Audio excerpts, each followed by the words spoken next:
Athena's Champion by Kath Mayo and David Hare.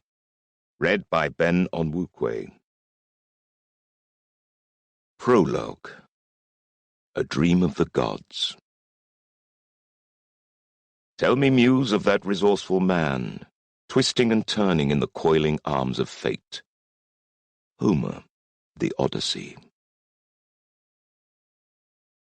I suffer from a recurring nightmare. In it I float above a great expanse, so vast my eyes can't encompass it. At one and the same time it's land and sea, mountains and woods and ocean. But it's also skin, a thin coating over blood and flesh. Creatures crawl over it, lifting their eyes occasionally from their scuttling, earthbound lives, to bleed their souls into the sky. Great, translucent creatures float above, like massive gossamer mosquitoes, and they drink the soul blood, subsisting upon it. There are hundreds, even thousands of them, filling the skies and hissing when another draws close. I'm one of them. The creatures below send us their hopes, their dreams, their desires, their needs, a cacophonous outpouring of desperation. To live and conquer and understand, to be understood and comforted and forgiven. A great spewing of their soul's blood. I barely listen as I guzzle it in, and nor do my kindred. Those below are just ants. Only we are truly alive. But the feeding shapes us, ever hungry as we are, and we become what we consume. Some of us morph into wind or water, some attached to glowing stars and passing planets orbiting in the void. Some cling like leeches to certain breeds of creature, feeding ever more intensely. Those prosper. At times we flex our might and let the beetling creatures see us, and their awe grows. Those that feed deepest among us turn on their fellows. We war. We dominate or lose, and we herd the worshippers we've claimed like lion shepherds. They learn sounds and give us names, learn to use tools and how to sacrifice to us. Who am I? I am fire. I am knowledge. I am among the great of my kind. Time slows as it marches. The herds grow in complexity, and we grow with them. Our names change. So too our appearance and our behavior. We learn how to negotiate, intimidate, compromise, and betray. I come to love my flock, and to loathe my kindred. I seek to elevate the former and emancipate them from the greed, the power lust and cruelty of my own kind that holds them down. But my passion earns me the wrath of my kind, and they turn on me. The dream ends in a dreadful place, a place of fire and smoke. I'm trapped in the body of one of my flock, screaming as the great ones, my kindred, close in, ripping at me like hawks devouring a vole. I can see them still, laughing in triumph as they claw me apart, gorging on my insides. Zeus is there, his thunderous face drunk with gore. Proud Hera embraces him, relishing my fall. Poseidon is there, bathing in the oceans of my blood.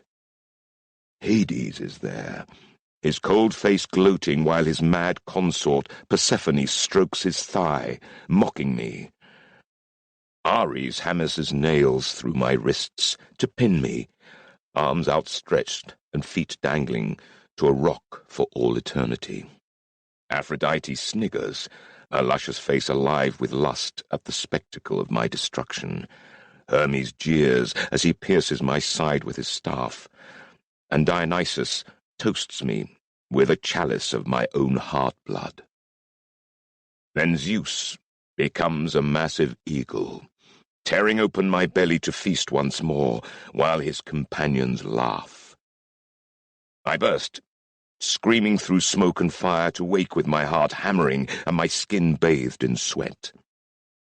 For long moments, all I can do is lie in my bed, rigid with terror lest the winds outside are the beating of giant wings.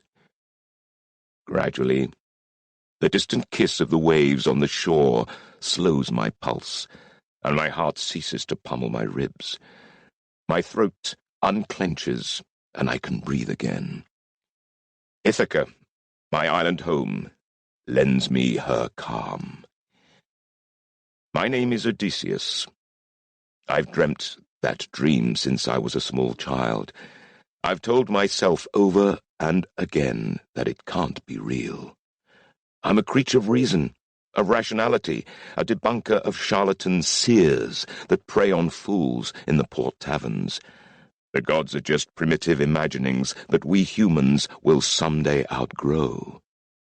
But tomorrow, custom dictates that I set sail with my family to Pytho. At the age of 20, I must stand before the great Pythia, there at the center of the world, and she will judge my worthiness as heir to my father's kingdom. And maybe I will finally put my nightmare to rest. Part 1. The Prince of Ithaca. Chapter 1. The Center of the World. Cunning Kronos, that mighty being, was deceived by Mother Earth. First, he vomited up the stone which he had swallowed last. Zeus planted it in the broad-pathed earth of sacred Pytho, under the high valleys of Parnassus, to be a sign thereafter, and a marvel for mortal men. Hesiod, Theogony. Pytho, Focus. 4th year of the reign of Agamemnon of Mycenae, 1290 BC. The rising sun has smeared a thin, rouged line along the eastern horizon. The air is cool and apple-crisp, and the shadows are lifting from the land below as another day begins here, high in Pytho, the center of the world. In the dawn of time, Zeus, the Sky-Father, commanded a stone, the Omphalos, to be placed here to mark the heart of creation, here at the center of the world where the future is made known. This morning it's my destiny that the seeress of Pytho will pronounce upon, and I'm frightened. I shouldn't be. There's no rational reason for me to be afraid. I have my beloved family with me, and even the seeress, the Pythia, the holy woman who walks the serpent path, is a blood relative, my grandmother no less. Generations of young Achaean princes have undergone this rite before me when they reached adulthood. To kneel before the Pythia in the shrine of Hera, queen of Olympus, and receive the blessing of heaven. There's nothing that sets me apart from them, except that dreadful dream, which in the weeks leading up to this morning has plagued me every night with greater intensity. Last night I was ordered to fast and forbidden sleep, a vigil to prepare me. I was delighted at the news, despite my hunger. Staying awake would be the best preparation I could have to free me of the clutches of my nightmare. Or so I thought. It's dawn now, and my judgment hour has come. The day is calm, but I'm uneasy. All night I felt a sense of foreboding, of some unnameable dread lying in wait for me.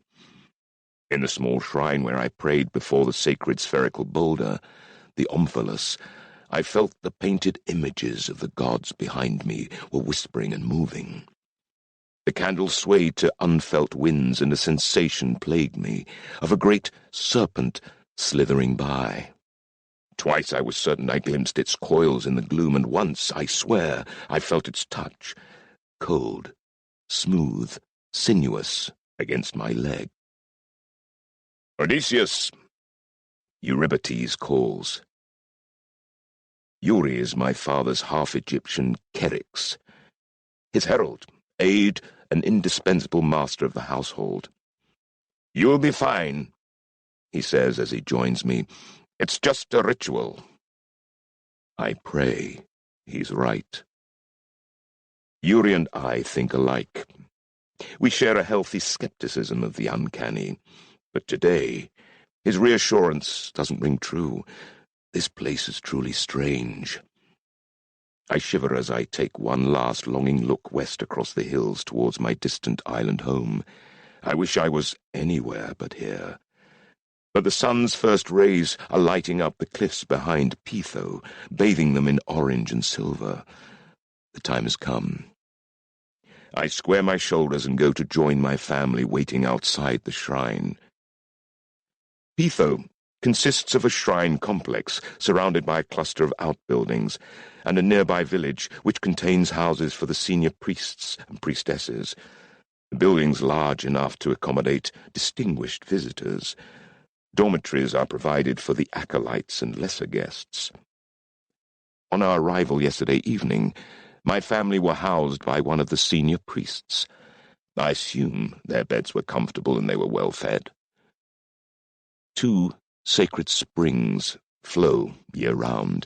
The first, just above the shrine, plunges into the deep chasm under the lowest and most holy shrine room, and the other issues from a great cleft beyond the village to tumble many hundreds of feet down into the river Pleistos. Shrine and village are set on a small, sloping plateau, high in the foothills of Mount Parnassus, studded with pines and ringed by breathtaking precipices. The nearest town is Crisa, far below us, perched on the inland edge of the wide plain that stretches out southwards to the coast and the Gulf of Corinth. The oldest place of worship at Pitho is the Omphalos house, but the holiest is the great shrine before which we have gathered this morning, the oracle of the Pythia. My father, King Laertes of Ithaca, towers over the group. He's not an easy man to live up to, though the gods must know I try. He's seen almost 60 summers and sailed on the Argo, when Jason of Argos captured the legendary tin and gold mines beyond the Xenos Sea. As king of Ithaca, he built a fleet and burned out the pirate nests on the Ionian coast, and he hunted the Caledonian boar. He's not a legendary hero, the subject of storytellers' tales, but he's a name. Clad in his breastplate, with a helm under his arm, his chin jutting belligerently, he looks exactly like the man he is, someone who solves problems with force. Me, I'm more than a full head shorter, though I have some of his heft at the shoulders. I take after my mother. I think and feel. Father has appetites and traditions. Sometimes I catch him staring at me, a puzzled look on his face, as if he's wondering how his son could be such a stranger. But he tries. "Well, boy," he says, laying a heavy hand on my shoulder, "there's nothing to worry about. It's just smoke and vapors. Hearken to whatever your grandmother tells you. Say, 'Yes, lady,' and 'No, lady,' and we'll have a beer afterwards." To father, there's nothing that can't be resolved with beers or spears. My mother and sister exchange anxious glances. They feel it, the burgeoning power of this place. But father is as sensitive as mudstone. I mumble something in reply, then pass on to Catimene, my sister. "Those bright colours suit you," I murmur in her ear as we hug, and I'm rewarded by a blushing smile. She gives me a twirl in response, and the tassels dance. Her embroidered bodice is open at the front, though a linen slip hides her breasts. In Mycenae and the other major cities, bared breasts are the fashion, but we're from Ithaca, where old-fashioned values hold true, as they do here in Pitho. Then I go to my mother, Queen Anticlea, small and slight and worn-looking, yet with a durable air that suggests she can outlast all father's blast and bluster. She fusses over me, trying to conceal her unease with trivia, adjusting my cloak and kilt, smoothing the tousled red mane that tumbles down my back in defiance of oil and grooming. Father and I are nothing alike, but I'm clearly Anticlea's son. We share the same narrow facial features, the strongly defined nose and jaw, and that brilliant red-gold hue of our hair. Today, she's not your grandmother, she reminds me. She's the Pythia. Make no reference to kinship. Be calm, listen hard, and... She suddenly chokes, and I stare at her in alarm. Mother? She shakes her head, but in the brief moment our eyes meet, I realize she's petrified. Mother, don't worry. Father tells me it's nothing to worry about. I'm excited. Truly I am. I lie. They say Grandmama can see the past, present, and future, as if she were there. If I was hoping to cheer Anticlea up, it has the opposite effect. Why would that ever be a good thing, Odysseus? Keep your head down, do as you're told, and keep your secrets to yourself. I don't have any secrets. Her gaze becomes sad. We all have secrets, darling. She kisses my forehead. I love you, dear boy. Never forget that. Then abruptly she pulls away and takes Clytemne's hand. What is going on? But there's no time for more talk. At the door of the shrine, a tall, gaunt old woman appears. My grandmother, Amphithea. Robed in white linen embroidered with rich purple wool. She has a harsh, judgmental face and a nose that could function as an axe head. Yuri throws me a sympathetic glance before announcing us. His Majesty, King Laertes Arcesiades of Ithaca, and his queen Anticlea. They bring Odysseus, Laertiades, and Clytemne, their daughter. I, Eurybates Cherax, to the king, do speak. The king of Ithaca is very welcome. Amphithea, Pythia of Pytha, replies. And my dear daughter and her children, welcome and welcome again. It brings me great happiness to see you. She doesn't look happy, though, as she hobbles forward, kisses Laertes and holds her daughter briefly, neither woman at ease.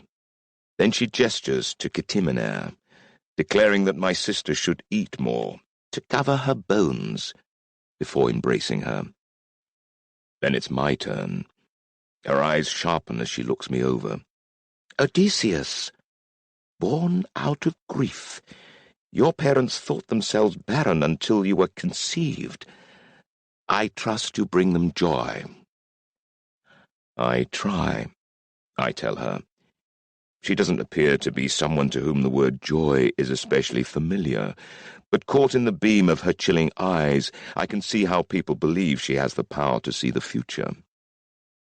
Can she see my dream? You remind me of... She begins, then stops. No matter.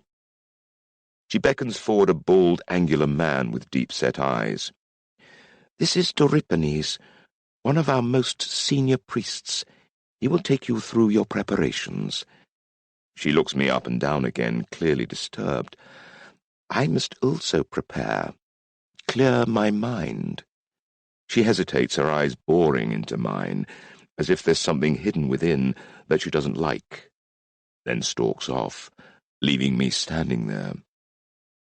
Is such behavior normal here? Come, Prince Odysseus, Doripenes says. Follow me. The preparations are brief and simple.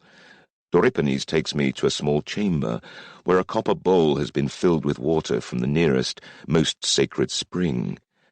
I strip and wash to cleanse myself before being presented to the goddess, then pull on a borrowed knee-length tunic. After that I'm made to kneel before an altar crowned with a rough statue of the goddess that's old, darkened by ash, and smooth from decades of hands.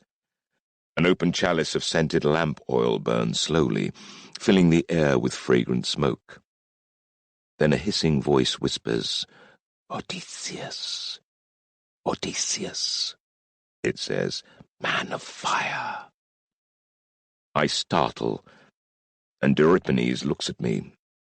Prince? Did you hear that? I begin, but it's clear he's heard nothing. He touches my shoulder. Come, the Pythia awaits. My rational mind has never quite believed this coming ceremony isn't mere formality, more elaboration than truth. False seers plague Achaea, the kingdoms of the Greeks, and I've heard Father and others often talk of this experience as being solemn, but not in any way uncanny. To believe in distant gods whose lives barely touch a man's except in such huge incidents as storms, earthquakes, and plagues is quite different to believing they are watching me and examining all the strands of my future. Despite the ominous pressure I felt all day, it's solid and tangible things I usually fear. War, piracy, assassination, not the mystical. I set my jaw and concentrate on bearing myself with dignity, rejoining my family but not looking at them as I follow Euripides down curved stairs into a deep chamber, a circular subterranean vault around 20 feet in diameter. In the middle, oil lamps have been placed around the great central cleft in the rock, from which vapour rises, drifting around the Pythia as she sits on a large bronze tripod. The rest of the vault lies in semi-darkness. The old woman before me in a purple and white robe is no longer my grandmother, Amphithea. She's entirely the Pythia, voice of the goddess, heir of a tradition of prophecy to whom even kings bow. Every few moments she lifts her veil to catch the steam, inhaling it deeply and moaning as she does. Behind her, in the shadows, a half-dozen shaven-haired priests are arrayed, thin, insubstantial figures like ghosts haunting the chamber. Euripides takes me to stand before the Pythia. "Remain standing," he whispers. "I'll do the talking." I nod and glance back at my family. Mother and Ctimene are huddled together, with Laertes slightly apart, next to Euripides, watching gravely. Yuri gives me a reassuring nod, but my nerves only tighten. That slithering voice whispers again, "Odysseus, fire." The walls of the chamber change, mottling like snakeskin and moving, contracting around us. The air thins, and I'm sure there's something poised behind me, its breath cold and stale and rotting. I flinch, wanting to spin round to confront it, but afraid to shift even my gaze. The Pythia coughs as she inhales more of the noxious vapours. "Great goddess, Hera Parthenos, Hera Basileia, Hera Kere." Euripides calls loudly, invoking the virgin, the queen, and the widowed aspects of Hera. "We come before you, seekers of truth and wisdom. We bow before you. We worship you and thank you."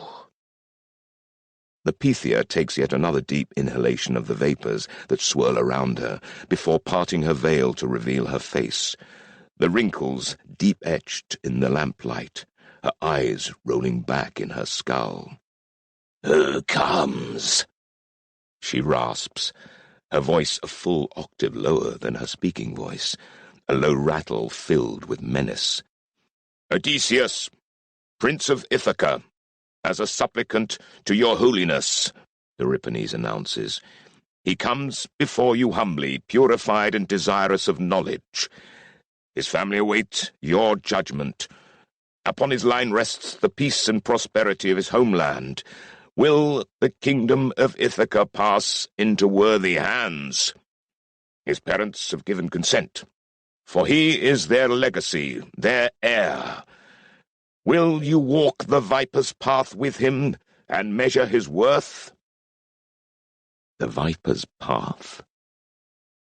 The phrase shocks me, alarmed already as I am by the slithering voice, and that monstrous serpentine presence I sense. The walls of the chamber seem to throb. The Pythia's orbs turn a glowing white and pierce me through. My muscles clench, as if to prevent me from being blasted backwards by that empty, harrowing gaze, the air crushed from my lungs by the twin weights of tension and fear. Part of my brain, the emotive part, the boy inside the man, is struck dumb. But the rational part is even here trying to guess how this might be contrived. The vapors, strong and heavy, what are they? Then the Pythia speaks, obliterating all thought. Her voice is at times shrill, at others a low growl, her face staring into a void, looking past me, looking through me. Purified? Where is the purity? He came to be purged, yet he has been touched by another. Another? Nay, by two, spawned in fire, born of lust, the renegade, the trickster, eternal traitor, eagle's prey. Who dares? This is my place, mine. There is a collective gasp at each raving ejaculation. The Pythia is no longer seated, but standing, her feet straddling the steaming fissure, her eyes still blind, but her face enraged. And when she looks at me with those blind eyes, her whole face is overlaid with some kind of serpentine visage, with massive fangs and hooded eyes. The fingers she jabs at me are virulently accusing.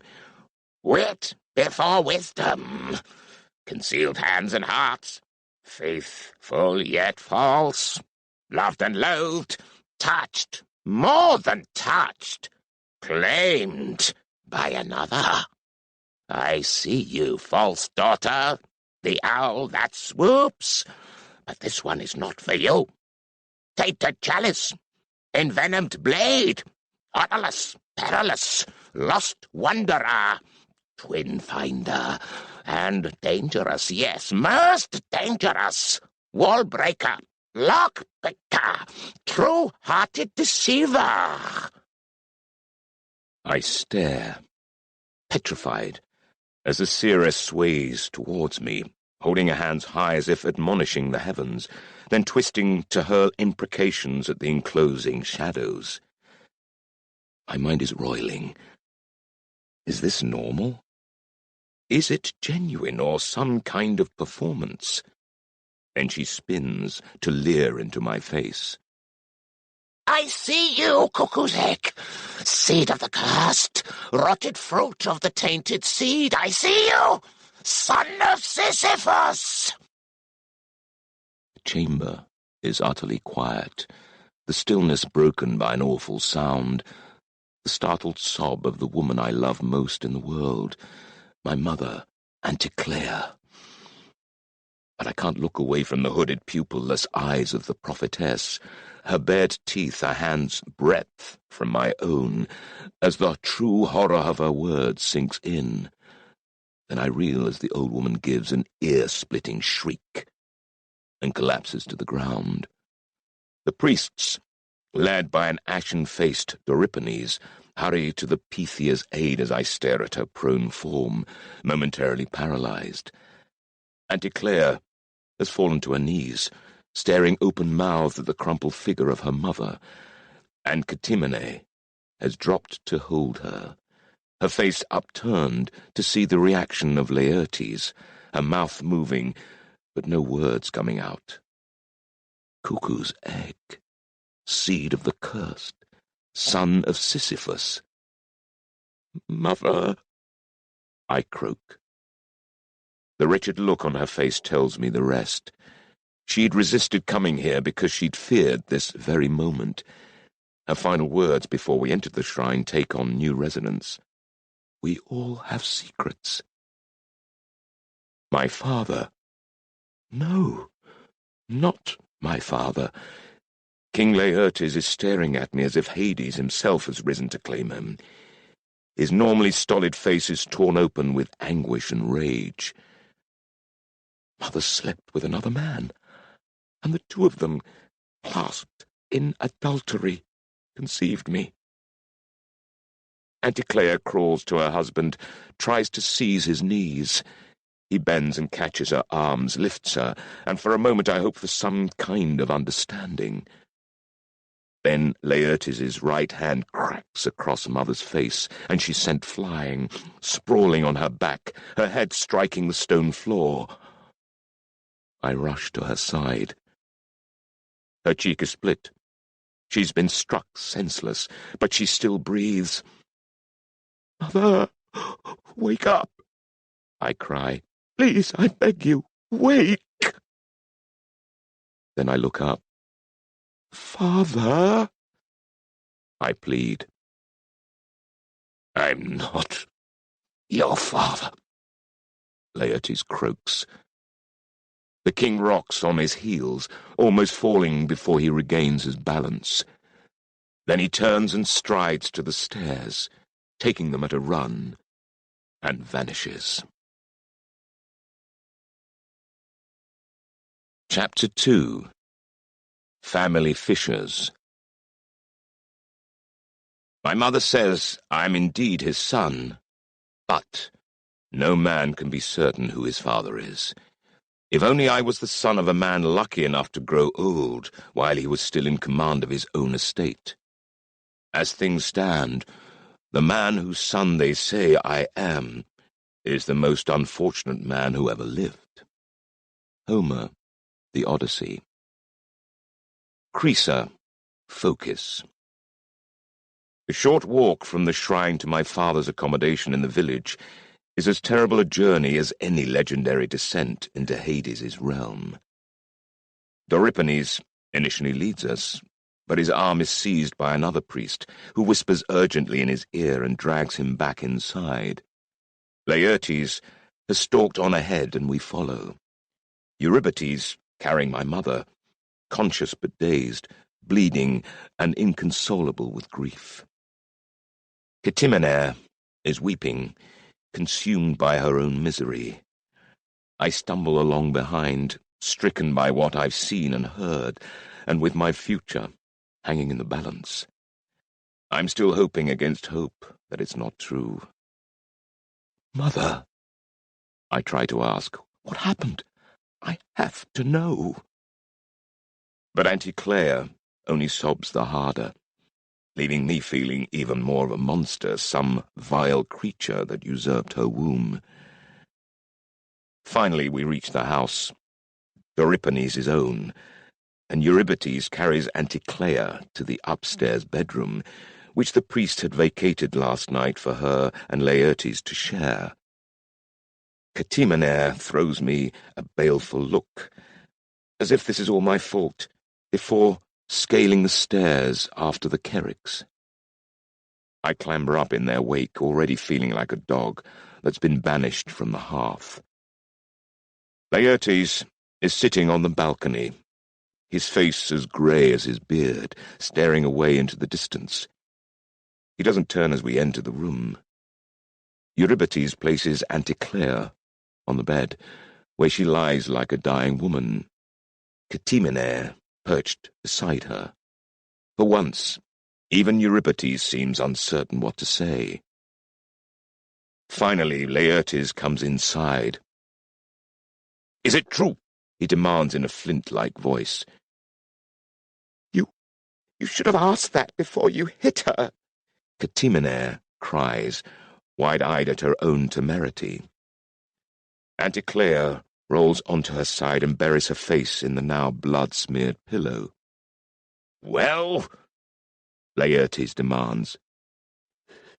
"It's true," she groans. Oh, gods, I think, as that thread of hope is cut. "How?" Laertes asks, his face contorting with equal measures of misery and anger. "Why?" he adds, as though determined to drink every drop of torment. Anticlea sits up with difficulty, shivering, wrapping her arms about herself, hunched and woeful. Out of the corner of my eye, I see a grim-faced Doripenes edge into the room to listen, as Anticlea confesses her secret. Husband, you went to Dodona to ask why you had no children, and they said you would never father a child unless you prayed to Eleuthea, goddess of childbirth. You told me Sisyphus was at Dodona also, for his own auguries. Afterwards, you went off by yourself. You were angry, remember? You went into the wilds and railed at the gods. But Sisyphus came to Ithaca in secret. He said he had something to tell me, and I let him in. Laertes bunches his fists. That damned cockroach! A man in his 50s. You were 19. I know, she admits, but he was a king. How could I turn him away? And I... Her voice trails off momentarily. Then she rallies and goes on. He told me about the prophecy given you, that the fault of our childlessness was yours, but you were going to cast me aside anyway. I was so distressed. I don't remember the rest. The wine was so potent. I remember dismissing the servants and... I groan, because the moment Mother let Sisyphus see her alone, she lost recourse to say she was raped, even if she was. That's the law, harsh though it sometimes seems. Laertes knows it as well as I do, and it's the law, and the unwritten laws of appearance and honour that will be uppermost in his mind now. She's just condemned herself. I woke up in the bed. She goes on. Everything was a blur, but he was dressing, leaving. He departed, and a few days later you came home, and my monthly courses ceased. Remember how happy we were that I was with child? I didn't know, couldn't know whose it was. I've prayed every waking day that Odysseus is yours. Can this be true? I've a dozen questions, but daren't open my mouth. Laertes looks as if he's swallowed poison. I would as soon be childless. No, you wouldn't, Anticlea flares. You're a king. You are compelled to produce heirs. Some heir. Laertes stabs a finger at Ctimenaire. What of her? Another cuckoo's egg? No. When I was slow to conceive again, you went to Eleuthea's shrine, as you had been bidden, and the priestesses gave you herbs to refresh your seed. Ctimenaire is yours, and yours alone, I swear. Her eyes are huge with entreaty. Look at our son, husband. He is our pride, our joy. But he's not my son, Laertes shouts. He whirls on me. I see the punch coming, but I'm too numb to react. His fist slams into my jaw and my head explodes with stars as I fall to the floor. I lie there, voided by a paralyzing emptiness. I am fatherless. I am nobody. I'm less than nothing. My father... No, not my father. Looms over me, his face filled with inchoate grief and frustrated rage. He's never been an articulate man, and I can see all the anger and disappointment he can't express turning to violence. "You're not mine!" he roars. "You runtish bastard!" He draws back his foot, aiming the blow at my head. Mother and Ctimenaire are frozen, petrified with shock and fear. I'm sorry. I manage to gasp. Then both Eurybates and Doripenes step between us. "It's not his fault, master," the Cleric says firmly. For a moment, Laertes looks like he's going to take out his anger on the pair of them. Instead, he spits on the floor. I'm going out. I will arrange our immediate departure from this wretched place. We will sail for Ithaca this afternoon. It will take me half an hour at the most. And when I come back, I want him gone. Gone, you hear? I don't want to look at him. I don't want a trace left of him, not a belt or a sandal or a bracelet. I refuse to hear his name. He is not mine, and he has no place in my house. Eurybates rashly speaks back. Master, do it, or I'll have you strangled. Laertes roars. Get him out! Then he whirls, stamps to the door and storms out. His footsteps on the stairs make the whole building shake, and he almost breaks the front door when he slams it. This is the end, I think. Our family is finished. I get myself up, jaw throbbing and still seeing stars. But I go to Mother and Catimenaire, pulling them both into a long, hard embrace. You're still my brother, Catimenaire whispers, which sets Anticlea weeping even harder. I feel Doripanes' hand grip my shoulder, and I ease Mother into Catimenaire's arms so I can face him. I bring more bad news. The priest murmurs, pulling me aside. Say your farewells quickly. I know. Father says... This has nothing to do with your father. There's a man coming to kill you. I stare at him, not comprehending. What do you mean? Exactly what I said, he whispers. Nigh on 20 years ago, King Sisyphus of Corinth, your true father, was dragged from his bed and murdered. They threw his body to the street dogs, and all of Olympus rejoiced. Why? Because he was the sole descendant of Prometheus, a line Zeus himself ordered to be expunged. Prometheus? He stabs a finger into my chest. That makes you the next one to die. How'd you know this? I'm supposed to keep you here until Molybus comes. Who's Molybus? Molybus is the Pythia's hidden blade, her foremost hunter. Once the Pythia recovered from her prophetic trance, she sent for him. You're lucky he was down in Crisa, otherwise he'd be here already. I can barely comprehend. Why would my grandmother order me dead? I stare into his eyes, searching for the truth. Is he trying to panic me into a fatal act? Or save my life? Instinct tells me it's the latter. Then I'll leave. But your Molybus isn't here yet, so I have time for goodbyes, don't I? And I have questions that need answers. Very well, Doripanes says, tight-lipped, but keep it brief. Eurybates, kindly guard the outside door. I turn to my mother and sister, standing white-faced behind me. I'm struck again by the loveliness of Anticlea's red hair, the hair I've inherited, and how young she still is. Only 40, but so careworn. That I am hers can be seen at a glance, but I've never really seen Laertes in myself.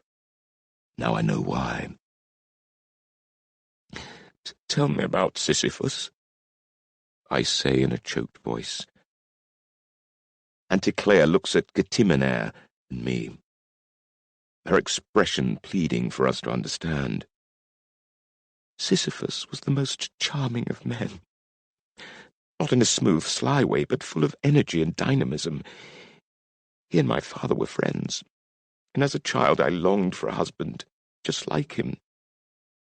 You loved him, Catimenaire accuses, her voice bitter.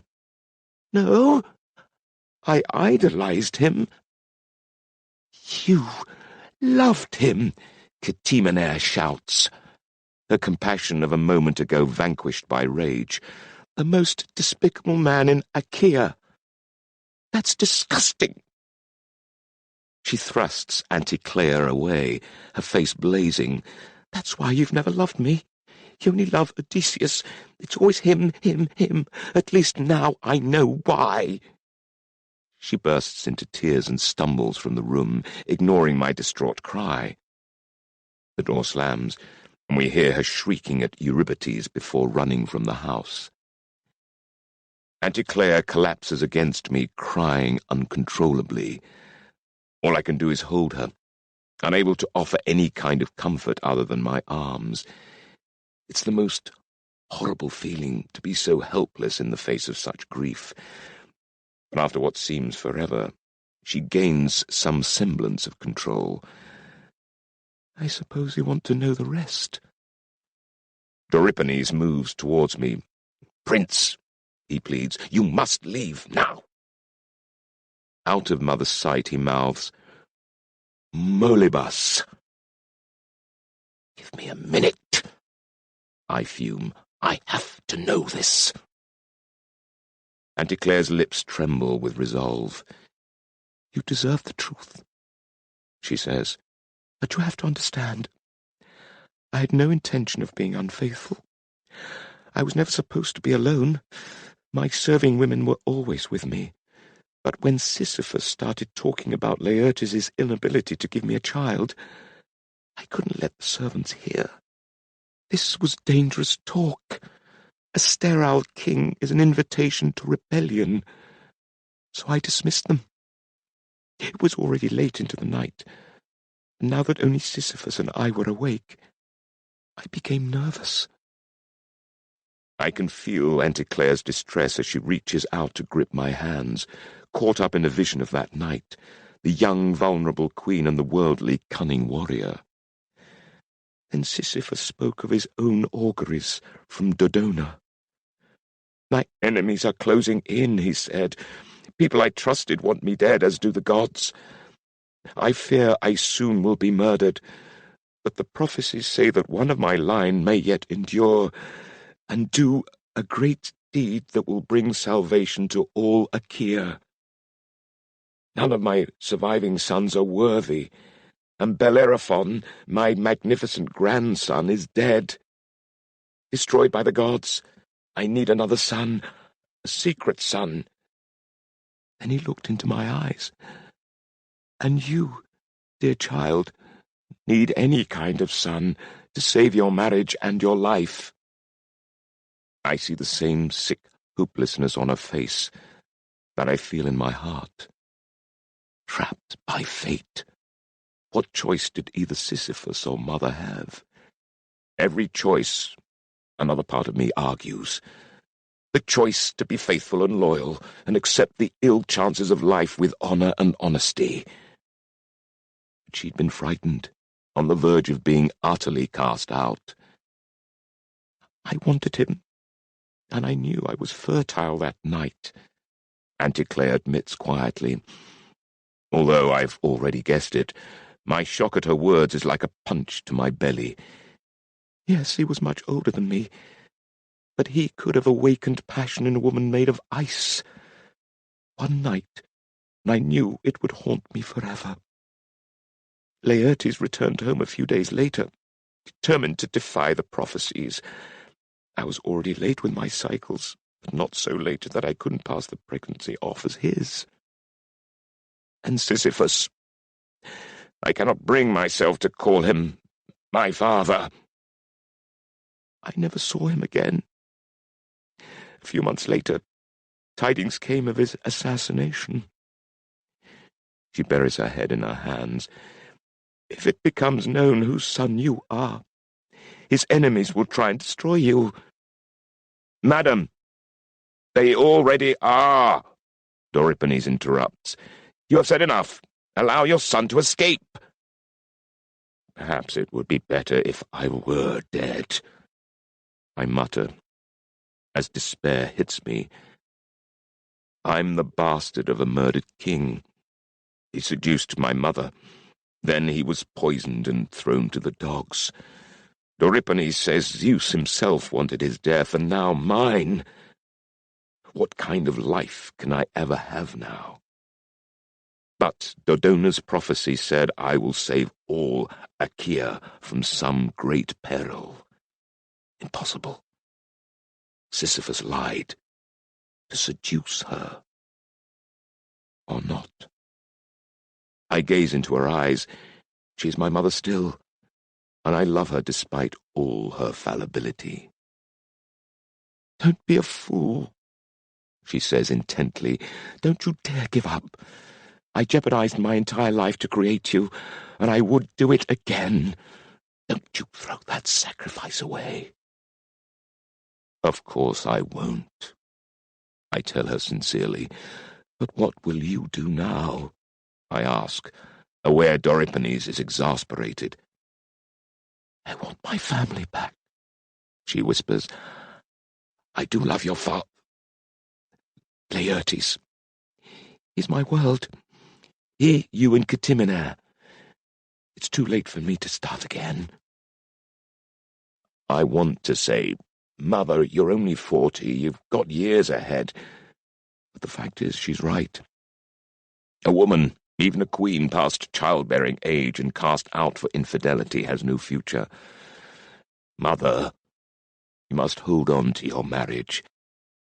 I'm an adulteress. How can he forget that? You know him.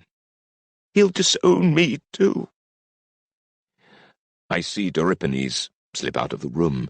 For what reason I cannot tell. Is he going to betray me after all?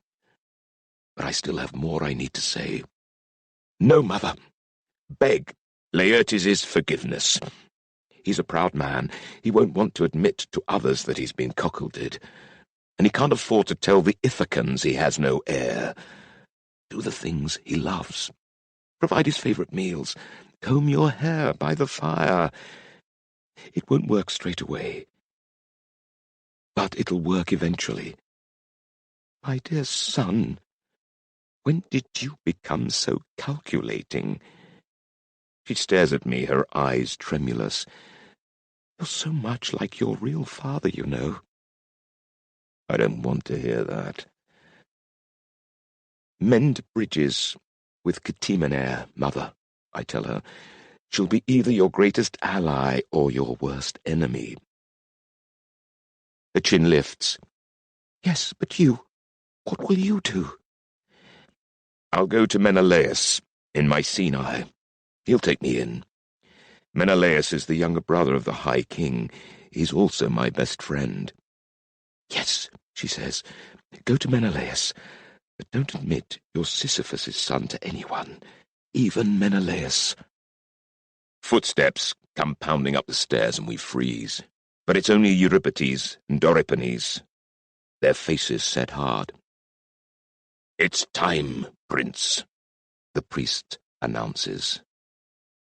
Euripides levers my travelling pack onto my back as I kiss Anticlea, both of us weeping once more. "Look after her," I tell the Cherics, before Euripides manhandles me through the door and down the stairs.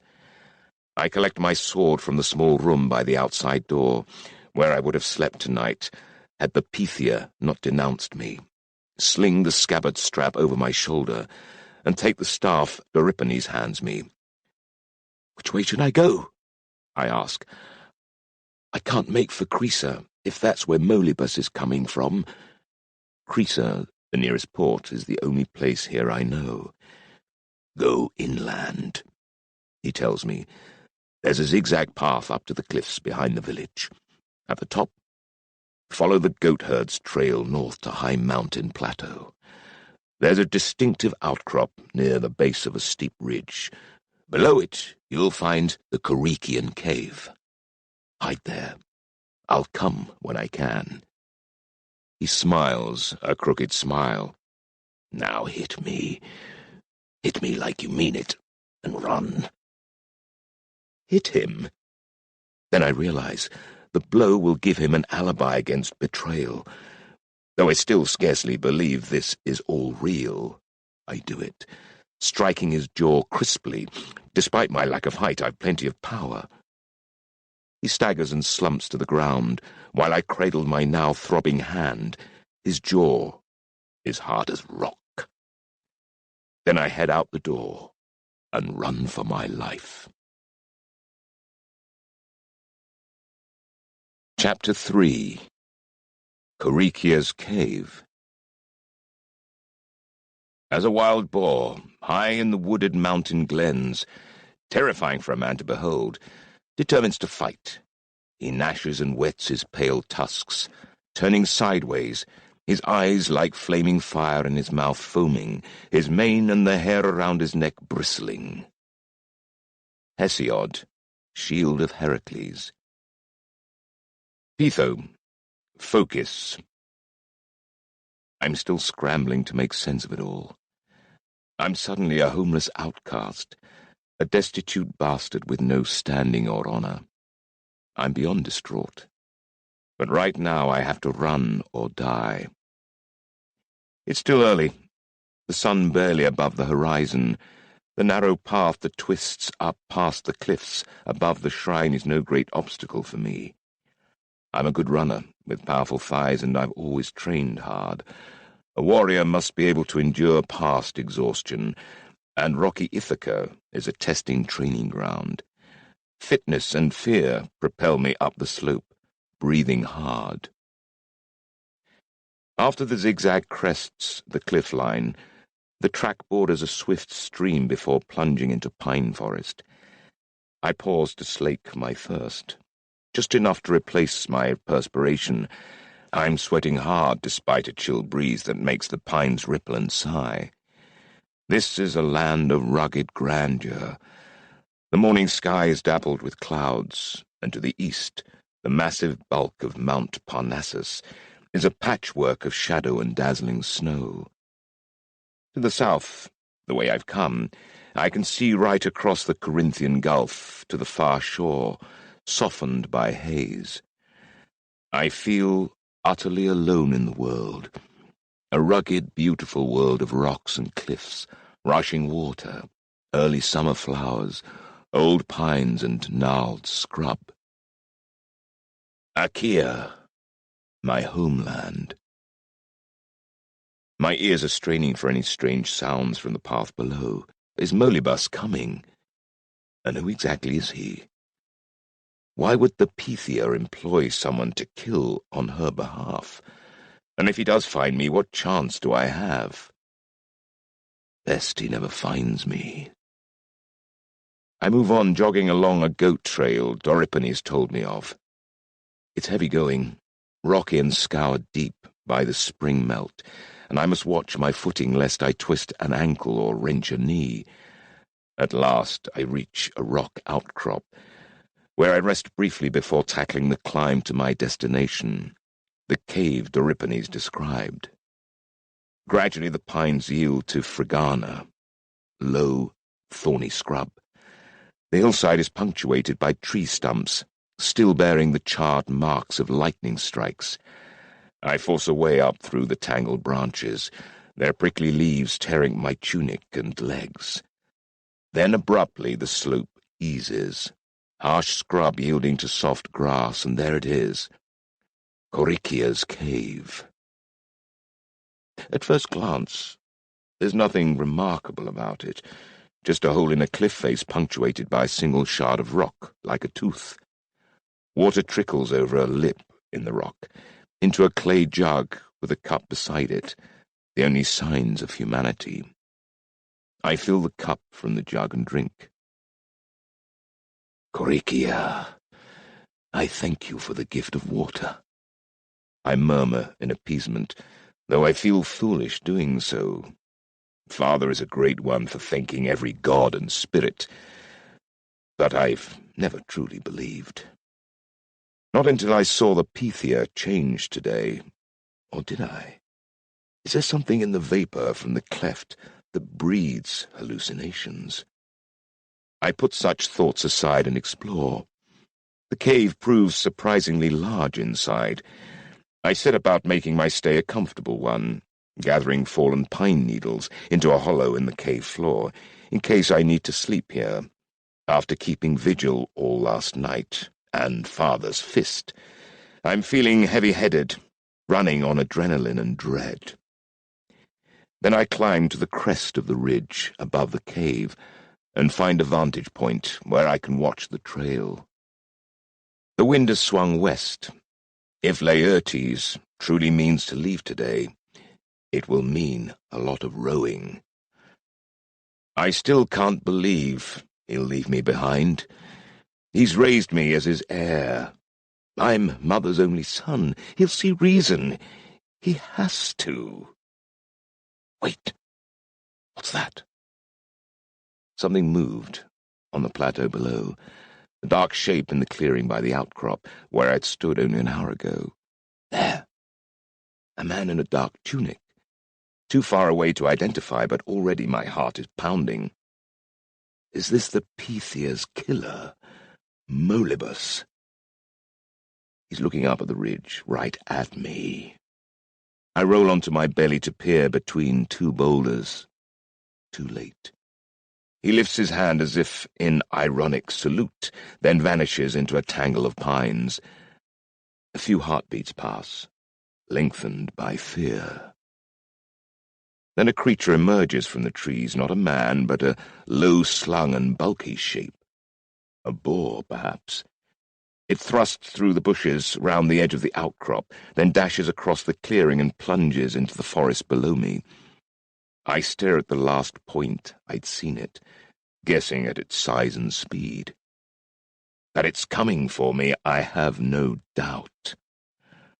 I spring to my feet and fight my way down through the scrub towards the cave, reaching it in moments, and seize my walking stave, shod with bronze at one end, bare wood at the other.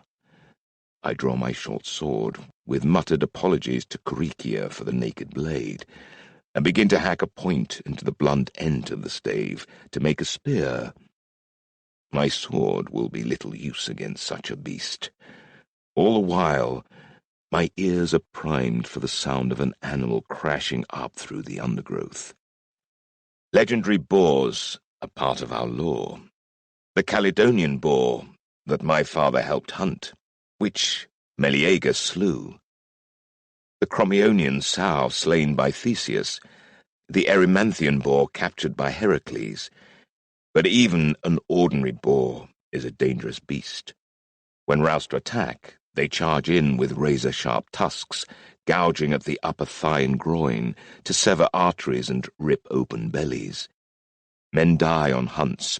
Even experienced hunters, even armed with far longer, sharper spears than the one I've improvised. I glance at the fire I've laid, wishing I'd already lit it.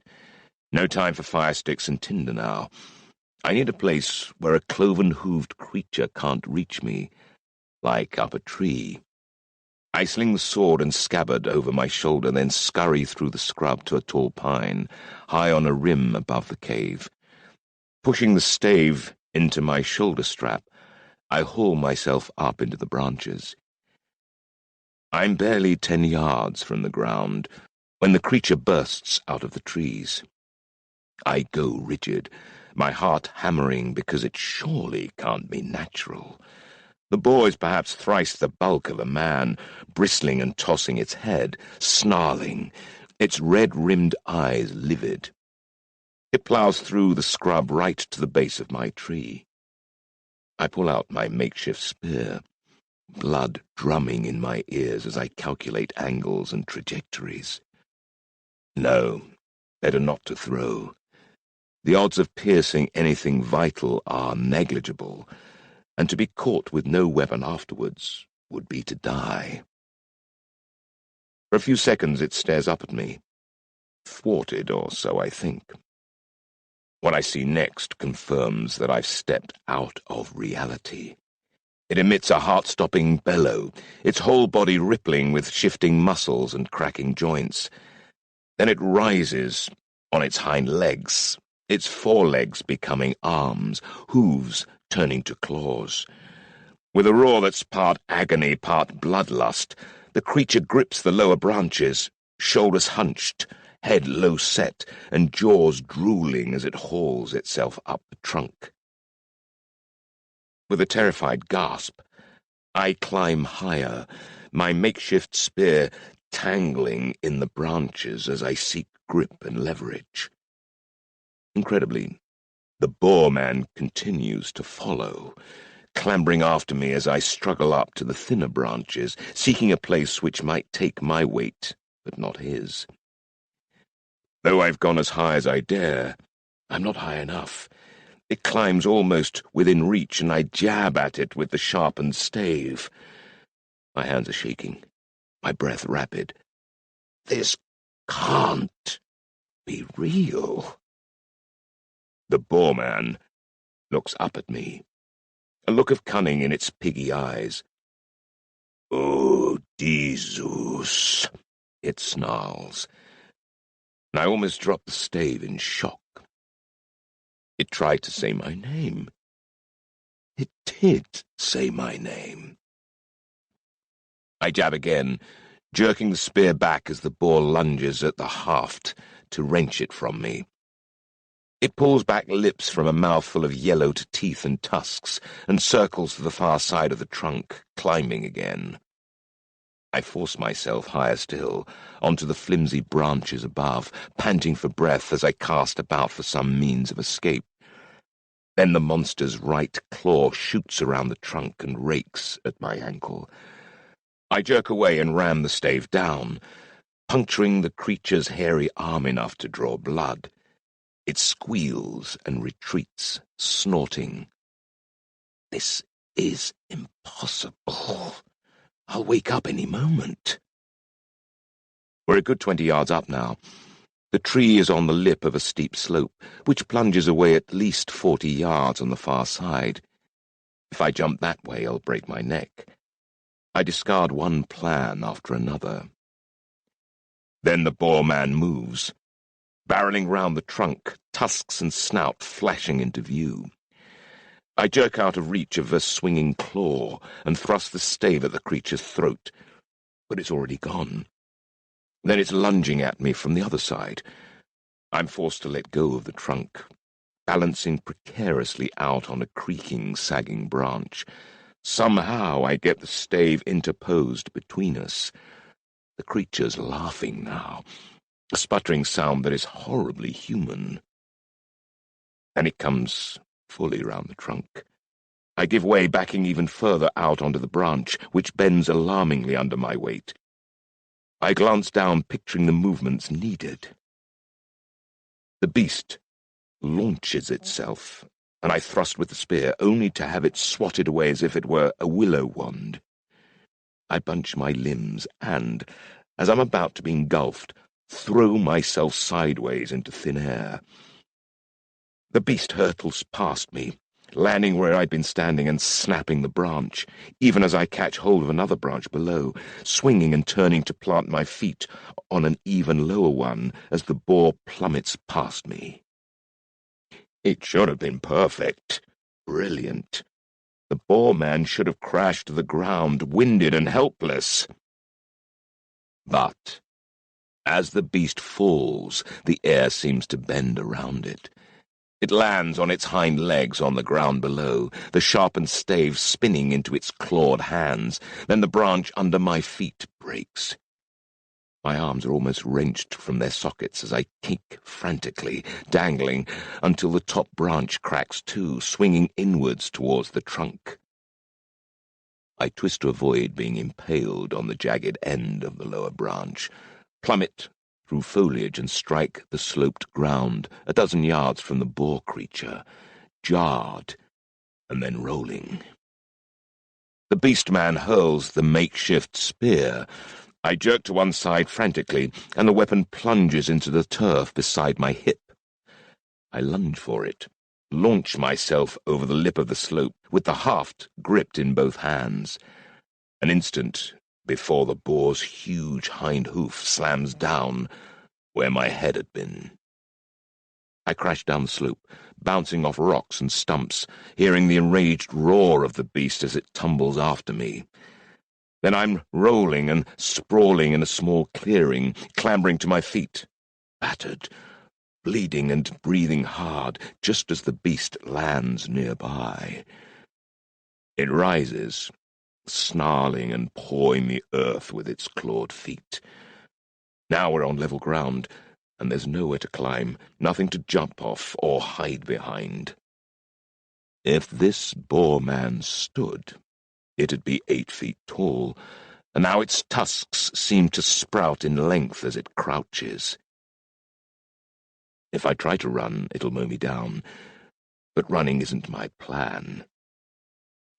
It comes at me in a massive, roaring blur, head thrashing from side to side and tusks raking, and I do as any good hunter would, dropping onto one knee, planting the butt end of the stave against a rock, and aiming the point at the beast's torso. Let it impale itself upon the stave. Let it kill itself. Had this been an ordinary boar, it might have worked. But the creature flails a forearm and dashes the weapon aside. Then its sweltering bulk slams into me, hurling me backwards with bone-shattering force. Suddenly, my world is a scream of pain as a razor-sharp tusk rips my inner right thigh from knee to groin. The impact shudders through me as the beast's weight and stench crash down. My vision goes bloody, and the trees and the sky swirl above me, that ghastly, horrible human visage filling my sight. The beast staggers as an arrow embeds in his flank, a hand's breadth from another that must already have struck. The creature convulses, blooded tusks splattering droplets of blood. Another shaft buries in its chest. It staggers, staring down at the shaft in a puzzled, disbelieving way, and crashes onto its side, twitching into stillness. I've time to see a small, slender figure at the edge of the trees, like an icon to Artemis the huntress, poised to shoot again. Then I look down at my own body, with a sickening fear clutching at my bowels. The inner thigh of my right leg is laid open to the bone, and blood is fountaining out in frightening volumes, each terrified heartbeat causing my blood vessels to surge. A wave of numbing dizziness is drowning me. I'm dying. I realize I'm actually dying. Suddenly that small figure is kneeling at my side, and I realize she's a young girl, barely into her second decade. She's clamping her hands over my bloody thigh and shrieking at me, "Hold fast, Odysseus, stay here with me." I'm trying, but there's a dark tide pouring in, a roiling blackness that's engulfing me. I look up at her in panic, trying to cling to the sight of her, howling silently as fiery agony racks my body. Her face looms over me, blurs. An owl screeches, and I see its huge eyes staring into mine. And then, bizarrely, the owl has become a woman with icy grey eyes and a bronze helm, and she's shouting, "Accept me as your queen, Ithacan!" Broken words bubble from my lips. Who? What? I? Accept me as your queen, Odysseus. Pray to me. Worship me. Her voice is a caress of thunder, reverberating through my being. I know who she is. I know what she is. And I realize that, in my nightmare of Prometheus, she's the only one of the Olympian gods who isn't there. Somehow I get the words out. "Athena," I gasp. "You are my queen." The owl cries triumphantly, and its claws grip my thigh, loosening a stream of glowing energy that, for a few moments, eclipses all my senses.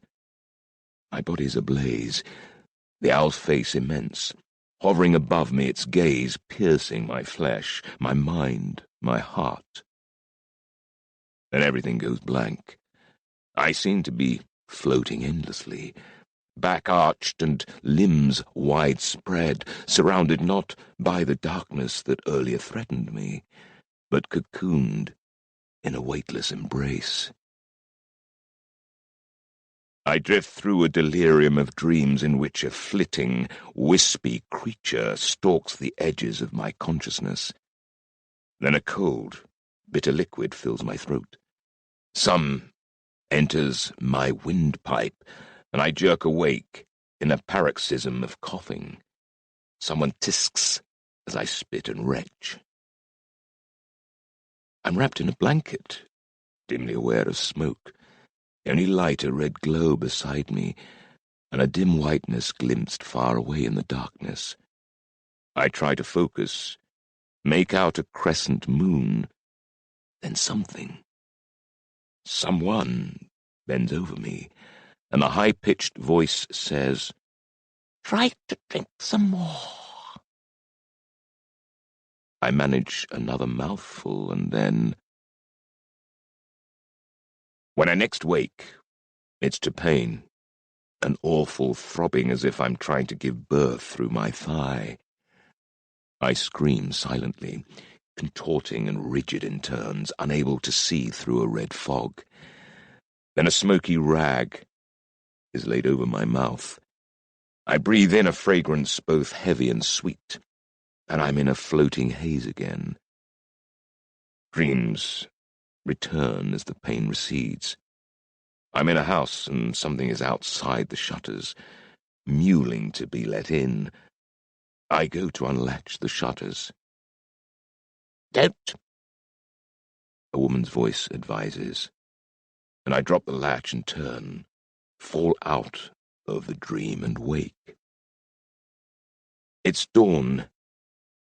I'm lying outside Korikia's cave, and I'm not alone.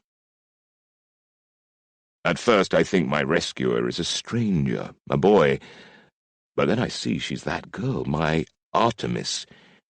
She's only about 13, but there's a mature composure to her.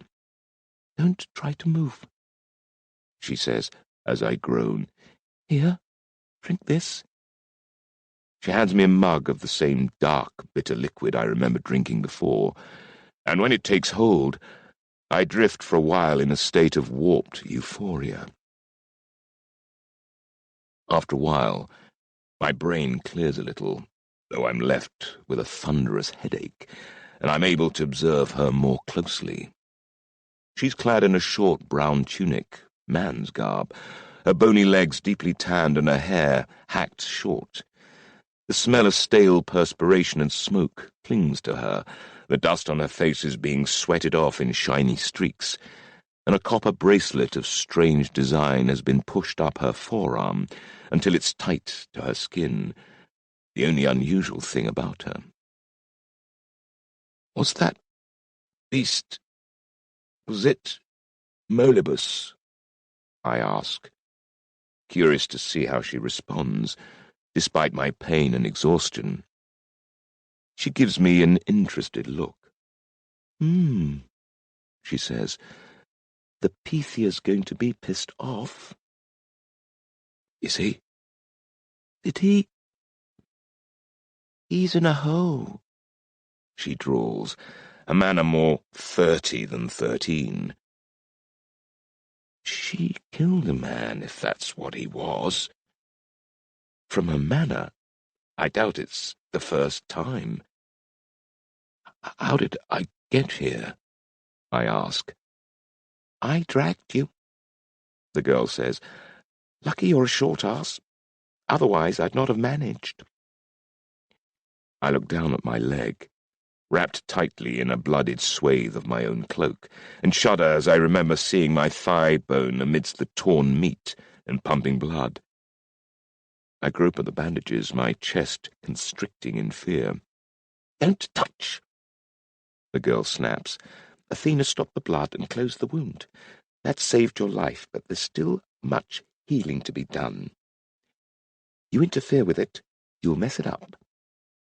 Athena, Molybus, the Pythia. There has to be a rational explanation for all of this. But right now I can't find one. All I'm doing is making my head throb even worse than it was before. I suppose I'm in your hands, I managed to murmur. Thank you. You're welcome, O Prince of Ithaca. You know who I am? She snickers. Yes, we had that conversation some hours ago, during one of your semi-lucid moments, though not lucid enough for you to remember clearly. If you say so.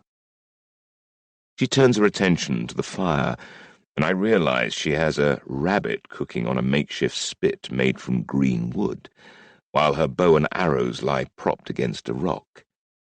I'm lying on a bed of pine needles, perhaps the same ones I'd piled up inside the cave. I peer at her hard, which isn't easy with my vision swimming. Who are you? Are you Coricia? Not that I believe in nymphs, or gods and goddesses and shape-shifters. My worldview needs updating, it seems. No, She cackles. Then who are you? We've had that conversation too. I'm Bria. Odd name. Bria shrugs. But Coricia's been creeping about, trying to get inside you.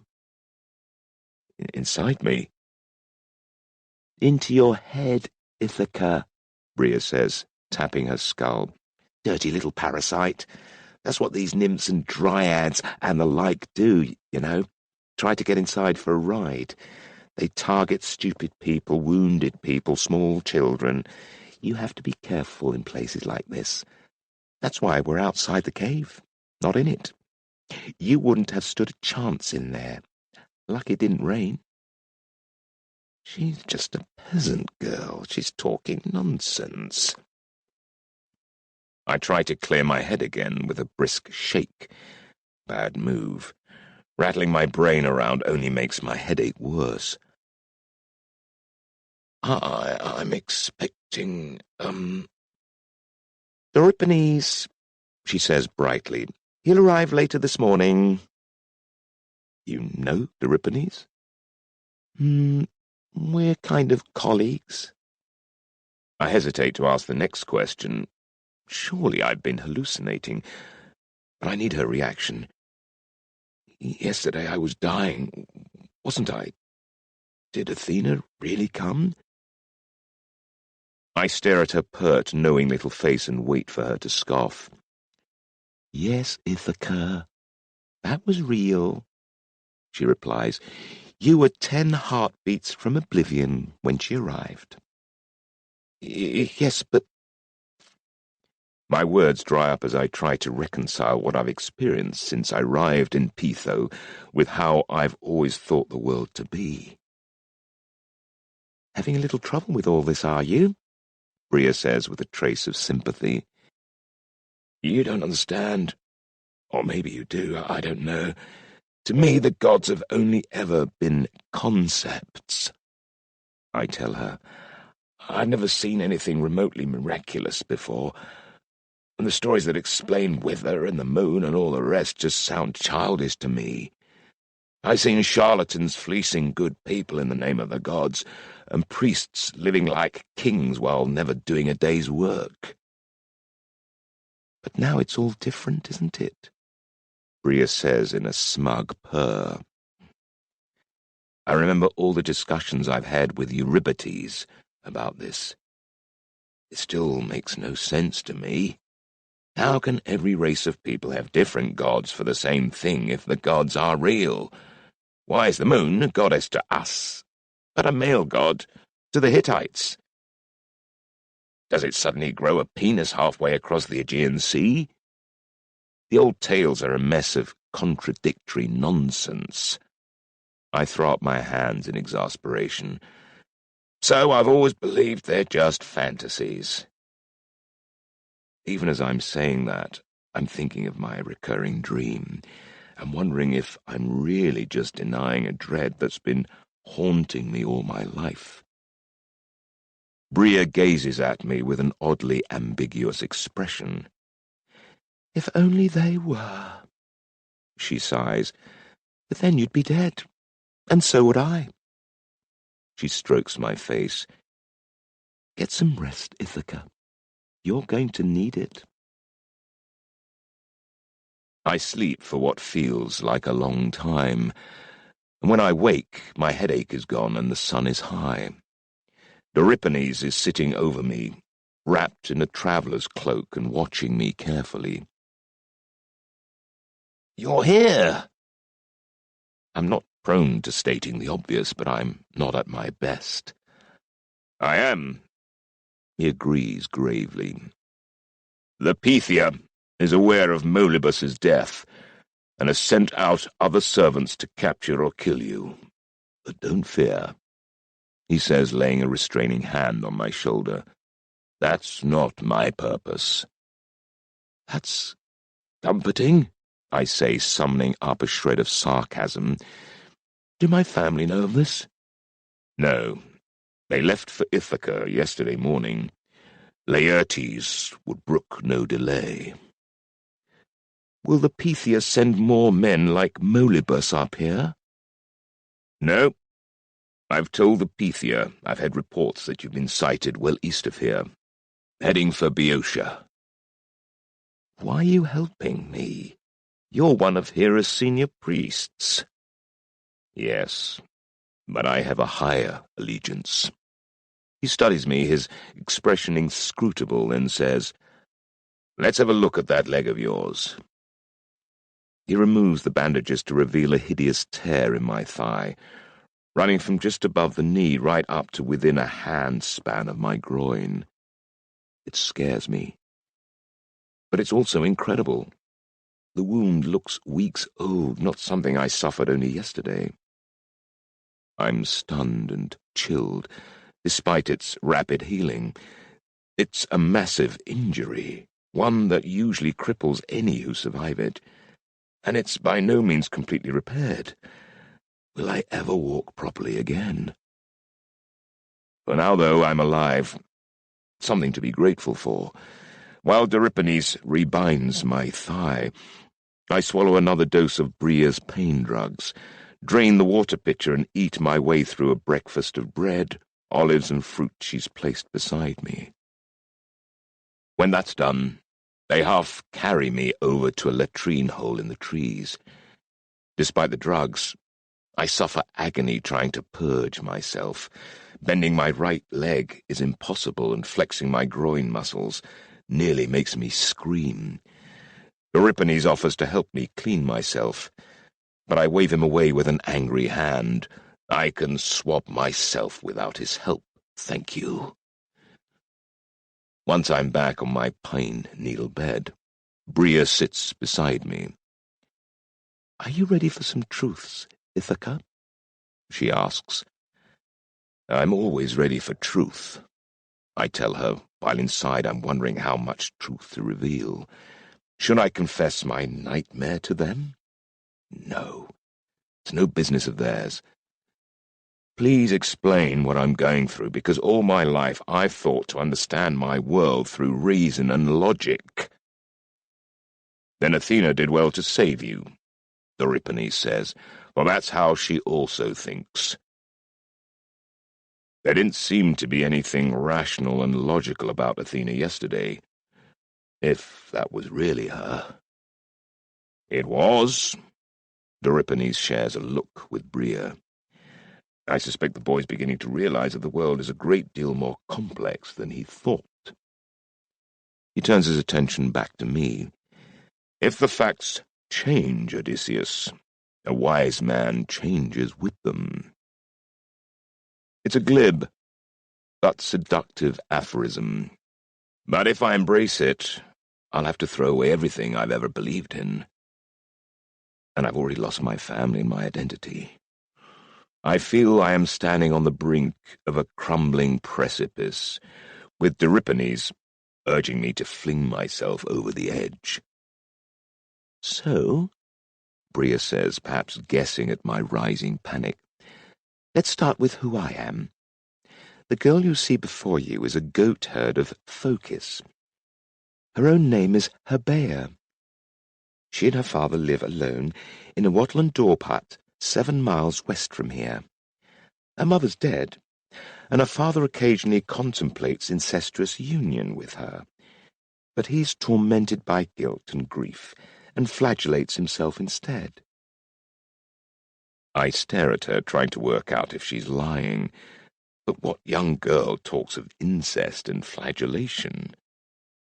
Yet I, Bria, am not the girl you see. I'm inside her. The truth, Ithaca, is that I'm a centuries-old spirit, a daimon, if you like, who can body jump into a sympathetic host.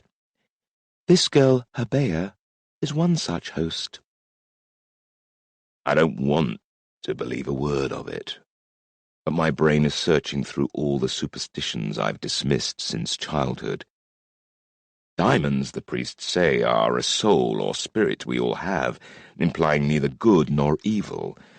The diamond is the part of us that survives death and goes to dwell in the underworld. I've never believed in the underworld either. Priests are full of unknowable assertions of this sort. Prove it, I retort. Bria gives me a sniffy look. I could leave this body, that would show you. But it would be unkind. Herbea will most likely panic. I'll tell you this, though. I knew your father, your real one, that dirty old man Sisyphus. That gets my attention. How? He's been dead nearly 20 years. I was in Corinth 30 years ago. People said he'd made deals with Hades himself for eternal youth. But I think they were all jealous because he looked half his age and could outdrink, out-eat, out-race, out-fight, and out-fuck every man at court. I feel the colour drain from my face. So who were you back then? Not a goatherd, surely. A whore, says Bria, preening her hair. He rode me several times, your father.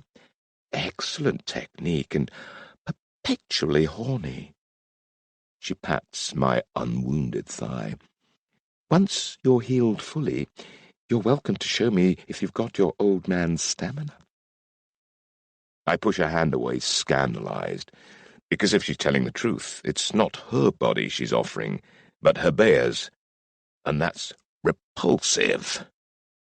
But more than that, I don't want to believe in a world inhabited by age-old diamonds, because if that's so, my nightmare about the gods could be real. That doesn't bear thinking about. I turn to Doripenes. And you?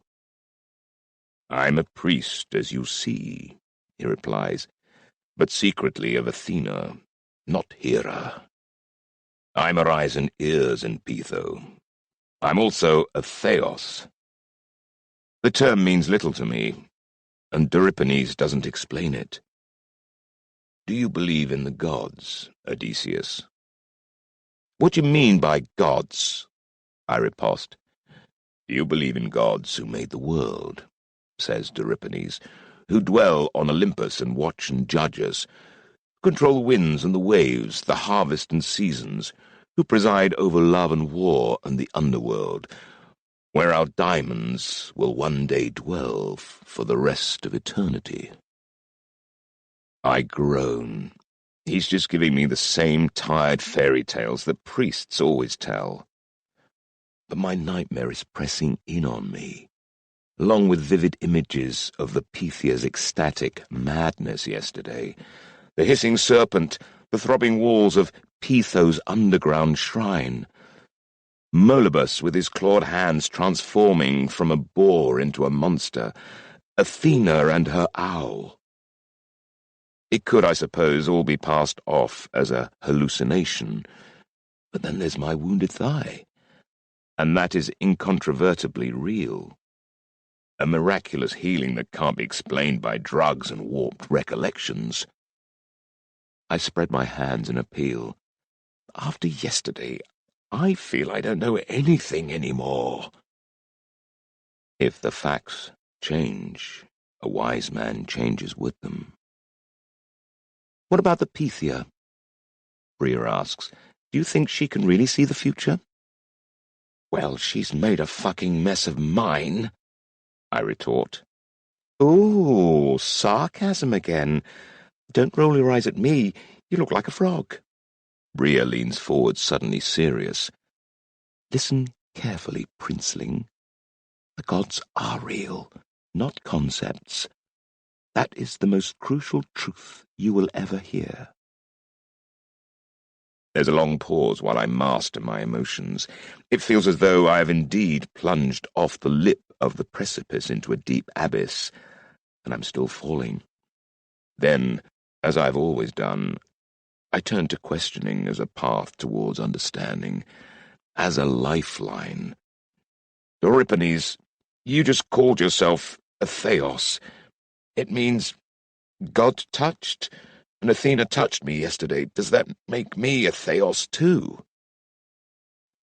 They exchange another look, a more guarded one this time. Euripides responds first. You are either born with that capacity or not. Even gods cannot turn an ordinary mortal into a semi-divine one, touch or no touch. He hasn't answered my question, so I try again. But am I one? He shrugs. I don't know.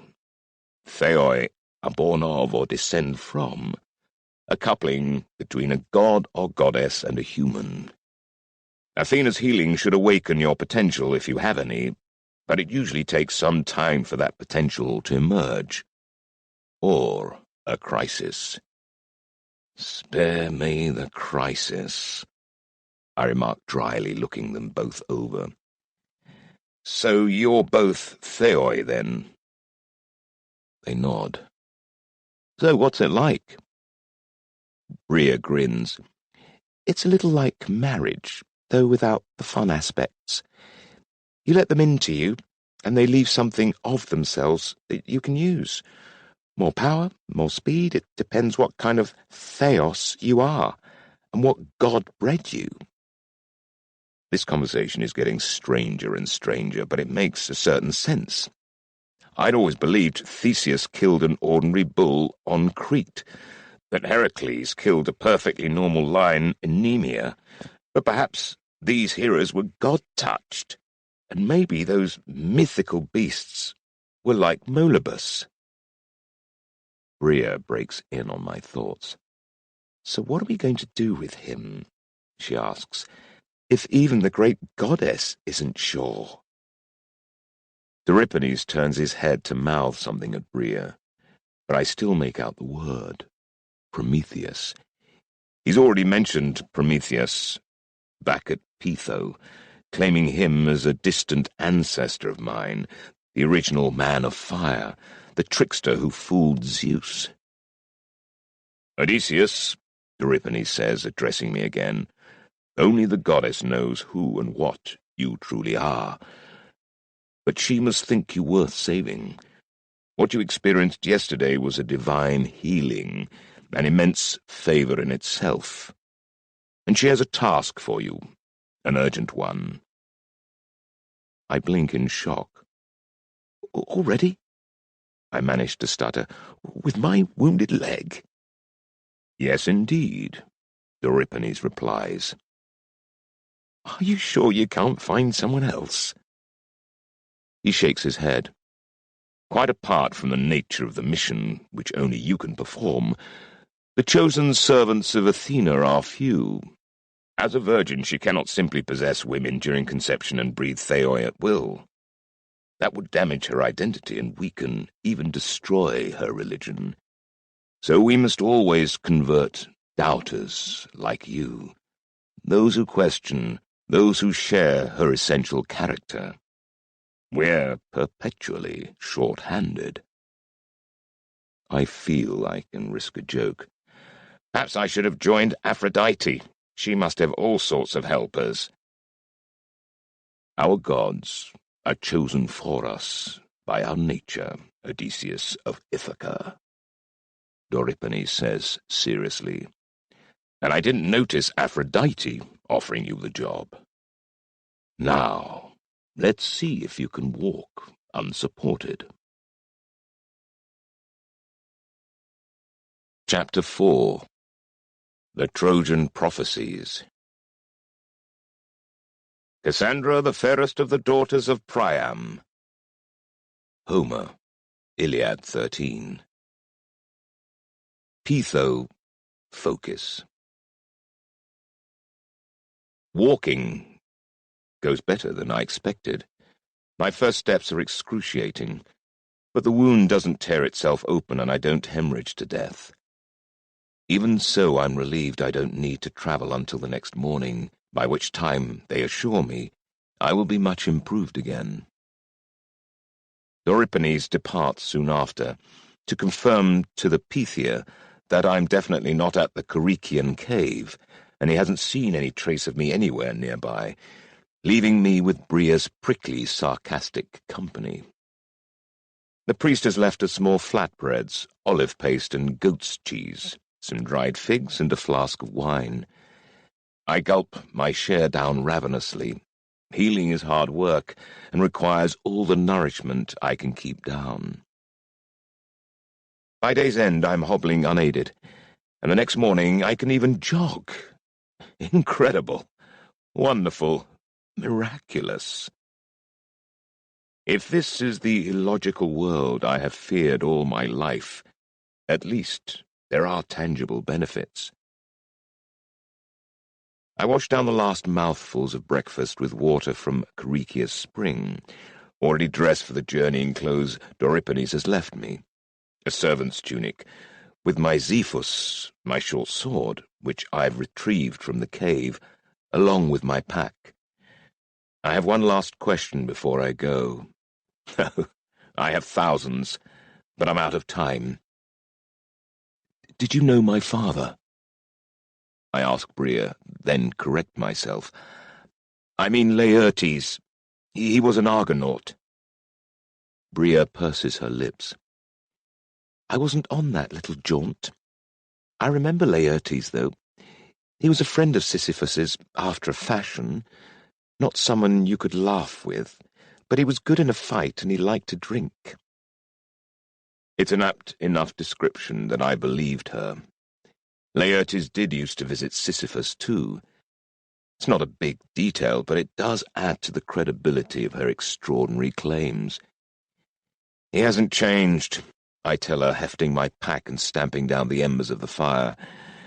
I guess it's time to go. We set off, keeping a close watch for any of the Pythia's servants, who might have ignored Doriphanes' misinformation. When we reached the zigzag path, the only way down the upper cliff face above Peitho, we move even more carefully.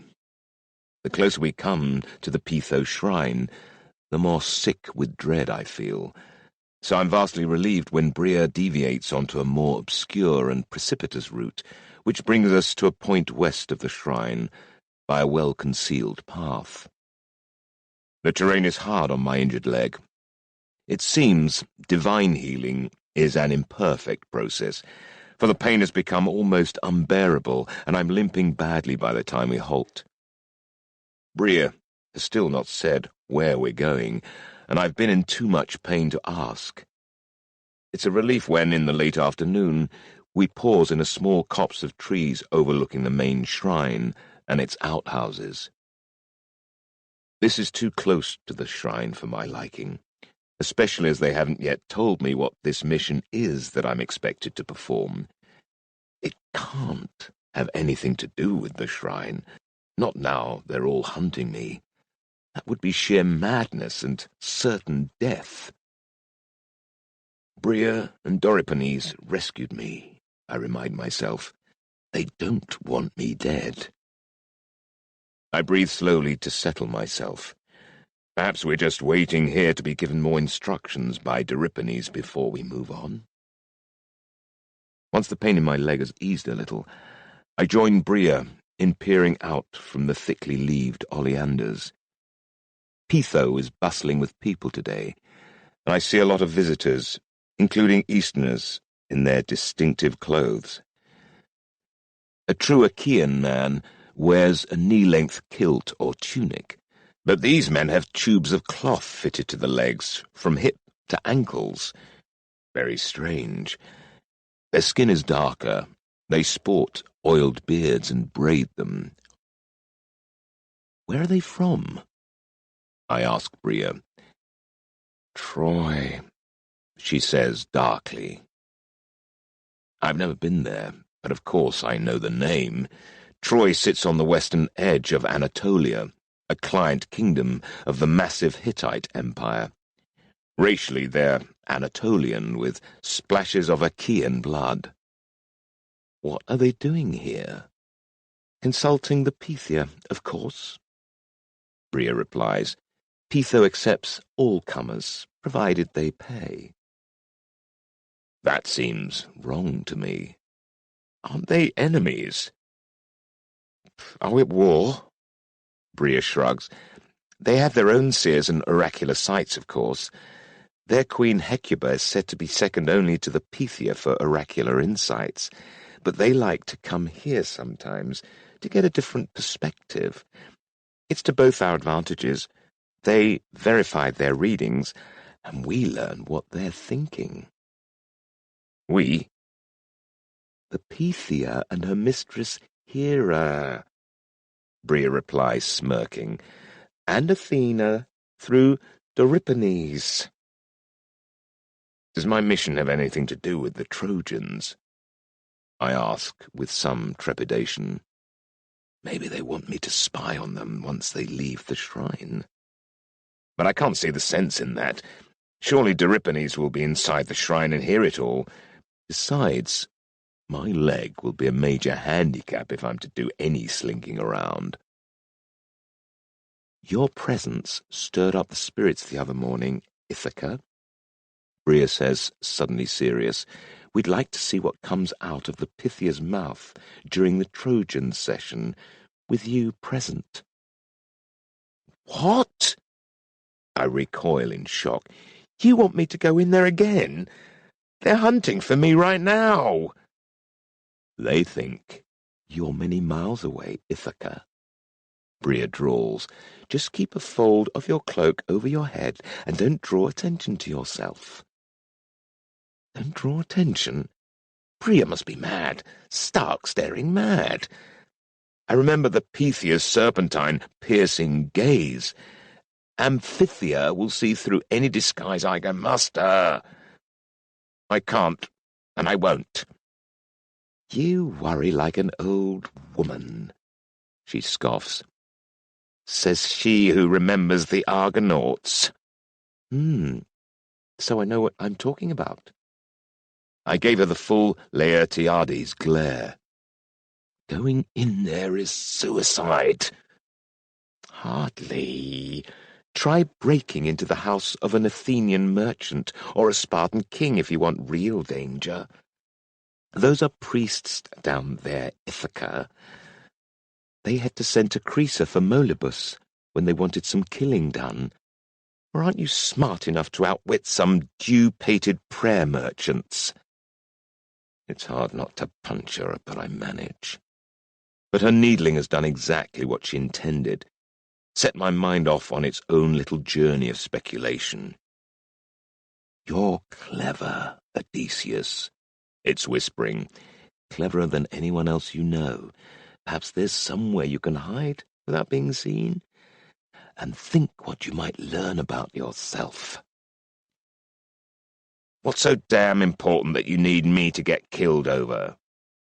Not killed. For the first time she looks a little apologetic. Listen, Ithaca. Euripides says he's never seen such an arousal of the spirits as your session with the Pythia. What came of it didn't benefit you much. Oh, you noticed.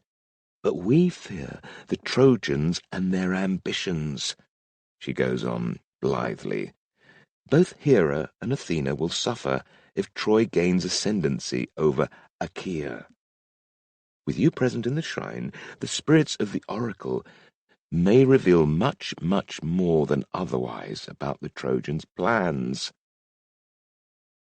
I can't muster much excitement about helping Hera, who clearly wants me dead. But I owe Athena my life, and Ithaca is a part of the Achaean Confederation, and if it falls, we fall too. Civilizations can vanish, their people exterminated. I would die rather than see this happen to my people. We both tense as footsteps approach. I peer through the oleanders and see a cloaked and hatted figure clambering towards us through the trees. "Euripides," I whisper, relieved. The priest joins us. He's edgy, which does nothing for my nerves. "Well?" he asks, looking at me. "He's in," Bria replies. I shoot her a murderous glance, but my stupid brain is intrigued, and I blurt, "I'll do it." "Excellent," Euripides approves. Not that I expected otherwise. His fleeting smile fades. "I thought we'd have an extra day to plan how to smuggle you in," he tells me, "but the Trojans are insisting on a hearing at dawn tomorrow, so give them time to depart from Kira tomorrow afternoon. The wind is favorable for their voyage home, and they are anxious not to miss it." Kira is the port south of Pytho, where I landed with my family only a handful of days ago.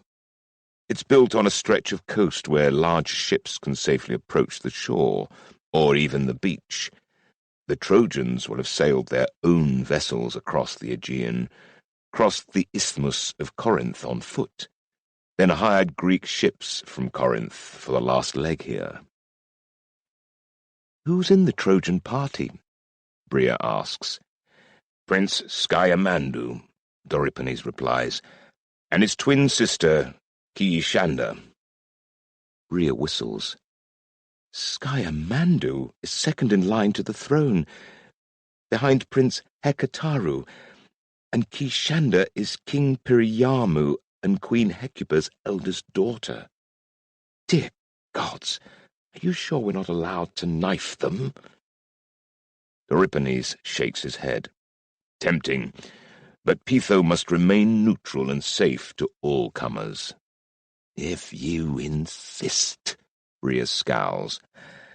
"I already know she can kill, but it seems she has a hunger for it too." Euripides perches in front of me, checks my wounded thigh and asks how I'm feeling. "Fabulous," I lie. Now I'm committed to this insanity, I might as well pretend I can pull it off. He's clearly not fooled, but he says, "Good to hear it. Listen, you'll sleep overnight in my house. Then early tomorrow morning I'll get you into the shrine. There are alcoves overlooking the main chamber, one for each of the 4 winds. I'll disguise you and place you there, close enough to stir up the spirits when the Pythia goes into her trance. Once the hearing is over, just slip away." He makes it sound suspiciously simple. "How will you disguise me?" I stroke my mane of red hair. "I'm somewhat distinctive." "Shave it off," Bria suggests callously. "No!" I'm rather proud of it, and anyway a warrior of Achaea would never do such a thing. Euripides sees my outrage. "That won't be necessary, as well you know," he tells Bria. He takes a handful of my hair and mutters something, and to my astonishment it turns brown. "What have you done?" I gasp. Bria laughs. "Vain, isn't he? Don't worry, Ithaca, it's just an illusion. It'll last only as long as we want." I tell myself it's a good start, though my heart is still beating against my ribs as I don the grey acolyte robe Euripides hands me and shroud my head with my cloak. Bria takes charge of my sword. No acolyte bears arms, and bids us farewell for now. "Put your fears aside, Ithaca," she assures me. "We'll be watching out for you, whatever happens." We don't exactly hug, but she killed Olympus, summoned Athena, and has given me something like a reason to live. Though it's not a change I'm entirely grateful for, I owe her.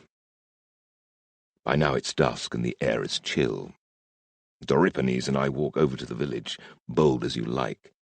Just act as if you belong, and people will assume you do, he tells me. Reckless though that sounds, it actually works. There are dozens of acolytes here, all muffled in thick cloaks. No one gives me a second glance. Doripenes lays out a spare pallet for me in his own bedroom, the same room my parents used when visiting, and the very room where I was disowned. Is Doripenes reminding me how much I've lost, how much I now rely on Athena? Probably, and thinking about my family right now returning to Ithaca without me means it's a long time until I sleep. Doripenes wakes me well before dawn, and we breakfast on thick barley porridge that sticks in my throat. I force it down somehow, and wrap a pair of honey cakes into cloth and tuck them into my pouch for later, while he briefs me on what I'm to do. Just stay where he puts me and listen hard. He ensures my illusory hair colour persists. Then, swathed in our cloaks and with heads bowed, we go to the shrine. It's dark and we drift along the path through the pines like ghosts. We're almost there when Doripenes pulls me aside, hissing in alarm. We duck behind one of the outhouses and peer out cautiously. At the main portal to the shrine, lit by a spluttering torch, there's a massive bearded man with a dangerous panther-like gait, wearing gaudy leggings, a blue cloak, and a bronze corselet in the Eastern style. He's positioning 2 sentries at the doors, obviously fellow Trojans. There were no guards during my family's visit. "That's Adewale, a Trojan Theos," Doripenes mutters. "One of the most dangerous men I've met. He must be here to protect Prince Sciamandu and Princess Kishanda. Best we wait until he leaves." The wait is anxious but brief. Then Adewale sets off towards the village, presumably to fetch his charges. Once he's gone, Doripenes takes me inside the main portal, past the 2 Trojan guardsmen, who question him brusquely but admit us when Doripenes shows them his priestly seal. He leads me around a circular passage, around the upper level until we reach the northern alcove, which contains an altar to Boreas, the north wind. It's here Doripenes leaves me. "There's nothing you need do," he tells me. "Speak to no one, unless you must. If you're questioned, say you're new and have been sent here by me to gain an understanding of the oracle." He shows me a low opening in the wall behind the altar, which looks down into a brooding darkness, the dimly lit inner sanctum where the Pythia makes her pronouncements. "You're performing a crucial task," he murmurs. "If your presence stirs up the humours of this place, we may learn much. Once it's done, await me here." He leaves, and immediately I'm beset by memories of my confrontation with the Pythia, replete with that ghostly serpentine presence. Fighting for calm, I settle onto my knees, keeping my head bowed. At first I'm alone, but soon a group of priests and priestesses enter from the passage and begin lighting the shrine's lamps. One older priestess, in grey robes, asks me sharply who I am, but when I mention the magic word Doripenes, she loses all curiosity and I'm left alone again. I'm nervous, but oddly, I'm also vividly alive at all this intrigue and tension. A few minutes pass. Then I catch a woman's scent of roses and cinnamon as someone kneels to my right, just out of reach. They're fidgeting rather than praying. I steal a glance and my throat goes dry. The newcomer is a young woman, and once my eyes have been snared, I can't look away. She's young, about my age, I'm guessing. Her clothing, unlike our Achaean weaves, is of a diaphanous material finer than the most delicate Egyptian linen, and dyed in pale blues and sunset pinks, like an evening sky. Silk. My mother has a few scraps back on Ithaca, but nothing in this quantity.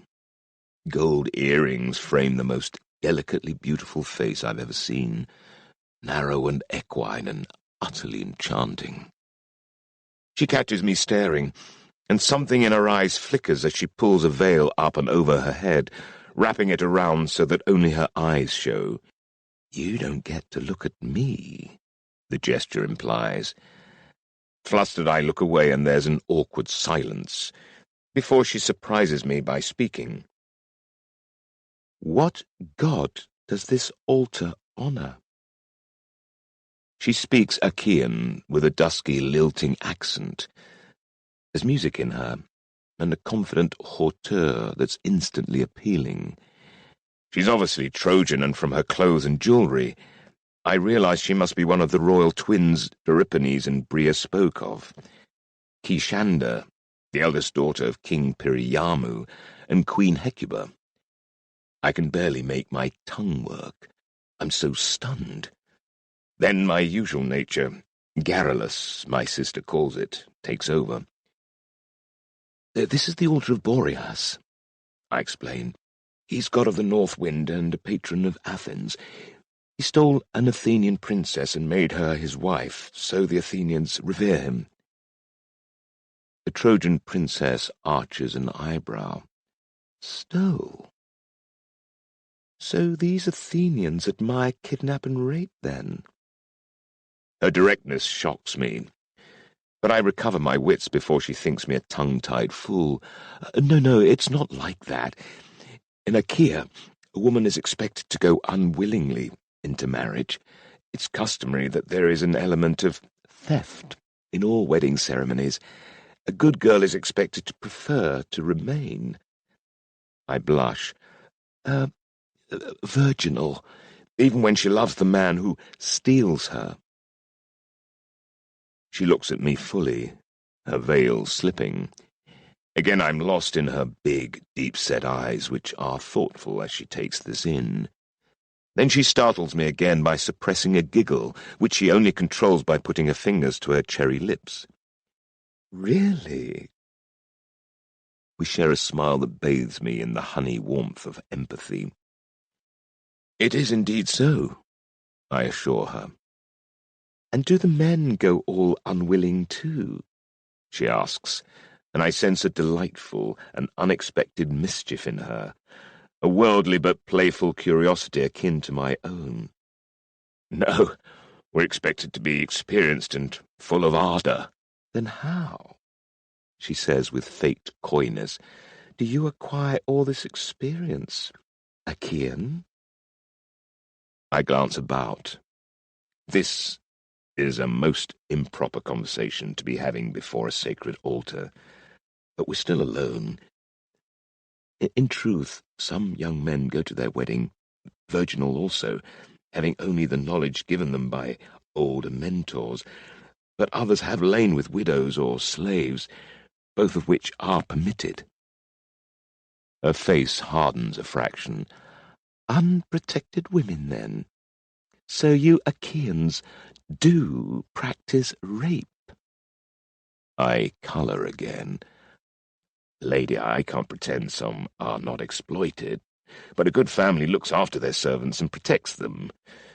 My mother forbids any woman-servant in our house to be misused, and we all respect that. And most widows have their dowries, and take younger lovers in consolation for their loss." "My own I've let my tongue run away with itself, and she latches unerringly onto my hesitation. "Your own?" she asks, her eyes teasing and frankly curious. "Do go on." "There is a widow I lay with at times," I admit. This is true. Her name's Issa. She dwells in a fine house outside Ithaca town, owns merchant ships and flocks and olive groves. She's one of the richest women in the islands, twice my age, but still beautiful and full of wisdom and grace, and a generous lover. Kishanda hears something in my voice. "Do you love her?" she asks. "Lady, love would be awkward for both of us. I will marry someone my own age one day, someone my parents choose. Anissa is much courted, but were I free, who knows?" The Trojan princess seems to accept that, her smile returning to charm me. "Do you have a name, young priest?" "There's a game Eurybates and I play back on Ithaca. I like to befriend the traders and sailors that come to Ithaca and learn of the world, but no one would speak truth to me if they knew my station. So we invented a false persona. Megan of Kephallonia is what they call me," I say. "It's a small island kingdom," I add, in response to a questioning eyebrow, "off the coast of western Achaea, with Ithaca as its capital. I've come as an acolyte, but also to seek guidance about the future, as have you, though my matters are of much less import." "Then you know who I am?" "Of course, you are Princess Kishanda of Troy, and I am at your service." I don't pronounce her name well. The Luwian language has a weird sh sound that comes out of my mouth as an S, and I roll the final syllable.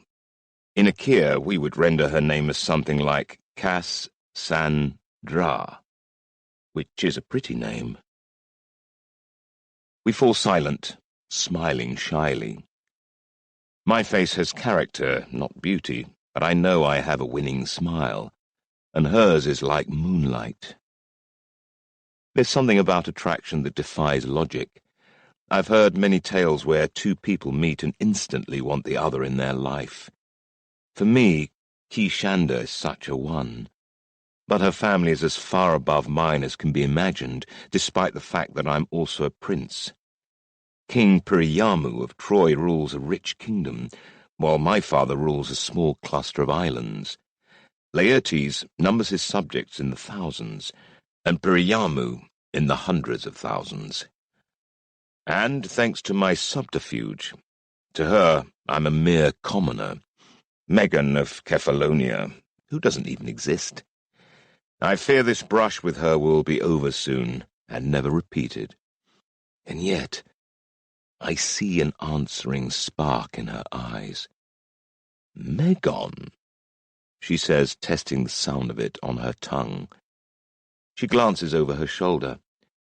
"I'm supposed to be praying, Megon, but the truth is I'm nervous. Very soon my brother and I go to see the Pythia." "Have you seen her? Do you know what happens here?" "Yes, but I'm new. I've only witnessed an audience with the Pythia once before." Then I remember that I still have Doripenes' honey cakes in my pouch, and pull out the parcel. "Would you like to share these?" Clearly, good manners, caution, and decorum should all compel her to say no, especially before an altar, where the eating of non-sacrificial food isn't permitted. She glances left and right, as if suddenly aware she's alone with a male who isn't family. All men are animals, the old gossips say. But honey is sweet. "Why not?" she says, with just a hint of wickedness. "Thank you, great goddess." I edge closer until we're almost touching, the fold of my cloak slipping from my head as I hand her a honey cake. With conspiratorial winks, we gobble them down like naughty children. Her delight at the honey cakes is clear, but she's watchful still. I sense a kindred spirit, another inquiring mind, eager to learn from this rare circumstance. I become aware that my fear has eased, and it's not just about her. I'm quite enjoying all this intrigue and subterfuge. May I ask why you're here? I risk asking. She considers me for a moment, then shrugs. My parents sent us here. Troy is building a new harbour at Bessikos Bay to grow our sea trade, and my father the king is seeking fresh alliances. My mother is a great seeress in her own right, and wished to consult with the Pythia, but she's with child again, so my brother and I were sent. As a prince, I've been raised to know something of the world, and as Megon, I've learnt much from the traders. Troy is at the southern end of the straits that lead through to the Axenus Sea, and well placed to control the shipping from the tin mines. Their old harbour silted up some generations ago, however, so they've been unable to disrupt Achaean imports from the tin mines. But this harbour she speaks of, that could change everything. My tutors drilled enough geography into me that I know Bessikos Bay. It's south of Troy, sheltered from the strong currents of the Hellespont. Any ship entering or leaving Axenus, the inhospitable sea, will want to use it, but the Trojans will exact heavy tolls, I don't doubt. I'm careful to hide my concern, though, just asking her more about Troy. She chats happily, and boasts a little of her father's might. His plans are certainly grand. Your harbour won't do much for Achaea, I point out, curious to see her reaction. Achaea is tiny, and anyway, each nation must look to their own interests. At first, I'm shocked at her dismissal of my people. Then I realize her misunderstanding. Historically, Achaea is a small kingdom on the north coast of the Peloponnese, an insignificant place, as she says, but the name has also come to mean the racial identity of all of our kingdoms, including the islands to the west, south, and east, even those nudging the coast of Asia. I mean all the Achaean peoples, I explain. We are many kingdoms, but we are also one, led by the High King in Mycenae. I know, she says, saving face, or else she's provoking me, in order to tease my thoughts out of me, that why would our port affect the kingdoms of Achaea? Now I'm certain she's leading me on, testing my knowledge of the world. With any other person I would have been irked, but I can't resist playing her game. She's charmed me.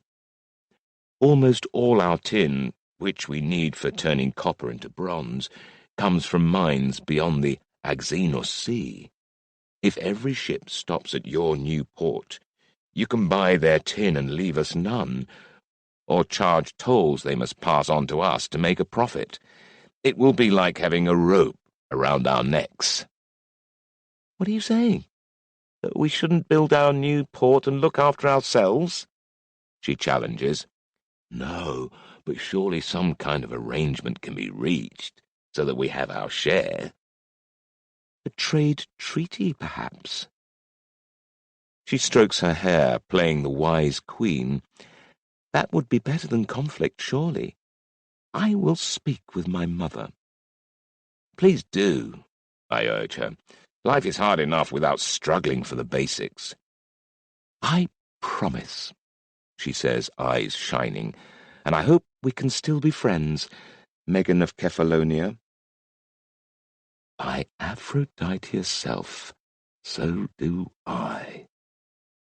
Our eyes are locked, and I experience that wonderful realization that the person you're so attracted to feels the same. I almost fancy that I could lean in and kiss her. You're very beautiful, I murmur. She preens unconsciously and says, And you have the most wonderful red hair. I stifle a gasp. A quick glance shows me my hair is still as brown as Doripenes made it this morning. But she's seen through Doripenes' illusions, perhaps without even knowing they were there. My heart thumps against my ribs. Should I make my getaway while I can? No, she's shown no sign she's aware all Pytho is hunting a red-headed man. I master my shot smoothly, I think, and somehow we're leaning towards each other again, lips parting. Keisha! A furious voice snarls as a slim young man, fully armed despite the prohibitions of the shrine, storms into the small recess, his face dark with anger. From his features I guess immediately that he's her twin brother, Scayamandu. Here you are! What are you doing? And who is this pig with you? I stand. We're only conversing. You have no right to address my sister. She's a princess of Troy. No one speaks to her. I'd have been wise to shut up, but I'm not always wise. Sounds a dull existence, but no duller than putting up with you. His hand goes to his dagger, but Kishanda grabs his arm. We were just talking, brother. He's been entirely honourable throughout. Scayamandu glares at her. You sneaked out. I've been searching for you everywhere. Dear Skaya, I didn't mean to alarm you. I just needed to think, that's all. She strokes his bicep, gazing up at him with those amazing eyes. Nothing improper has occurred, I assure you. Megon has been the soul of honour. Apart from speaking openly of marital and sexual mores, and desecrating the altar by eating non-sacrificial honey cakes before it, she's absolutely right. Scayamandu scowls at me again, clearly seeing no more than a lowly novice.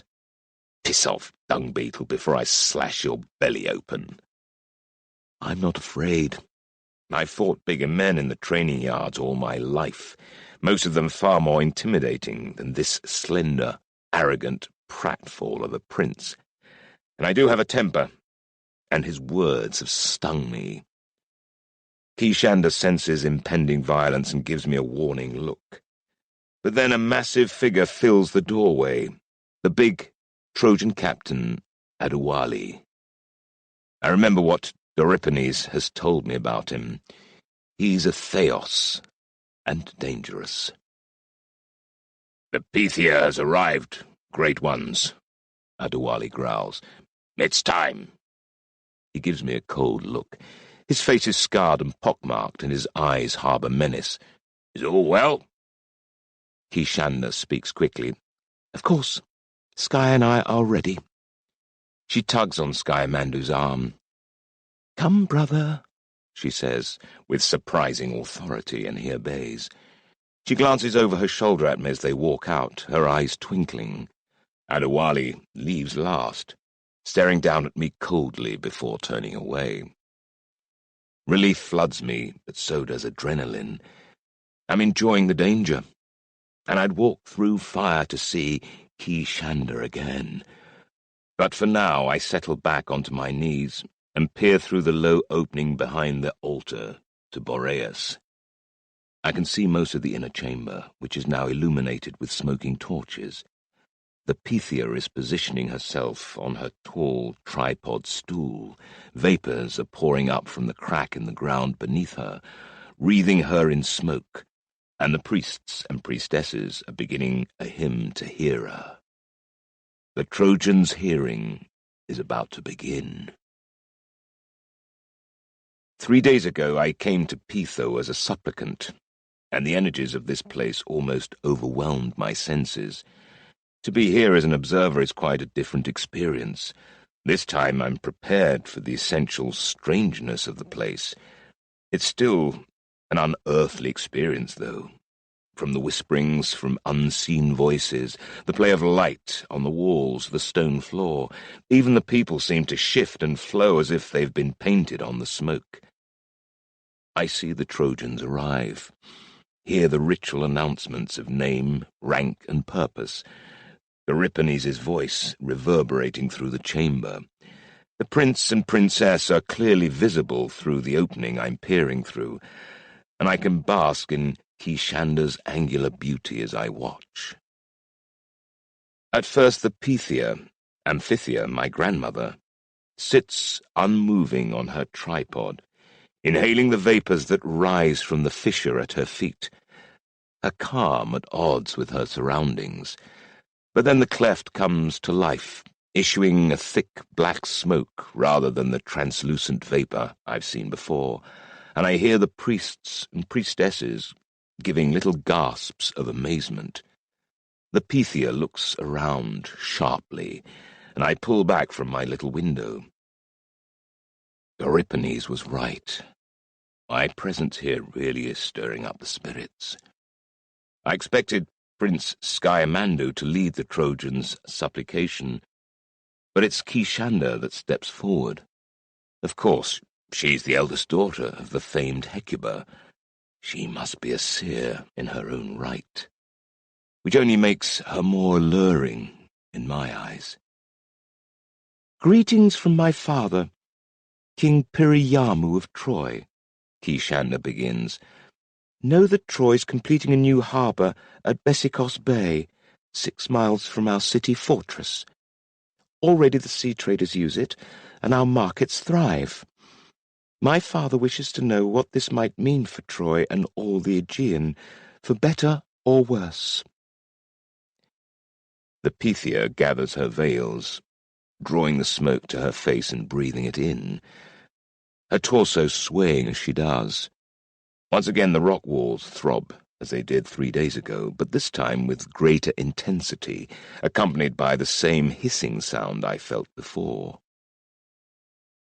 Amphithea enters her trance-like state, venting an almost sexual moan, clutching at her left breast, then her eyes flash open, white and pupilless. "The hippocampus thrashes its tail," she cries, "devouring the depths of the ocean. Pearls from oysters, coral and gold glitter on the walls." She vents a croaking cough that trails on, but just as I think she's done, she continues, "A shifting of stars in the firmament, a bloodletting, the end of a civilization. The lion rises and roars. The hippocampus has hooves and coils. From one can the lion flee, but not the other. The comet plunges, the old king and the new, the rising and the setting of the sun, and the lion's roar is stifled." As she falls silent, the earth rumbles and the whole shrine shakes. Dense smoke is pouring from the cleft to engulf the Pythia, so thick she almost vanishes. The priests react with alarm. Sciamandu looks terrified, but Kishander's eyes are shining and wide. And as for the words, I've had no formal training in deciphering portents, but I'm a voracious student. The horse is a symbol of Troy, and the hippocampus is a legendary beast of the seas, with a horse's 4 parts and the tail of a fish. It could be a symbol of Troy's growing sea power. Pearls and coral must pertain to the wealth of the sea trade, and the lion is for Mycenae, seat of our high king, surely. And the hoof and the coils, a sudden blow or slow strangulation. War or economic dominance. From one can the lion flee, but not the other. When Kishander asks her next question, I can hear the excitement in her voice. "In all things there is risk. What perils await Troy on the path we have taken?" The Pythia answers instantly, her voice harsh. "Brother to brother, family to kin, the horse gallops and the great eagle swoops. The Sky Father turns his eye, lightning for weakness, the quill for strength." My mind races. The great eagle is the Hittite emperor, overlord of all Anatolia. The Trojans dwell at the northwestern edge of that empire, and the traders say King Priyamu has been courting the emperor for over a decade. He's seeking alliance, the quill, not the lightning. But the Skyfather must be Zeus. How's he involved? By what means might the hippocampus defeat the lion? Kishander asks. The Pythia stalks forward from the edge of the fissure to confront Kishander. The smoke surges from the cleft to swirl around them both. Slow and certain are the coils that tighten, grip and asphyxiate, the Pythia cries. Swift the stamping hoof that stuns and shatters. Against either the lion is weak. I'm horrified. I've just heard the fate of Achaea laid out, and it's doom for us, whichever way we take against mighty Troy. So much for my childish daydreams of working with Kishander for peace. But there's more. But beware, the Pythia adds, for if the lion bites, the eagle turns. A warning, surely, bearing some hope. Troy must be strong with Achaea, but be wary of showing too much strength, lest the Hittites are aroused. But why? Surely they're allies of Troy. Who or what are the greatest risks to Troy in any conflict with the Achaeans? Kishander asks. The Pythia tries to answer, but she's taken by a paroxysm of coughing and almost falls. I sense that she can't bear much more of this. The gases and smoke must be racking her body, for she starts lurching drunkenly. But still she rallies and answers in a voice like an old serpent. The lost one, abandoned, unworthy, awaits. Clouds gather, enticing promises blind the viper. Her voice falters, but she struggles on. Night hunter, your watcher, skull-born. She sends the bull slayer, the dethroned, to contest thy will. The first part of the prophecy eludes me, but I understand this much. Theseus slew the Cretan bull and was dethroned as king of Athens some years ago. Is he also a servant of Athena? For skull-born must mean Athena, referring as it does to one of her origin legends. The Pythia delivers what must surely be her final volley of words. The consort stands firm, seeing and hearing all. She will not be betrayed again. Warn the father, warn the son. The queen stands defiant. So Hera will not countenance the conquest of Achaea, and Troy and Kishander are to be my enemy. That seems to be the end of it, but then the Pythia speaks again, her voice becoming the grinding of boulders in a landslide. Line of the tormented, the fire-giver, she groans. Man of fire, sacred son revealed and shamed. Taken up he rises and altars crack.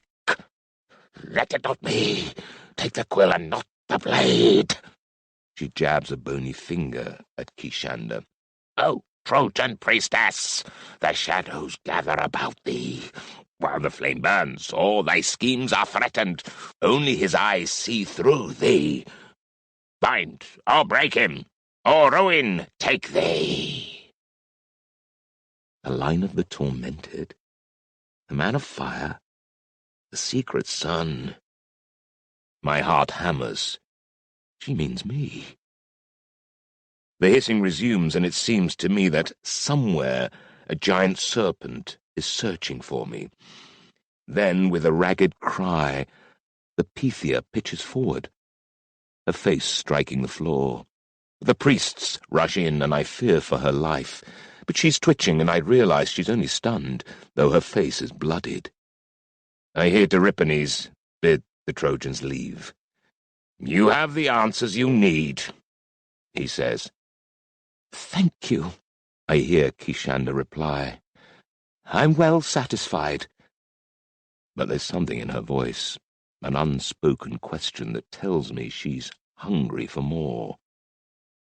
I know I'm now in even more danger than before, and not just from the Pythia's priests.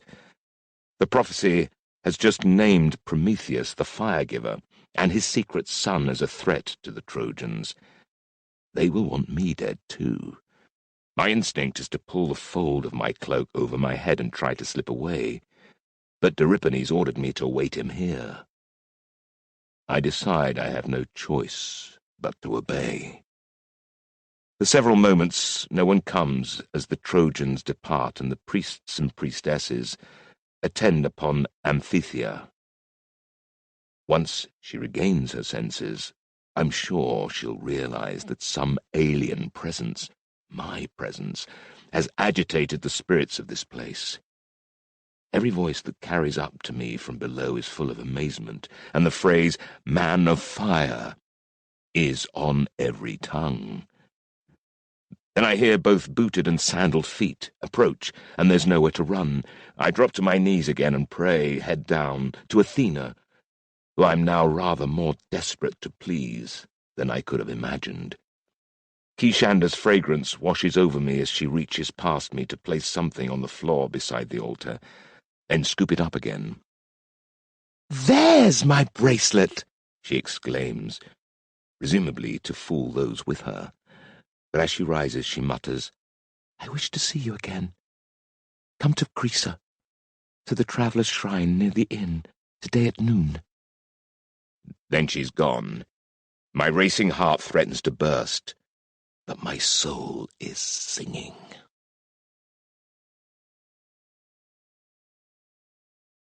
Chapter 5. The Choice. A race of bronze, fearsome and mighty, who embraced the woeful works of Ares and deeds of hubris. They were as hard-hearted as the mythic lodestone, terrifying men. Their strength was great, their armor was of bronze, their houses and tools were of bronze. But dreadful though they were, black death took them and they fled the sun's shining light. Hesiod, Works and Days. Crisa, Focus. Moments later, Euripides finds me and marches me out of the shrine, past a cluster of acolytes jabbering about the prophecies, and up the slope beyond the shrine complex towards the cliffs. A low sun filters through the pines, and I realize it's still barely past dawn. "Are you all right?" he mutters. "I'm fine," I tell him quite honestly. Yes, there were some nerve-wracking moments, and even being there as an enemy of the shrine was undoubtedly blasphemous. And the Pythia's words were frankly soul-crushing, but it was exciting. I feel like I was born to this life. And Kishanda, thank you, Aphrodite, or whoever, for that encounter. Euripides is clearly immensely pleased. "Dear gods," he murmurs as we hurry towards his house, "that was the fullest, most extraordinary prophecy I've witnessed. I was right to bring you here. If only you could stay, how much more we would learn." "What happens now?" I ask eagerly, my mind on Kishanda's promised assignation. "What do I do?" "Go back to Corikia's cave. Take the secret path Bria led you down yesterday, and be sure not to be seen. Await my instructions there. It may take a day or so before the Pythia calls off the hunt. Then I'll come. And after that, we'll take you to another place. We're still unsure how you may best serve our mistress." He stares hard at me. You are truly of the line of Prometheus, the original man of fire.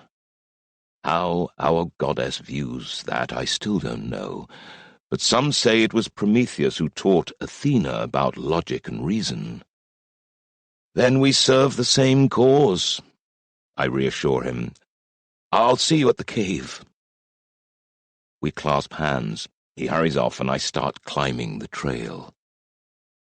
But only until I'm out of sight, because despite my assurances to Doripenes, I've not told him of my conversation with Kishanda, and I'm absolutely determined to see her again, whatever the risk. I strip off the acolyte robes and poke them down a rabbit hole, bundle the cloak up and tuck it under my arm, then leave the trail to clamber down through rugged scrub, giving Pitho a wide berth. After a while, shins scratched and the wound in my thigh starting to ache, I find a goat track that takes me in the direction I need, invisible to any on the road. Crisa, the nearest town to Pitho, is now only a few miles away at the base of the mountainside. It's still morning and I have plenty of time, so I pause to drink at a welcome spring, while I go over what I've learnt in my mind. It's clear from my conversation with Kishanda, and the Pythia's words, that this new port of Troy's at Bessikos Bay could destabilize the whole region. As Megan of Kephallonia, I've spent many convivial hours in taverns learning how the world of commerce works. So I know that the rarest, most expensive trading commodity in our world is not gold or silver. It's not olive oil or finely woven wool or grain, wine, copper or timber. It's tin. This is because without tin, copper can't be forged into bronze, the hardest known alloy from which the most important tools and weapons are forged. 40 years ago, the great Jason led his Argonauts, a band of our finest warriors, including Laertes, northeast through the Bosporus and across the Exenus Sea, where he defeated the local tribes and founded a mining settlement. It's since grown 100-fold, drawing men from all over Achaea and employing countless slaves, all labouring to bring us tin. We don't keep it all. Much we sell for immense profit around the Aegean. Thanks to the tin trade, Mycenae and the other kingdoms of Achaea thrive. But Troy has also grown in this time. Once a smaller citadel that the great hero Heracles ransacked, the city has been rebuilt, the walls expanded, and the kingdom it rules grown strong. This new harbour of theirs is like a knife at our throats. If I interpret the Pythia's prophecies and my own knowledge of commerce correctly, sea travel is perilous, and a safe harbour is priceless. There are no good harbours in the narrow straits that lead to the Exenus Sea, so by the time the ships reach its mouth, they need water and provisions. Troy will now give them that. And she will also fleece us of the tin we must have. Traders are men of money, not patriots. They'll sell to the man offering the best price, on the easiest and safest routes. If that means selling all their tin to Troy and letting the Trojans distribute it, east and south into the Hittite lands, not west into Achaea, then they'll do it. The Pythia has seen this, a future in which Troy ascends, safeguarding its relationship with its big, dangerous neighbours, the Hittite Empire, until it comes to dominate the entire Aegean. Achaea will die, strangled by commerce or crushed by force of arms. My people and our way of life are doomed. And somehow I, the man of fire, am a threat to this bleak future. I have no idea how, nor do I wish to be the enemy of Kishanda, whose lovely face floats constantly before my eyes. This isn't mere infatuation, I tell myself. I feel clear-headed, and I remember the answering spark in her eyes. I can even imagine a way that can fulfill Troy's ambitions, yet save Achaea. I marry her, and through our love we find a way to make both Troy and Achaea great. It seems ludicrous, but is it? I'm a prince of Achaea, albeit of one of the lowliest kingdoms. Perhaps I am a theos, God-touched, despite Bria's doubts. Surely I might be worthy of Trojan royalty. Everything seems possible when another soul touches yours. I reached Crisa with the sun almost at its peak, but I put the cloak back on, pulling a fold of it over my once more scarlet blaze of hair, and take the side streets through the town, seeking the traveller's shrine. My family stopped there to give thanks for our safe journey a few days ago, father being a stickler for such rituals, so it's not hard for me to find it again.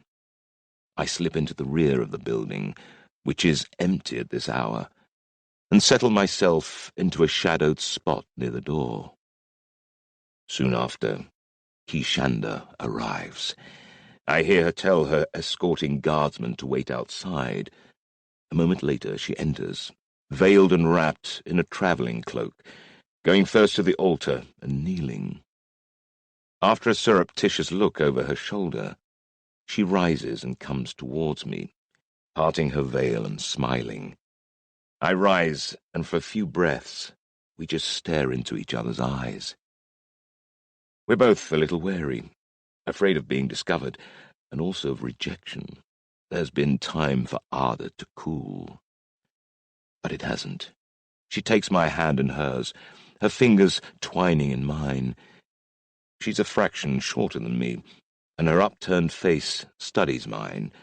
Then, with sudden decisiveness, she's stepping close and breathing my breath, gazing into my eyes, and then releasing my hands to lay her right hand on my chest, above my heart, while she strokes my hair with her left as if it's gold thread.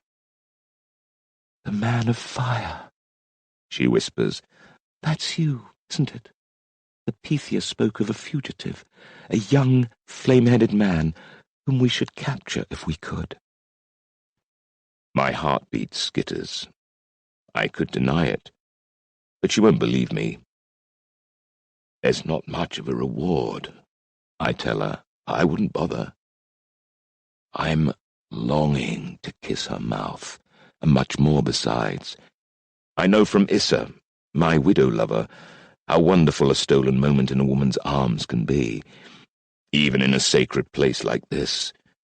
But I also know better than to rush in with so many pitfalls around us. So I just wait, gazing into her big eyes, luminous in this gloomy shrine. "Secret son who could ruin us," she whispers, tangling her fingers in strands of scarlet gold hair.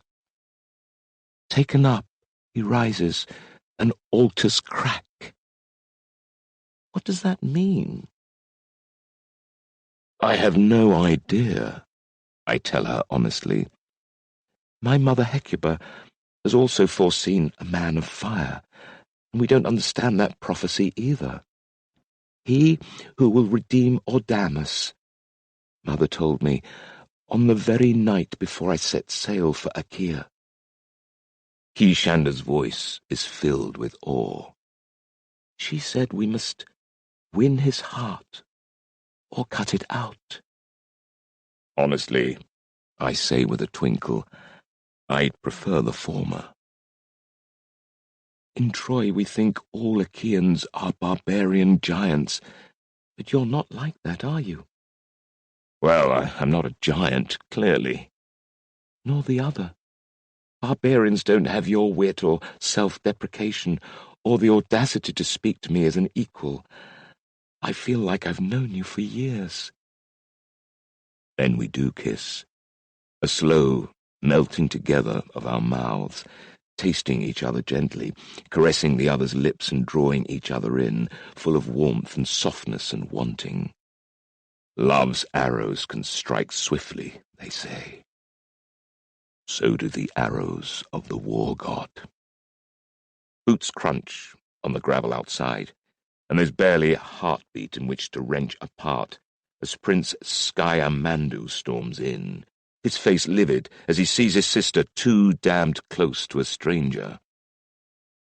Keisha, what are you doing? He snarls, his eyes narrow as he peers into the shadows. You again. I'm reeling in shock.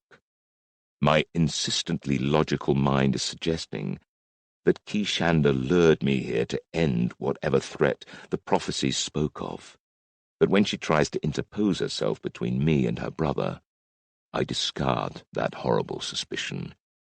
But it means I'm unprepared when he brushes her aside and smashes his fist into my face. My world explodes in blood and white-hot pain, and I stagger. The back of my head strikes the wall, and constellations erupt. My knees wobble and I slide to the floor, my vision a wet smudge. Kishanda screams. Her brother roars, and they rail at each other in their own tongue. I know little of it, but not enough to follow their words when I'm stunned. Then he drags her, shrieking, out of the shrine. As Adewale and 3 other Trojans walk in, plant their feet and stare down at me just as my sight clears. I remember Doripanes' warning only a few hours ago. A dangerous man. He looks it. They draw their curved swords. Well, says one of them, a thick-set man with a paunch. Adewale fixes me with a cold glare. we kill him. Paunchy grins savagely, testing the edge of the blade with his thumb. More pleasure. He draws back his arm, then slashes down hard at my neck. I'm dead.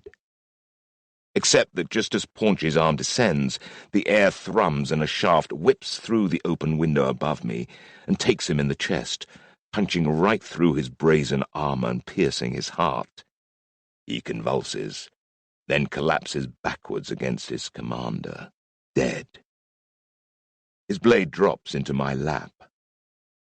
I snatch at the leather-wrapped hilt and lash out, sweeping the curved blade into the stomach of the nearest man, but the blow is foiled by his armor and only gashes him.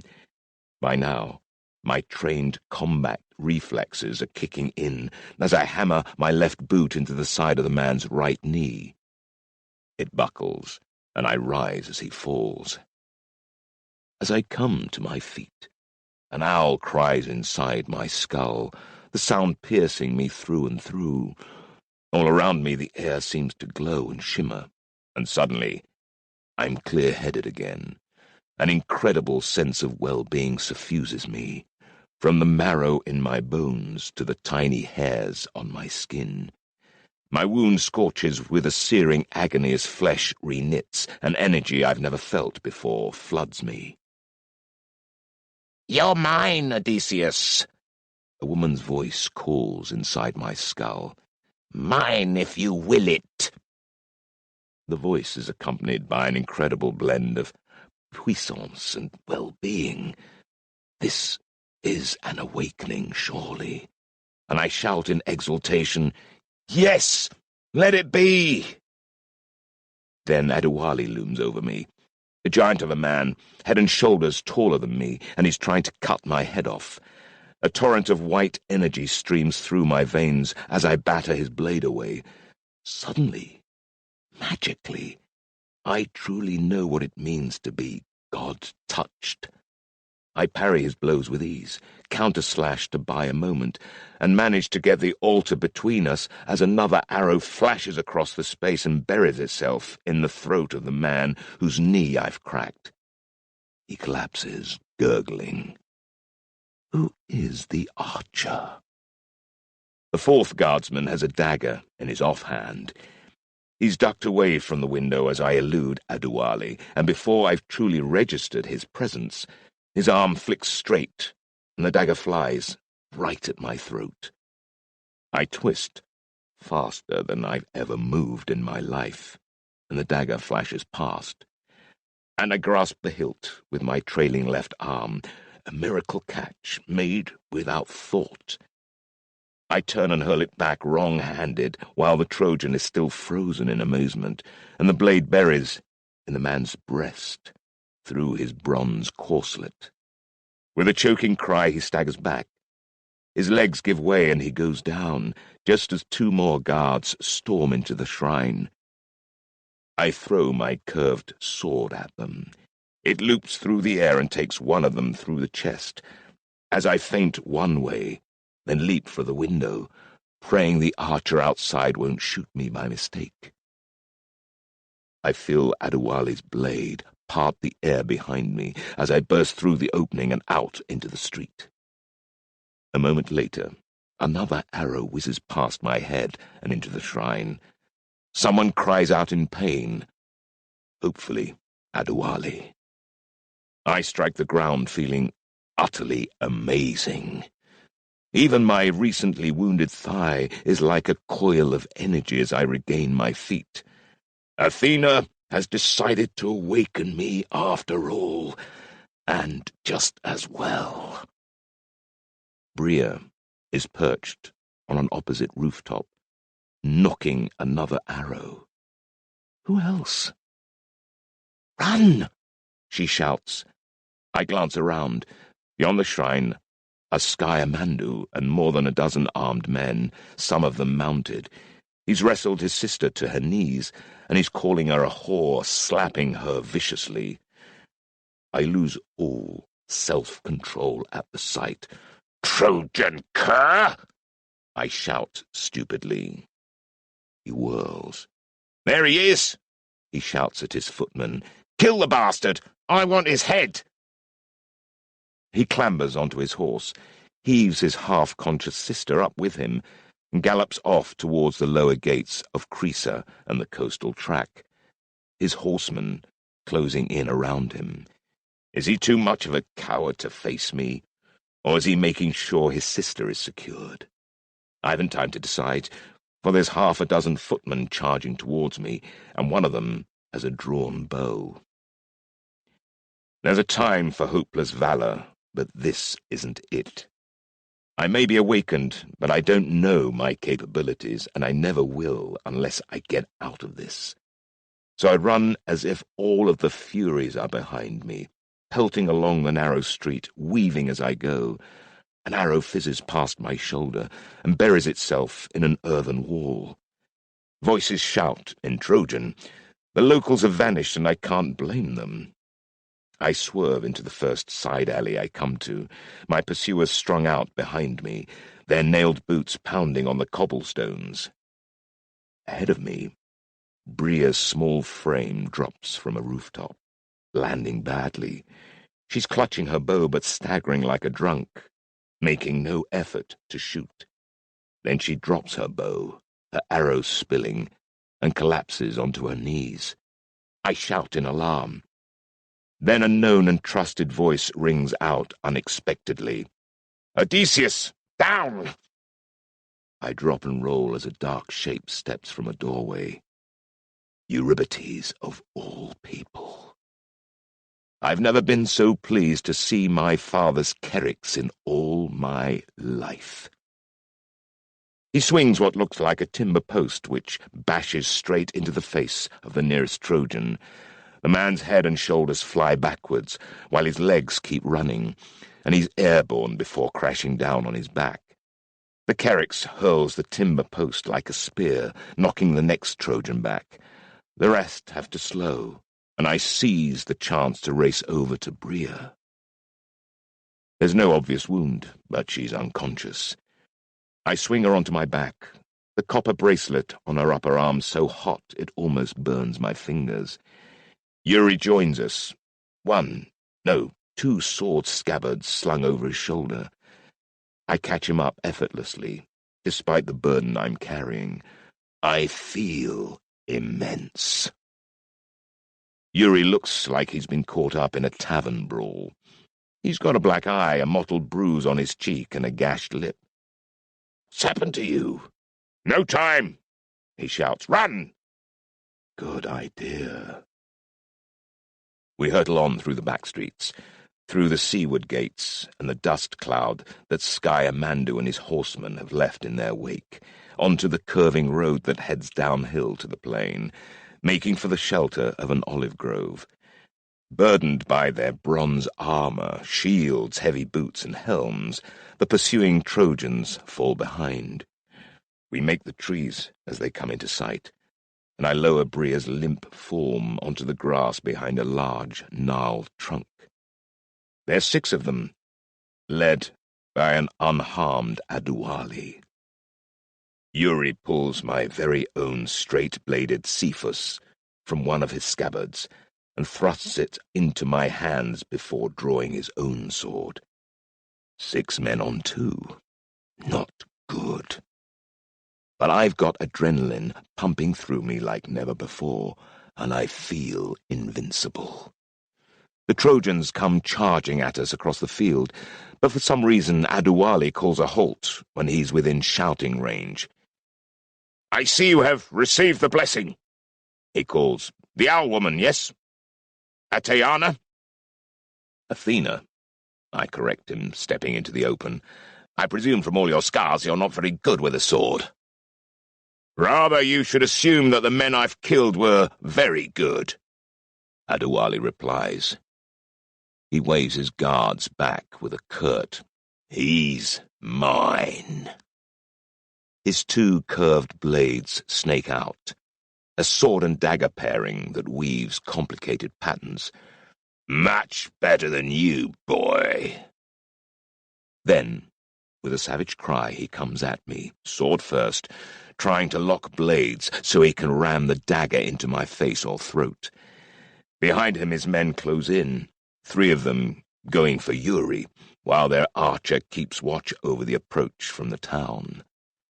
Out of the corner of my eye, I see Yuri back up against an olive trunk, 2 of its lower branches flanking him so that his assailants can only attack one at a time.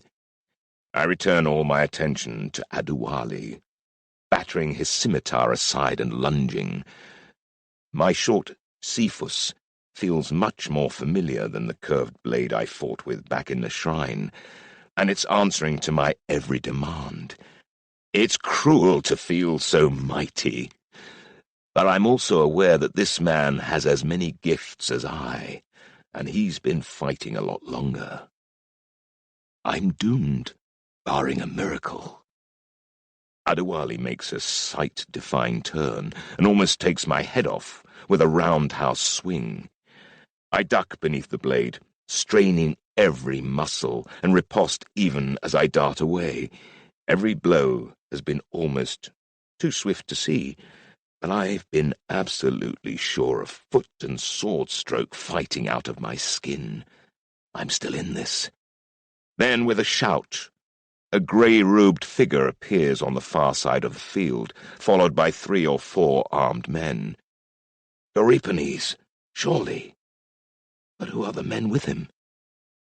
Are they from Pytho? Whose side will they take? The Trojan archer who's been hovering behind Aduali begins shooting, and one of Euripides' men falls.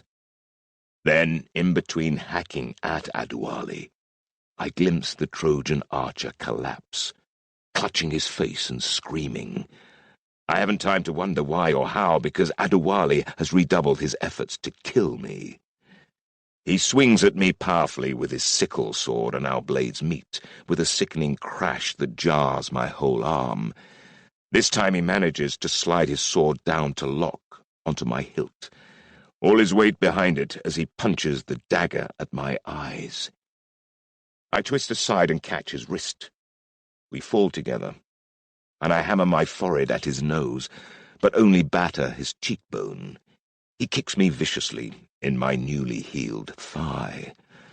The pain is excruciating, and my grip on him fails.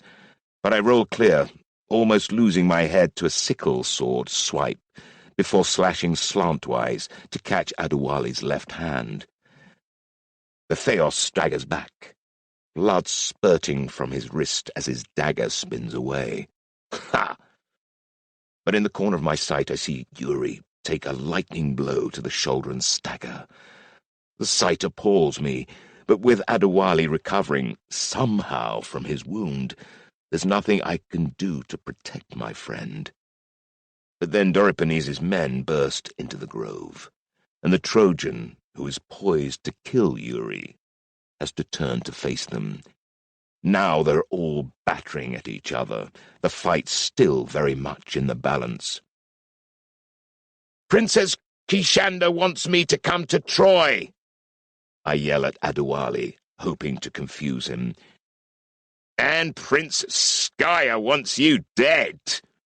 He sneers, driving at me with another flurry of blows I barely repel. "Women don't matter, even princesses." We circle again, dangerously close to Bria, who's still down. She groans and lifts her head. Her eyes are blank and her face as pale as a ghost. Curiously, the copper bracelet has disappeared. Perhaps it fell off during the chase. "Who's your patron?" I ask Adewale as a distraction. Move, I urge Bria silently. Run. "Ishtar, goddess of love and war. It's quite the life for those dedicated to her. Sex and blood. I'm going to enjoy giving your avatar girl there a taste of both." You'll have to come through me for that. "That's very much my intention, Achaean." And he roars in, slams a sword blow at my midriff, and, once I'm committed to the block, turns his stroke into a feint and swings at my left shoulder. I manage to parry, but I'm knocked sideways, away from Bria. He puts his sword to her throat. "Yield, or the avatar dies." Around me the fight goes quiet. I pause, caught by indecision. Bria said she's a daimon, and the girl's body is possessed by her, so Bria might survive having her throat cut. But Hebia, the goatherd, is a living, breathing person, and she will die. Her eyes have widened in horror, and I realize Bria's knowing, calculating gaze is absent. It's the girl Hebia, terrified and bewildered, looking up at Adewale. Bria's abandoned her. I'm furious. Bria has placed Hebia in danger, recklessly and without care. I'm not prepared to let her pay the price. She's an innocent girl, I protest. "Innocent?" Adewale sneers.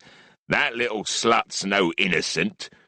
She's a daimon, as we both know." His hard, scarred face is implacable, without an ounce of self-doubt as to his imminent triumph. Perhaps being God-touched makes men like him so arrogant. A weakness to be wary of if I live through this. "The diamond's gone," I shout. "All you murder is a girl. Have you no honor, Trojan?" Adewale hesitates, and quick as light the girl pulls a dagger from her belt and buries it in his left calf. The Trojan gives a howl of pain and dismay. As he staggers, I leap and swing, a roundhouse slash that goes right over his flailing blind parry, carving an arc that intercepts his neck and keeps going. His torso crumples, blood pumping from the neck stump as his head bounds and rolls in the dirt. Hebia screams, her small face contorted. Then she staggers to her feet and dashes out of the olive grove as I stare at the still twitching corpse. This man was a theos, a champion of a god, but he still died young. Is that the fate I've signed up for? As soon as they see their renowned captain fall, the Trojans flee, and Doripanes' men, who are doing no more than holding their own, are happy to let them go. Doripanes arrives, limping and strangely exhausted. just as I'm kneeling down next to Yuri. My friend is clutching his shoulder. There's blood splattered all over his face and seeping between his reddened fingers. He's in considerable pain. Euripides crouches down beside us and eases Yuri's hands away. The wound is deep and welling fresh blood, the sight making my gorge rise. The priest swiftly hacks a length of grey cloth from the hem of his robe, binds the wound tight, and presses down on it hard with the heels of both hands. "A simple flesh wound," he says. "No, a nasty one. Your friend will live." I grip Yuri's wrist, my own hands shaking with relief, and am rewarded with a wan smile. One of Euripides' men goes over to the fallen Trojan archer, who is thrashing about on the ground nearby, and slits his throat with an ugly grunt of satisfaction. I catch a glimpse of the archer's face. His eyes look as though they have been boiled in their sockets. The rest of Euripides' men are staring too, but at me. Because, suddenly, all I can see is red. The stench of blood and voided bowels overwhelms my nostrils, and I stagger from Yuri's side, doubled over and vomiting. One of the soldiers comes over to pat my shoulder, but I push him away. Being comforted when I'm showing such weakness only makes it worse. "First fight you've been in," says the man. "You'll get used to it." Part of me is reassured, the rest horrified, that I might become inured to violent death. There's a noise in the distance, a cacophony of war horns wailing. It may well have been going on for some time, but I'm only becoming aware of it now. It seems Crisa has finally responded to the violence, but has desecrated their sacred altar and littered the shrine and the nearby alley with bodies. Moments later, a band of mounted men, helmet plumes waving and corselets gleaming, canter through the gates and head towards the coast, in pursuit of Scaemandu's party. At the least, they should make short work of the fleeing Trojan foot soldiers, but the prince and his mounted men are already well ahead. Euripides asks one of his men to tend to Yuri, then takes the dead Trojan archer's bow and arrow, and thrusts them at me. "You'll need these. If you hurry, you'll get to the coast before the Trojans take ship." "But isn't this enough?" I ask, wiping vomit from my lips. How can he be so bloodthirsty and still serve a goddess of reason? And war, I remind myself. "They're the enemy, Ithacan. They tried to kill you. And Yuri's just told me that minx Kishanda set a trap for you. Don't you want to make her pay too?" It wasn't like that. I'm certain of it. Otherwise, why would Skya have struck her? Yes, I'd like a word with him about that blow. My martial ardor returns. "But Skya and his men are on horseback." "Then you better hurry. Especially now that the Trojans have heard the Cretan war horns. They'll be galloping hard now." "Won't they wait for Adewale?" "Not for long. I fancy Scaemandu cares more about his own safety than all else." "And I don't have a horse." Euripides raises his eyes to the heavens. "Use your legs." "You mean run?" "Yes, run. One leg after the other, faster than a walk. A damn sight faster if you're going to get there in time." "You're mad." The priest smiles grimly. "I'm as sane as I ever have been. Now listen carefully. The road to the coast makes a long dogleg, off to the west, and then back again, as you already know from your journey into Pytho. But you can take a direct route through the olive groves. There's more than a few drainage ditches, but they shouldn't slow you down. Not now you've been awakened. Athena has given you more speed, strength, and stamina. than you've ever dreamt of. How does he know I've been awakened? By seeing me survive a fight with another Theos, I suppose. I probe my wounded thigh. It still feels good, despite Adewale's kick, well enough to chance this crazy idea. And damn it, I want to see Skymandu pay. Eurybates gives me an encouraging nod, and I remember the way Skymandu struck my Kishanda. I swing the quiver and the bow onto my back, and shoulder my Cephos in its scabbard. Despite the exertion of the fight, I'm still burning, with energy and anger in equal measure. I turn, and I run. The land blurs beneath my feet as I bound and leap, ripping through tangled undergrowth, dodging between olive trees with their low branches and crazed trunks, and over countless ditches, vaulting over the slime and mud. The sun beats down, but I barely feel it. Undergrowth rakes my limbs, leaving welts and cuts, and a dozen or more times I almost lose my footing, risking broken bones or worse. Instead, I arrive, not long after, at the start of the very road my family and I had trod a few days ago, on our way up to Pitho, when I was simply the son of a minor island king, seeking audience with the Pythia. Drenched in sweat, aching in every limb but unwavering, I run through the dirt streets of Little Kira. Villagers stop to watch me, red-faced and panting like a bellows, and half-naked children recoil in alarm. I burst onto the beach, where leathery-faced fishermen look up from their nets of glittering fish which flop about as they asphyxiate, mouths and gills gaping. Women with baskets stare, and the gulls shriek and rise into the air. But my eyes are on a Corinthian galley a little way offshore.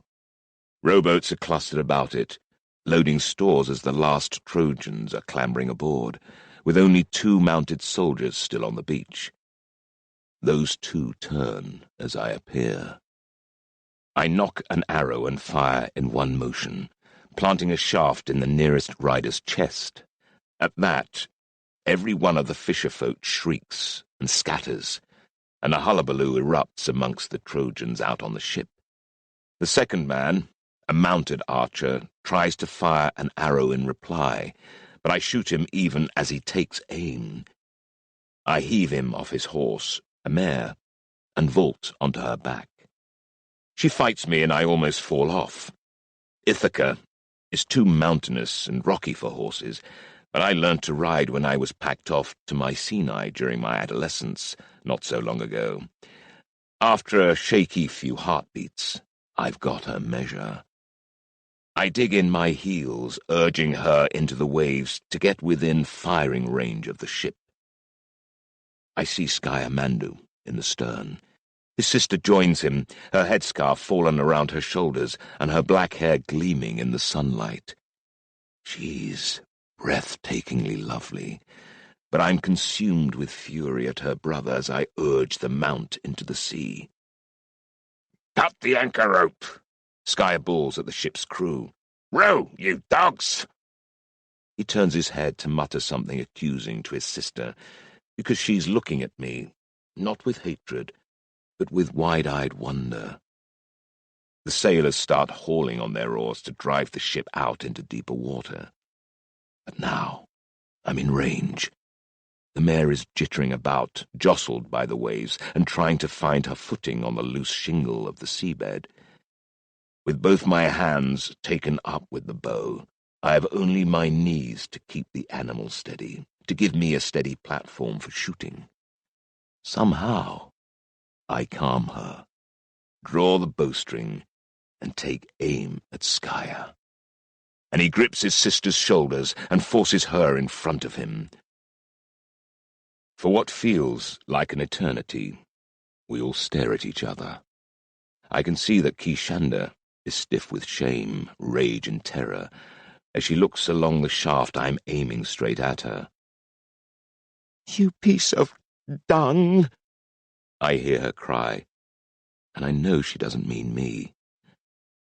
Swearing in disgust, I lower the bow. Coward! I scream. Craven scum! Come back and settle this!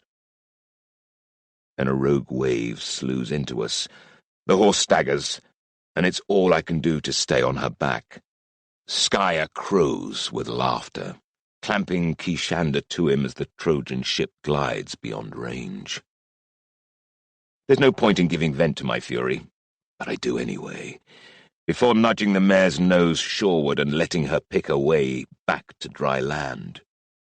"You newt's pizzle, you gutter dog's vomit!"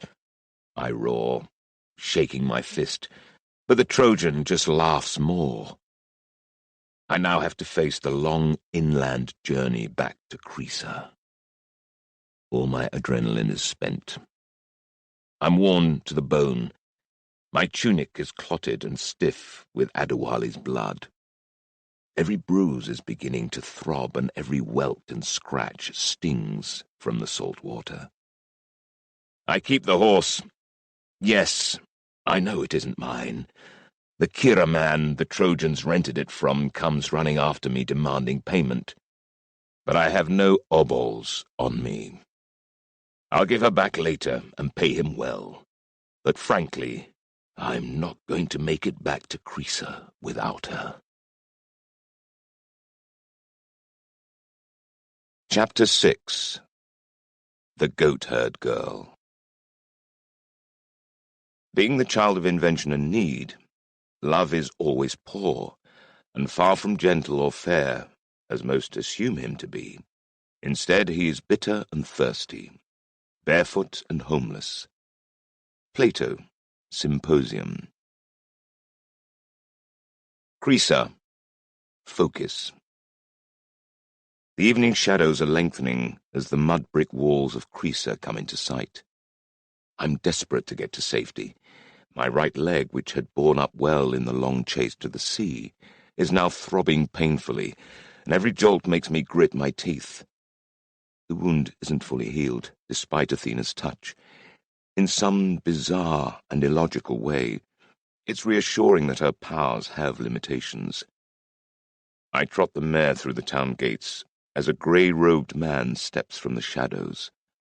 Euripides. He has Eurybates with him. The Kerix's left shoulder is heavily bandaged, and his bruised face drawn.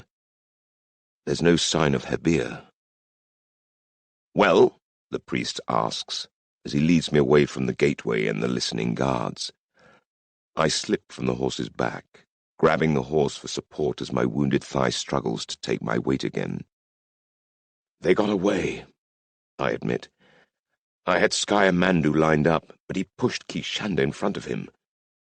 "Then you should have shot her as well," Euripides says irritably.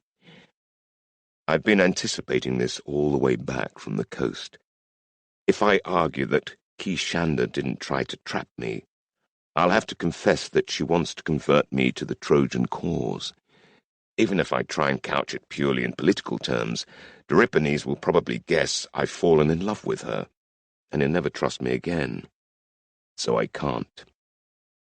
Every act seems to lead me to a fresh lie these days. "I have more honor than that," I tell him, making him grunt a little derisively, but he accepts the explanation. We princes are infamous for our honor. I ignore the priest's disapproval, turning to Euripides. "Dear friend," I say, clasping his good hand, "I'm glad you're on your feet. I've feared for you." "Thank Euripides," Yuri replies. "He tended me well." My head is bursting with a myriad of questions, but they can wait till we have some privacy to talk. It turns out Yuri has been in Crisa for several days. He has a rather meagre room in a local tavern, and that's where we repair to. I bathe, shave, and change into a clean tunic borrowed from the tavern owner, while my blood-caked clothes soak forlornly in a leather bucket. We continue our discussion over a platter of food, washed down with a half-decent wine, all purchased by Euripides. Laertes left me no money at all. Euripides returns to my failure to shoot either Kishander or Skya. I only had one arrow left, I explain, which is true, and I don't murder women. She's a Trojan Thea.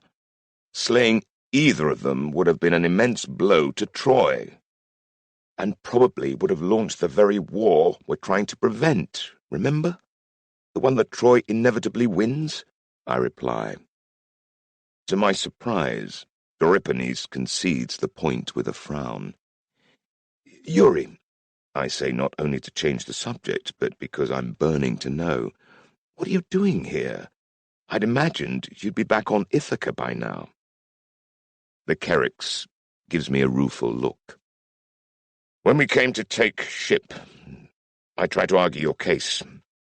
Laertes wasn't best pleased, and he threw me out. That explains Yuri's blackened eye, bruised cheek and gashed lip. Laertes can be as quick with his fists as his judgments. I'm sorry. I can't thank you enough for standing up for me. Not for the first time. Yuri's been doing it since I was a small child. And then? I was anxious for you, but I didn't think it wise to return to Pytho, when you're not so very popular there. Since there's only one road in and out, through Crisa, I decided to stay here and watch for you. He gives me a quick grin. Just as well Laertes sacked me, don't you think?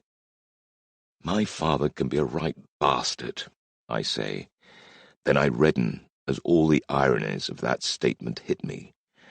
Laertes isn't my father, and I am the bastard. My name is not Odysseus Laertiades. My name is Odysseus Sisyphiades, and all the gods want me dead. Except one, Athena. I bow my head. I'm in Athena's hands, I tell Euripides. A timely thought, Ithacan, though there is still much you need to learn about your craft. I wait for him to elaborate, but he doesn't seem inclined to do so. And you? I ask the priest. I'll return to the Pythia and tell her I pursued you but failed to kill you, and that you disappeared again after pursuing the Trojans. With luck, she'll believe me. I wonder at him, living every day with people who would cut his throat if his true allegiances were discovered. Who were the armed men with you? I ask. They fought on our side, so they can't have been from Pytho, surely. No, Euripides laughs. I have agents of my own here in Crisa. I gathered them up on my way through the town. They're back in their homes now, licking their wounds. So the man who was shot survived? Fortunately, a leg wound, no more. But how did you know to come looking for me? You mean, how did I know you disobeyed my orders, for which I'm awaiting an explanation? Euripides glares at me, but when I don't reply, he returns to my question. I spied you leaving the track up to the cave. Remember, he adds, when I look surprised, keeping an eye on things is part of my job. But I couldn't follow you immediately and risk drawing attention to you, and I had other concerns. I left for Crisa as soon as I was able. What was Bria doing here in Crisa? We realized that if you stirred up too much trouble during the Trojan audience, you might not be able to head up a cliff track unnoticed. I'd stationed Bria up there to protect you. When you failed to show up, she came back down. She's good at finding people, and happened upon Euripides just in time. Which is how Yuri came to have my Cephus on him. But why did you disobey me? Euripides asks. Why did you come to Crisa? And how did you end up with that Trojan princess in the traveller's shrine? I need to keep this simple. I thought I saw someone higher up on the zigzag track, near the crest of the cliffs. I paused to give the lie weight, I figured then that I might be walking into danger, so I doubled back and went to Crisa as the logical place to lay low while I got a message to you. As for the shrine, I continue, emboldened by their lack of contradictions or snorts of disbelief, I went in there to pray. It's what people do when life kicks them in the guts, and I had a lot to pray about. How was I to know Ki Shanda and her blasted brother would turn up? I've made my voice sound aggrieved, and I'm well pleased when Euripides not only seems to accept my story, but looks a little shamefaced with it. That seems reasonable, he admits. I decide I've got a little leverage now, especially as I'm awakened. So tell me then, I say forcefully, how do I stand with you and Bria now?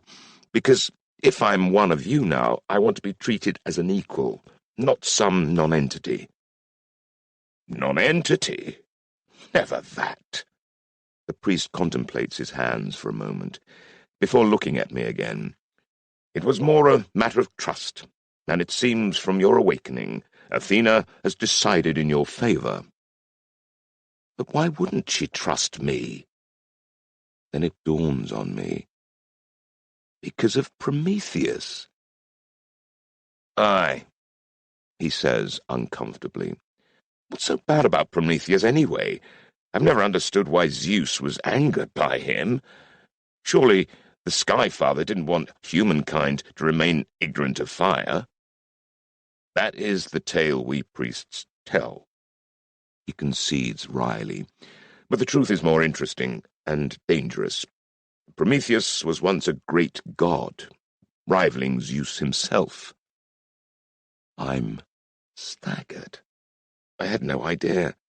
Yuri, too, is clearly amazed, leaning forward on his stool, his eyes shining as he glances from me to the priest and back. And the gift of fire? He asks. The fire was knowledge, Euripides replied. Secrets Zeus never wanted revealed. For those secrets, Prometheus was cast down, nailed to a rock, and condemned to constant torment for all eternity. Now we're told to forget him. My smugness of a moment before has vanished. My head is reeling, my nightmare beating in on me.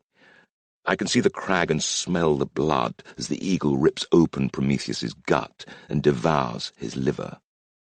I can feel his agony.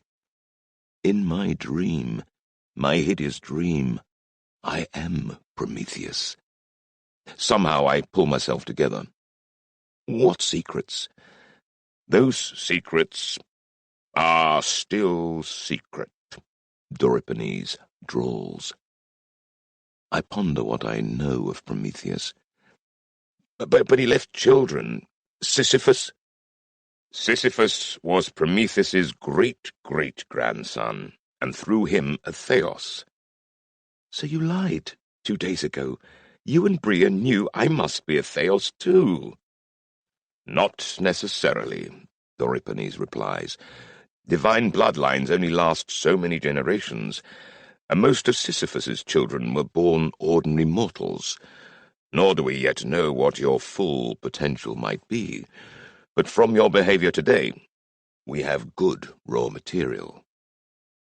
That's something at least. Now for my 2 most burning questions. What happened to Bria during the fight? Euripides sighs. She just burned out. Herbia's a young girl, and Bria tried to do too much. She overreached, trying to aid you, and was cast from Herbia's body. When will she come back? I know not. Euripides' face is emotionless, but I can hear the tension in his voice. And Herbia? In some ways I care more about her than the diamond. I found her and sent her back to her father. That's not good enough, I tell him. Bria says Herbia is at risk of abuse from her father. How can you just send her back? Euripides shakes his head dismissively. Clearly in his logical, reasoned world, the plight of such lowly ones is inconsequential. There are reasons. I set my jaw. I'll look after her, if you won't. Euripides gives me a look of quick approval. As usual, we're of one mind. Why don't we buy her? He suggests. I should have enough obols for it. I can only imagine where he got the long bronze skewers we use to purchase everyday items from. Laertes' travelling budget, perhaps. Euripides is not best pleased. Hebea is Bria's only host in this location, he protests. She's at risk, I tell him firmly. We're going to rescue her. If you must, he says reluctantly. She and her father live up in the hills to the west. I can describe the path to you. The father's name is Olympus, and he's a surly, unpleasant pig. I dare say you're right. She's better away from him. But see you do it properly, or it'll reach the Pythia's ears. He gives me a stern look, then relents and offers me his hand. Well done, Odysseus. You've survived your first test as a Theos. Not everyone does. The next morning, Euripides and I follow Euripides' directions and emerge from a tangle of trees into a clearing. Olympus! I shout. My call echoes about the small gully. I'm beneath a low cliff with a trickling waterfall that feeds a small stream, and there's a lean-to where the goatherd lives, shadowed by an overgrown wild fig. The tiny hut has a shoddy, ill-kept look. I can see a dozen improvements any diligent man would make. Olympus! Who are ye? A rough voice calls from above. A man appears at the rim of the waterfall, idly spinning a loaded leather sling in his hand, the sort that can propel a small stone fast enough to burst a skull open. He's clad in an ill-fitting goatskin, as slovenly made as the hut, and peering uneasily from myself to Yuri. I show my empty hands, not wanting to intimidate him.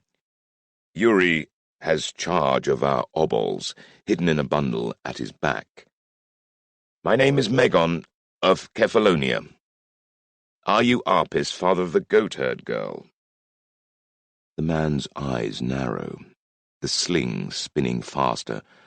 What do you want with me daughter? Nothing untoward. Some men attacked me. Her warning saved my life, and I wish to thank her. Saved your life? Olympus rasps. How do you want to thank her? With an obol, I call. Yuri slips the bundle from his back to emphasize the point. The man becomes interested. Leave it below, and I'll give it to her. I wish to thank her in person. This part is crucial to our plan. We've decided we won't talk about buying her until she appears, and we can grab her if needs be. Though I don't like the look of that sling. The best way is to play this very straight. Olympus pauses, head on one side. Then he puts his fingers to his mouth and emits a piercing whistle. Girl's simple, he calls down. Dumber than a she-goat, like her mother was.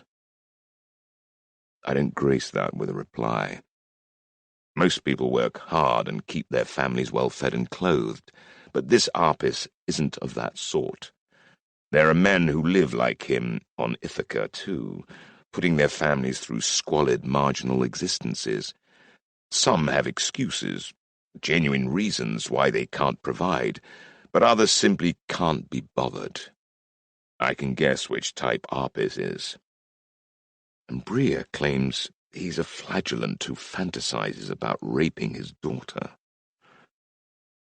Snapping twigs herald the arrival of the girl, pushing through the bush from some hiding place, wide-eyed and ragged, her spiky hair fouled with straw and leaves. The copper bracelet is absent from her arm. When she sees me, she freezes, recognition dawning, I can only guess at her emotions. Hopefully she remembers me as her protector back in the olive grove. How much she knows about the period Bria was inside her, I have no idea. "What's her name?" I ask, pretending I don't know. "Habia. Called that by her mother, silly bitch." "Habia," I repeat. The girl cocks her head, bird-like, making a mewing sound like a gull. "Told you, she's an idiot," Harpis calls. "I'm the only one she understands." I struggle to hide my distaste for the man. "Tell her I'm here to thank her." Harpis gives me a sly look and talks to her in a slow, sing-song voice. The girl looks back at me, her fear clear in her face, though which of us she's more frightened of, her father or me, I can't yet tell. "Maybe you just leave your obol and go, eh?" says Harpis. Ur extracts an obol from his bundle and places the long bronze skewer on a rock. Harpis grunts. "She saved your life, Megan. That all it's worth?" "Another obol, and I take her away with me," I reply. Harpis snorts. "She's worth more than that, Ithacan. Watch this. Watches the herd. Cooks when she members how. What you want her for anyway?" Then he snickers. "Nah, don't tell me, I already know." I shake my head. "She saved my life. I can give her a better one than this." Harpis spits. 4 obols. 2. I have to be seen to bargain, otherwise Harpis will be suspicious. The danger is I might anger him instead. 3, he says finally, "or you can piss off." "Done," I say, hugely relieved. On cue, Yuri pulls out 2 more obols and places them beside the first. Harpis directs a stream of words at the girl in the same sing-song voice, and, whimpering, she crabs across the open ground towards me. Harpis scurries down and claims the obols, leering at us. But I concentrate on the girl. "Bria?" I ask, but she shakes her head. "It's all right," I tell her. "I'm taking you somewhere safe." Slowly she extends her hand to mine, giving Eurybates a doubtful look, but letting me grip her fingers and lead her from the clearing. "I doubt she's a virgin," Harpis calls after me. "Been among the goats too long." His jeers follow us as we walk away, the girl cringing at the sound of her father's voice. That in itself tells me I'm doing the right thing. As the distance from the hut increases, she stands straighter, but she drops my hand too. We are halfway back to Crisa when suddenly the girl tinkles with mocking laughter. Bria's sly, knowing presence completely transforms Habea's anxious face. My, Odysseus of Ithaca. I didn't know you cared." "Bria!" I exclaimed, trying to hide my relief. "You're back!" I glance at her arm, just as she pushes a copper bracelet up under her sleeve and out of sight. I pretend I haven't noticed. Bria makes a show of looking herself up and down. "This one, the idiot girl. What joy!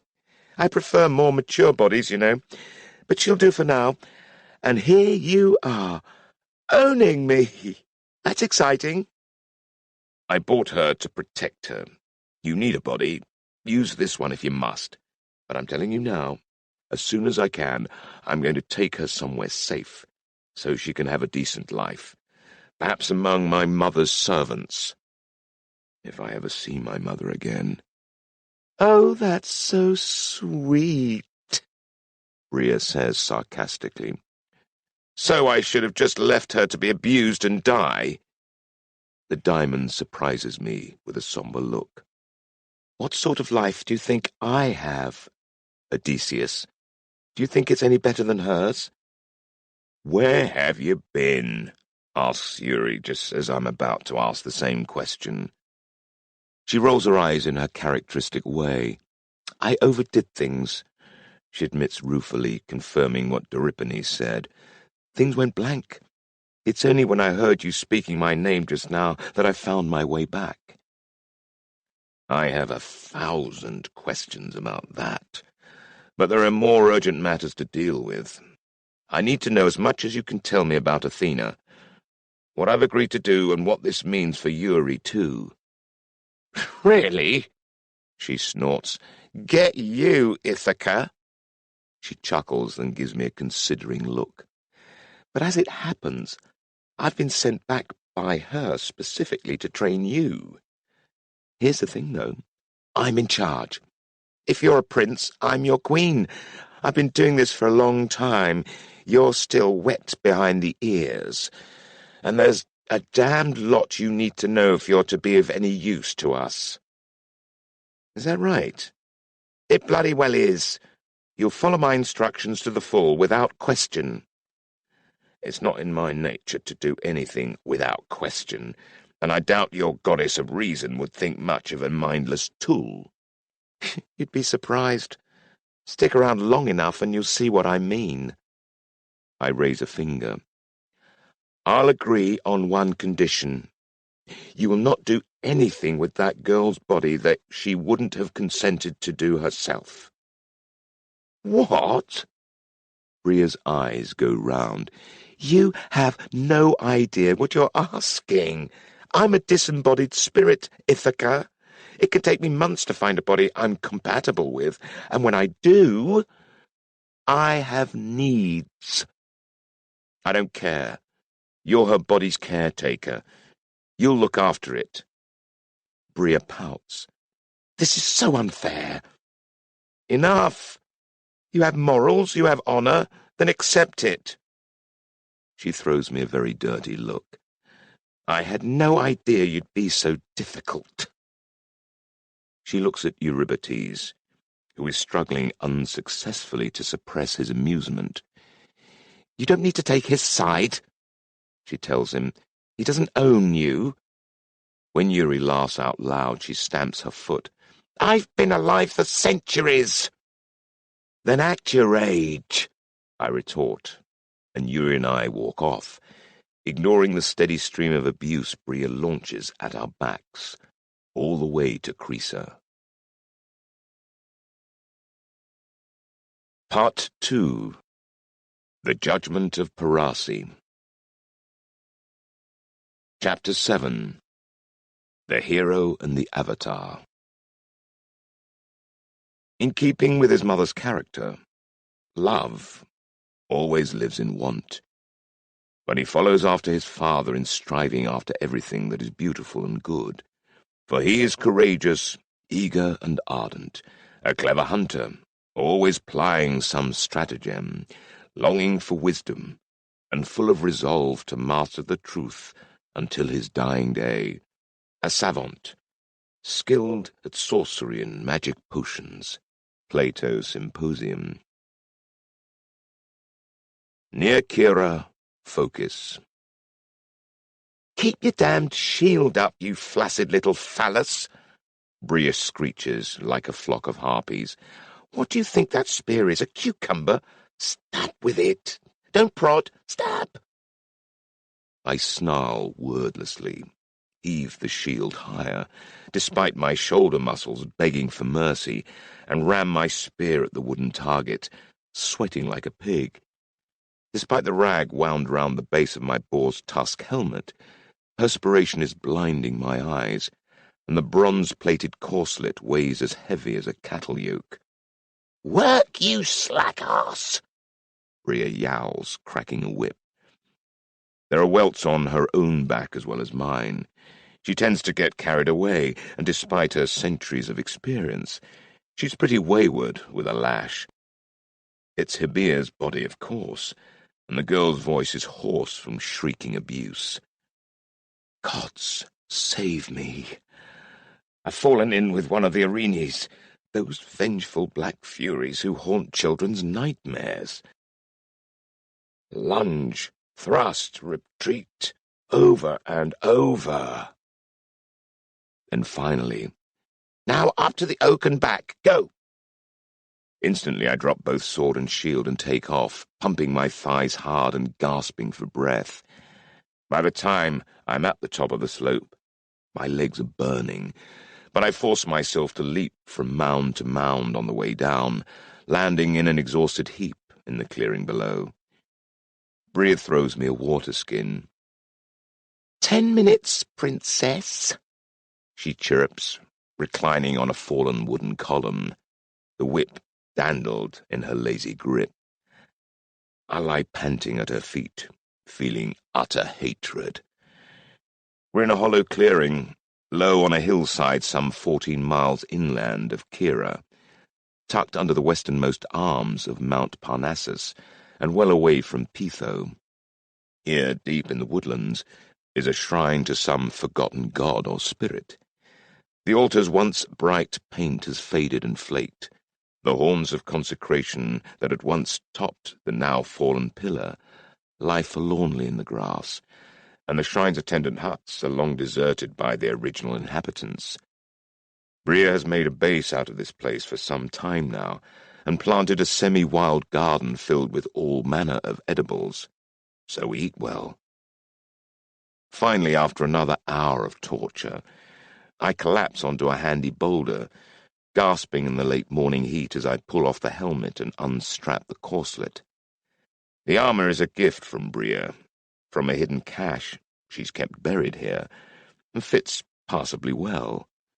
I jestingly asked if it was forged by Hephaestus, the smith god, but she just laughed.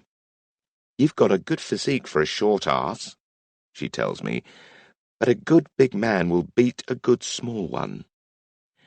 I'm getting pretty tired of that jibe. "I beat bigger men at Crisa." She sniffs. "Adewale would have taken your part if I'd not been there." Presumably she's taking credit for Habir's actions as well as her own. She pops a grape into her mouth. Habir is much changed. Bria's growing her hair longer, taming it with oil and ribbons, and the homespun man's tunic has been exchanged for an ankle-length linen dress with an embroidered neckline and fringed hem. Our diet is rather better than Habir's had been, so her skinny body is filling out. Bria's even pulled jewelry out of the cache we dug up when we arrived, cooing over it in happy recognition. She moves like a woman, sometimes even like royalty, but she can still swear like a muleteer, giggle like a girl, and deliver the insights of the ageless. I look my own body over. My shoulders and chest are broad and well-muscled, but now there isn't a pinch of fat on me. My skin is sun-dark, and my long red hair bleaching to scarlet and gold. I've never been in better shape, but not all is perfect. My right thigh is still horribly scarred, and at times it can still cause pain. Something still isn't right in there. But beyond that, I feel great. Already I can do things with a spear and sword I'd never dreamt of. I know, without question, I am now a far, far better warrior than any of Laertes' champions. It's now almost 5 months since a fight outside Crisa, and Bria and I have been in the camp here through summer and much of autumn. Eurybates has mostly been here too, training by my side, but he has also made several journeys to Ithaca to find out how my mother and sister fare and get news. I've spent many sleepless nights worrying about them, and I was vastly relieved that he found them both well and desperate for news of me. There's been no public announcement about my true ancestry, and Laertes is telling people I'm traveling with a sea trader. It's an easy fiction, and hopefully will deflect anyone seeking out the Man of Fire for unsavory purposes. The news from Ithaca is somewhat comforting. Mother's relationship with Laertes is still precarious, But Laertes has discovered that the smooth running of his kingdom is very dependent on both his Cherics and his wife.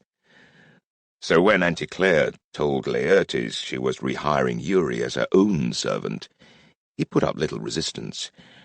Whenever Eurie returns to Ithaca to help Anticlea, he keeps out of Laertes' way, but does much of his old work. He's there now, but we're expecting his return any day. It's autumn now. The air is bracing and the nights are turning chilly.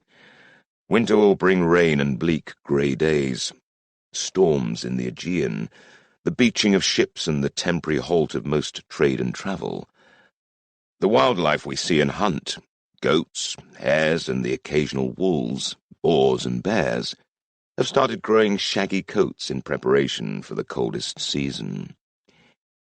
In the tales, winter occurs because Persephone, the daughter of Demeter, was kidnapped and forced to marry Hades, lord of the underworld.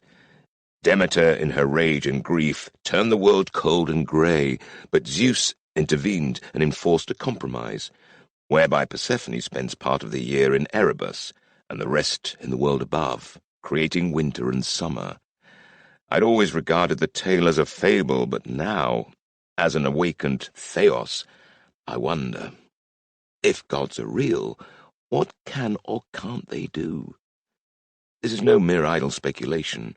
I'm wondering if Zeus really can hurl thunderbolts, whether I need to be watching the skies. Bria, of course, tells me nothing. So, I ask once my chest has stopped heaving, what's next?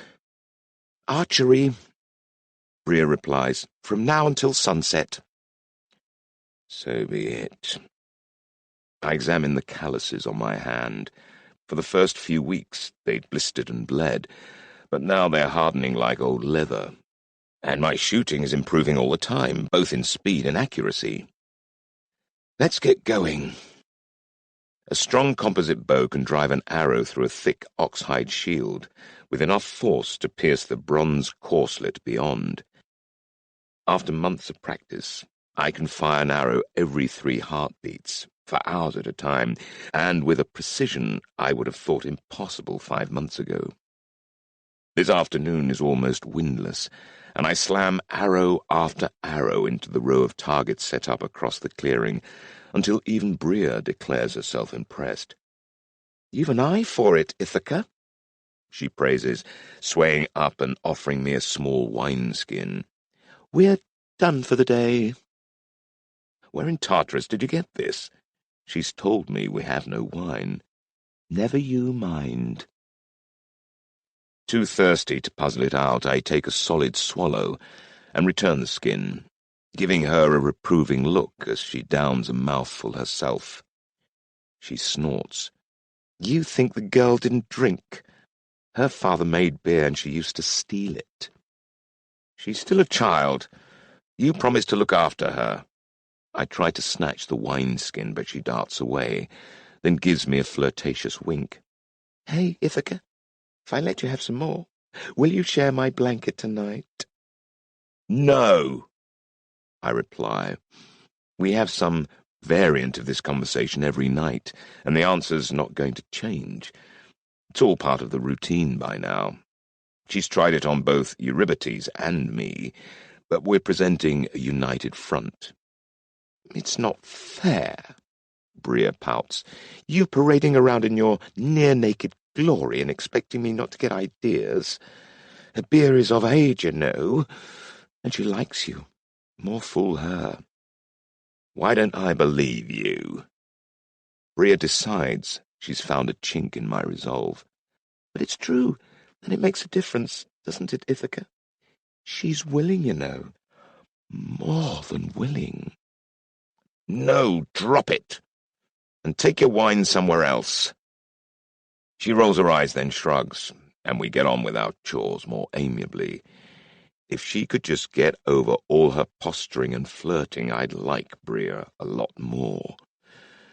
But once she's asleep, her spirit will often come adrift of the girl Habir's body.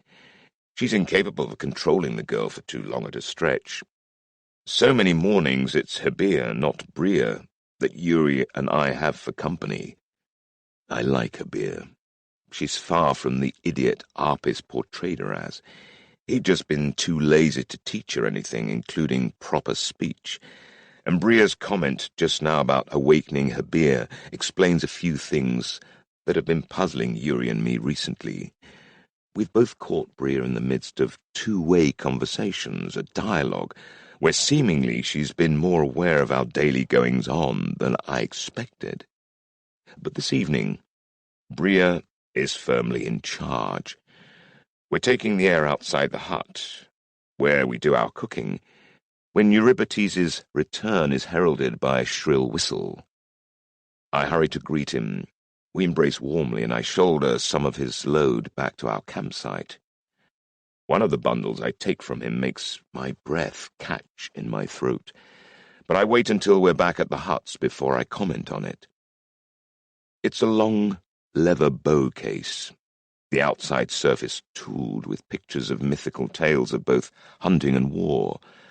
I love and loathe what's inside, a composite bow of immense strength, its incurving arms made of laminated goat's horn and wood. It's both a great treasure and my personal nemesis. I was given it by an old man after I'd won a court case 2 years ago, on my return home from 4 years in Lacedaemon, where I'd been learning courtly manners. It was my first time leading a case, an important one involving the return of hundreds of stolen sheep.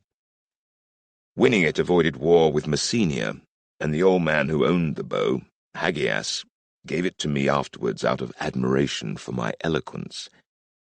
Since the gift was made, I've tried many times to string the bow, but failed at every attempt, a fact Laertes didn't hesitate to mention whenever he could. The only consolation is that he failed to string it too. Since then it has lain in the palace storeroom, amongst other precious things gathering dust. After I was cast out of the family at Pytho, I'd expected never to see the bow again. But here it is. I open the bow case and take it out. "Did my mother give this to you?" I ask Yuri. "Yes. Remember how Hagias said you'd be able to string it when you're matured? Your mother has decided that if you're not matured by now, you never will be." I don't bother asking if Laertes was asked for his agreement. Instead, I raise the bow and examine it. Bria's impressed, putting aside her wineskin and coming over. "You know that's one of the great bows," she remarks, as she strokes the smooth goat's horn. "What's a nobody like you doing with it?" I'm too amazed to protest her withering dismissal. As far as I know, there are only 2 weapons worthy of the name Great Bow.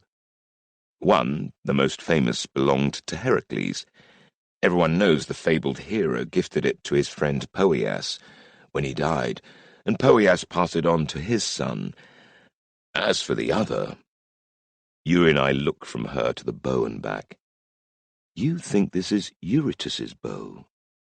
I say in a hushed voice. In the legends, Eurytus taught Heracles archery, only to be murdered by his pupil. "I don't think," Rhea says irritably. "I know. But this was just a gift from old Hagias. Except there's no such person. I met him." She snickers at my confusion. "Don't get your toenails in a tangle, Ithaca. I know the name Hagias. It's a false name used by Iphitus when he was being hunted by the sons of Heracles. You must have heard of Iphitus, even in your backwater island." "Iphitus, son of Eurytus.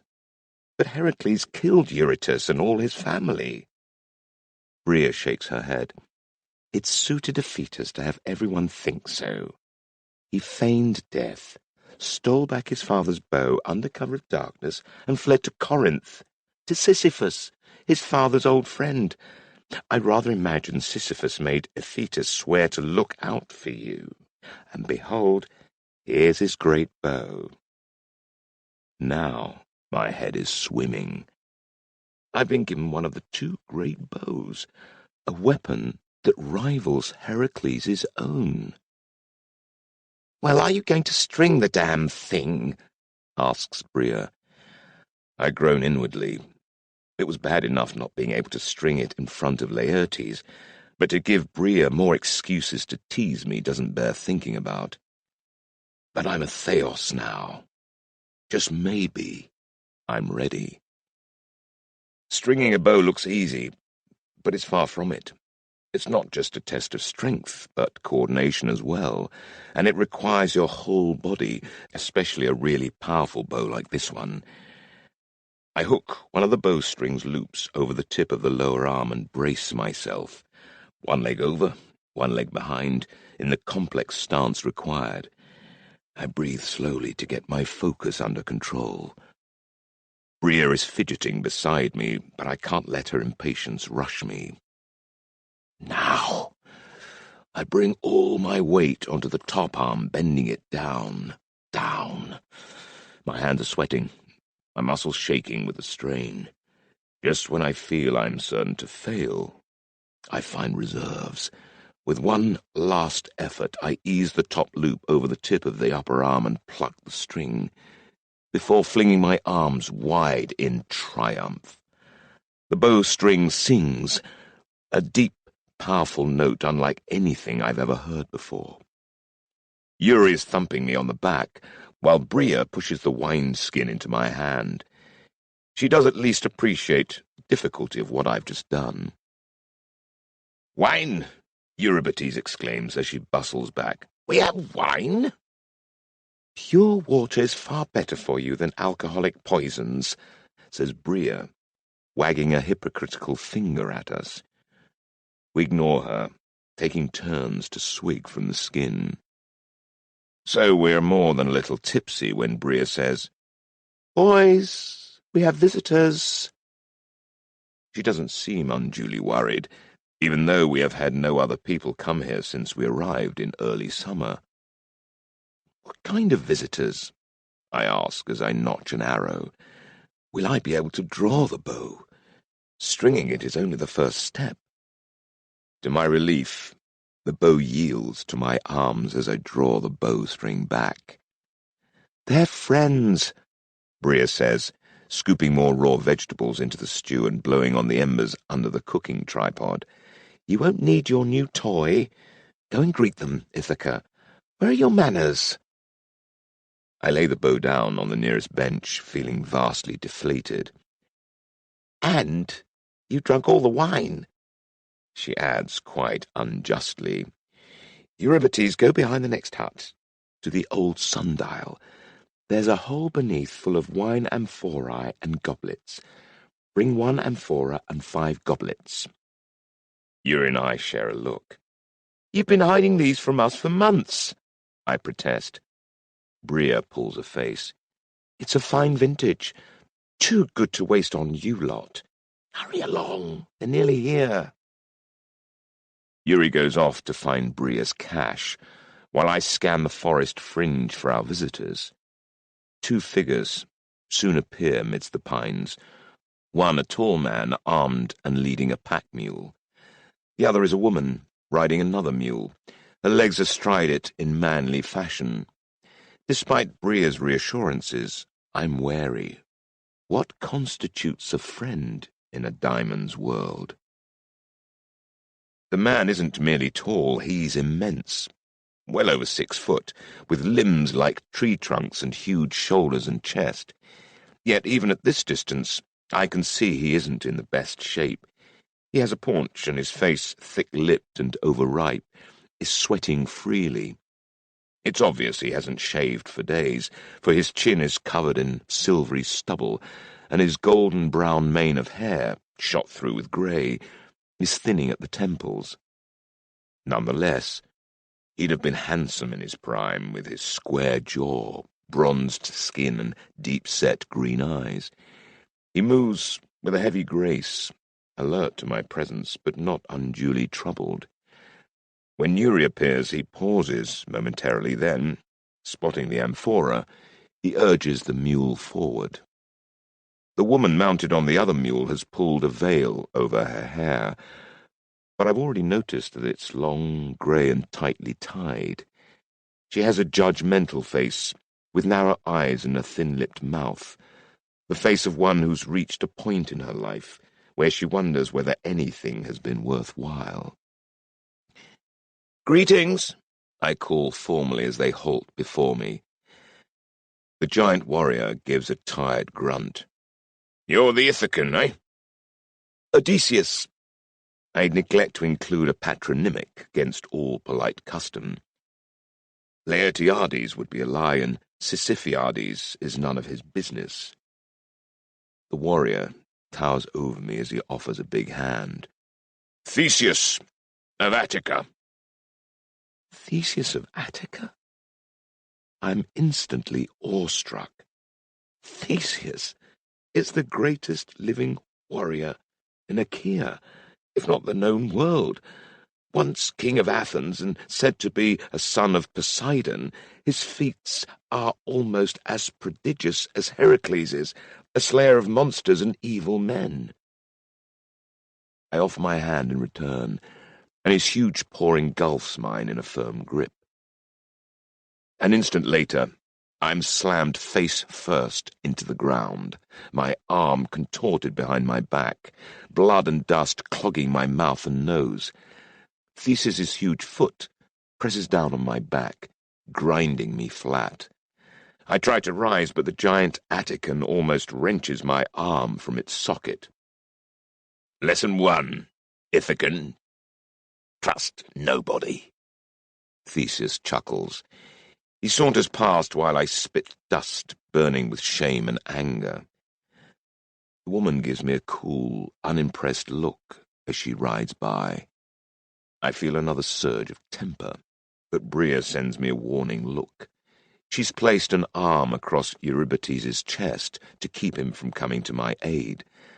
I clamber to my feet ruefully, dusting myself off. "Are you still pulling that stupid stunt, you great oaf?" Bria asks Theseus, sniffing with suppressed laughter. "Bria, you little strumpet! Is that you?" Theseus embraces her in a bear hug that lifts her off the ground, roaring in mock rage as she slaps his chops. He drops her, but she lands spryly and strikes a pose, hands on hips. "Don't think you're getting any more than a hug after that scene you made in Thessaly last year," she scolds. "Anyway, I'm keeping this host body chaste until I can find an older one." She throws me a "see how noble I'm being" look. "So keep your hands in seemly places, Attica." "What made you choose a child?" Theseus grumbles. "I've been looking forward to a good tumble." "It was chosen for me. And anyway, you're a long way from being in my good graces, you great lump." She waves airily at the older woman, who is dismounting from her mule. "Welcome, Lady Iodama.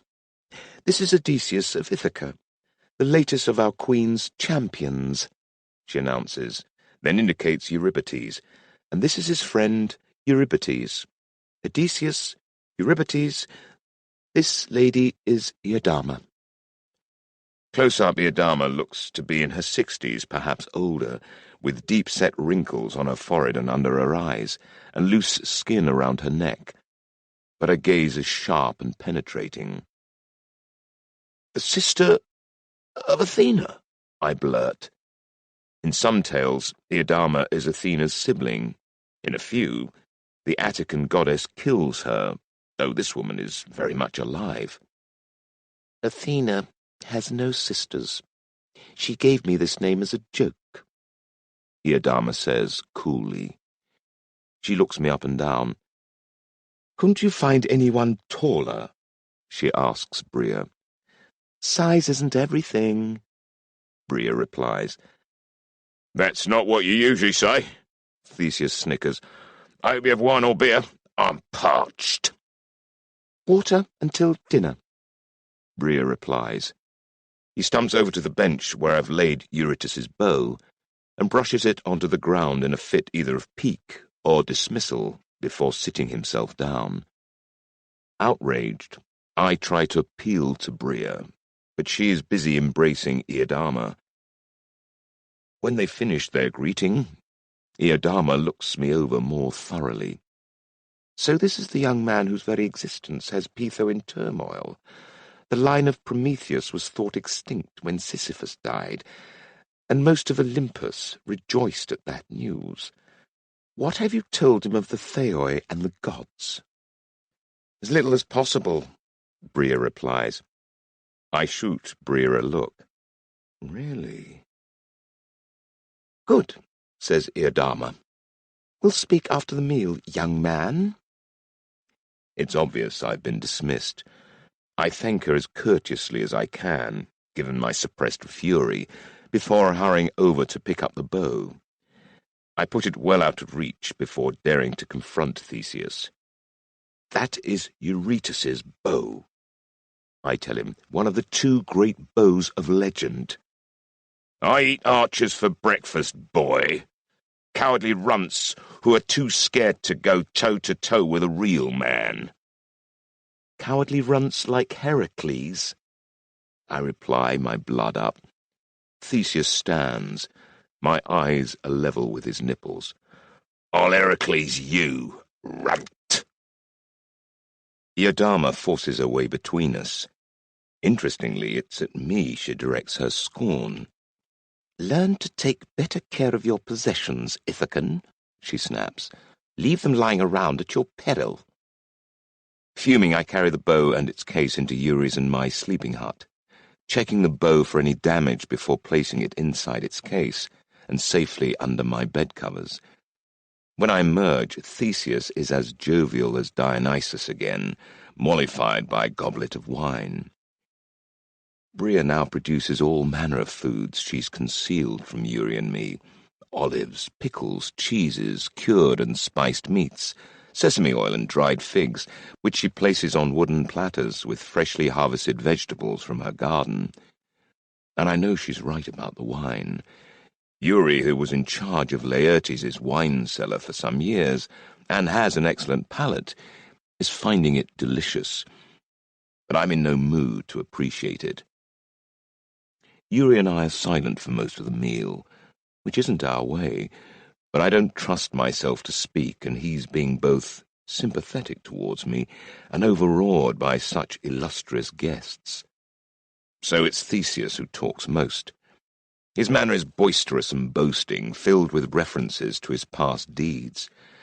I find, despite my love of the Theseus legends, that I'm increasingly irritated by the hero's refusal to talk about anything but himself. Remember that bandit fellow who used to kick his victims off the cliffs? He's crowing to Bria. Gave him a damn good kicking myself. That's my way, you know. Give a man a bit of what he's been handing out and see how he likes it. By the owl, Achaea was a brutal place back then, eh? The gods were shitting out monsters every time they took a dump. Break open another amphora, will ya? He's like a giant child, I think, but I still listen closely. His world is my world now, and Theseus can't be a legend for nothing. Finally, they all look at me. So, Odysseus, you survived your awakening, Iadama observes. We weren't sure you would when our queen came to empower you. I've been in easier places, I reply. A tricky situation, Iadama concedes. Badly outnumbered with your leg barely healed. What happened? I describe the fight with Aduali and his Trojans, making much of the courage and steadfastness of Eurybates and Bria in helping me survive. I expect praise once I finish, but when I recount the final confrontation with Ki Shanda and Skymandu, Iadama gives me an angry look. You should have shot the Trojan princess. She's worse than her brother. I'm shocked. I can understand Euripides being so brutal, but Iadama must surely feel some compassion for her own sex. Shoot a woman? She's the daughter of Hecuba of Troy. You could have crippled our enemies, but then I suppose we had no time to explain the kind of world you've been thrown into. By the owl, though, if you ever aim another arrow at an enemy of our mistress, loose it." I bow my head to hide my true feelings. I don't regret my decision not to shoot. Kishanda's lovely face still fills my dreams. "I know you'll have questions about what kind of life you've entered, and what service to the mistress entails," Iodama goes on, "but first, let me give you the basics." She holds up her goblet to Bria. "Here, darling, and fetch more wine. I'm not going to spend the evening listening to Theseus complaining of thirst." Bria brings another amphora. Omitting to water the wine, she pours into their goblets. Then she and Theseus leave together. I eye them doubtfully as they wander off, not trusting either of them. She'd better behave, for Herbaea's sake. Iodama then looks at Eurybates pointedly until he gets the hint and makes himself busy elsewhere, leaving me alone with the stern old woman. "So, let me tell you of gods and men," she begins, gathering her cloak around her against the evening chill. "The first, most simple fact you know already. The gods are real. Most people insist they believe, but are shocked nonetheless. Their belief is usually in distant beings." She cocks her head at me. "I'm sure that used to include you, if you ever believed at all." Damn, she's perceptive. She silences my explanations with a gesture. "The gods made this world, and they raised us from the beasts. They deserve our reverence, for they chose us as their flock, and they protect us. So why—" "Hush! You were going to ask why there are other gods than ours, as you did with Bria. Non-Achaean gods, Egyptian, Trojan, Hittite, Thracian, and so on." What can Iodama possibly know of a conversation I had with Bria 5 months ago? Athena's servants must have some way of sharing information, for I've been with Bria ever since. I shift uncomfortably on my stool. "Our priests tell the common folk that these are false gods, imaginary beings," Iodama continues. "but those other gods are as real as ours. They are myriad, and they are at war. A god with no worshippers dies. A forgotten god dies. So too do their people, for they are two sides of one coin. Think of the Earth Mother, proud Hera. Once there were many such divinities in Achaea, from Demeter to Themis to Gaia and beyond. But the worship of Hera has lived on, spreading near and far, while her predecessors are gradually forgotten and perish." Questions fill my mouth. "But why—" "Don't interrupt! Bria warned me of your impatience," Iodama snaps. "I tell you this so you understand the war we fight. We who serve Athena struggle to ensure that she continues. If she thrives, so too do her flock." She taps the emptied amphora. "Imagine our world is an amphora like this one. Too small for the gods to enter, lest they destroy it, but with many holes through which they can reach inside. They do so to protect those they love, their people, from the people of other gods.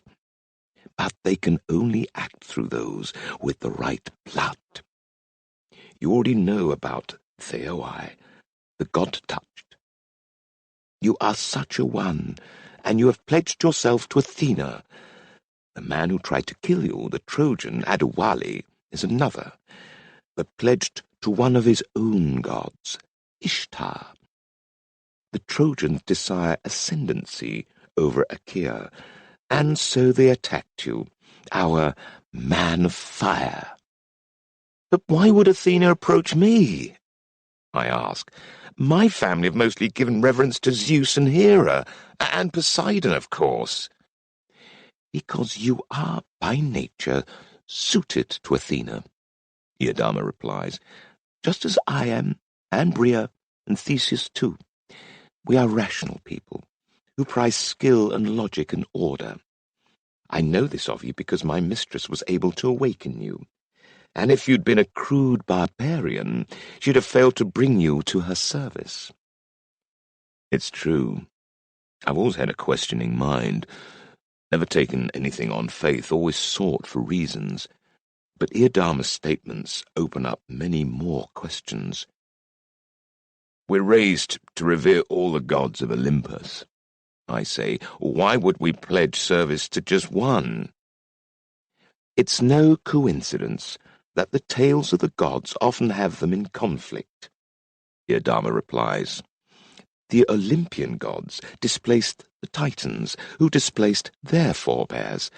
Gods compete, gods die. In this world, we Theoi are their weapons, and can be turned on each other. She looks at me intently. Prometheus was the fire-bringer, but now we revere Hephaestus. Poseidon supplanted Oceanus as god of the sea. Need I go on? If there were no gods, would there be no war? Iodama snorts. We are mankind, doomed to struggle and strive and fight and kill. As above, so below. She jabs my chest with a bony finger.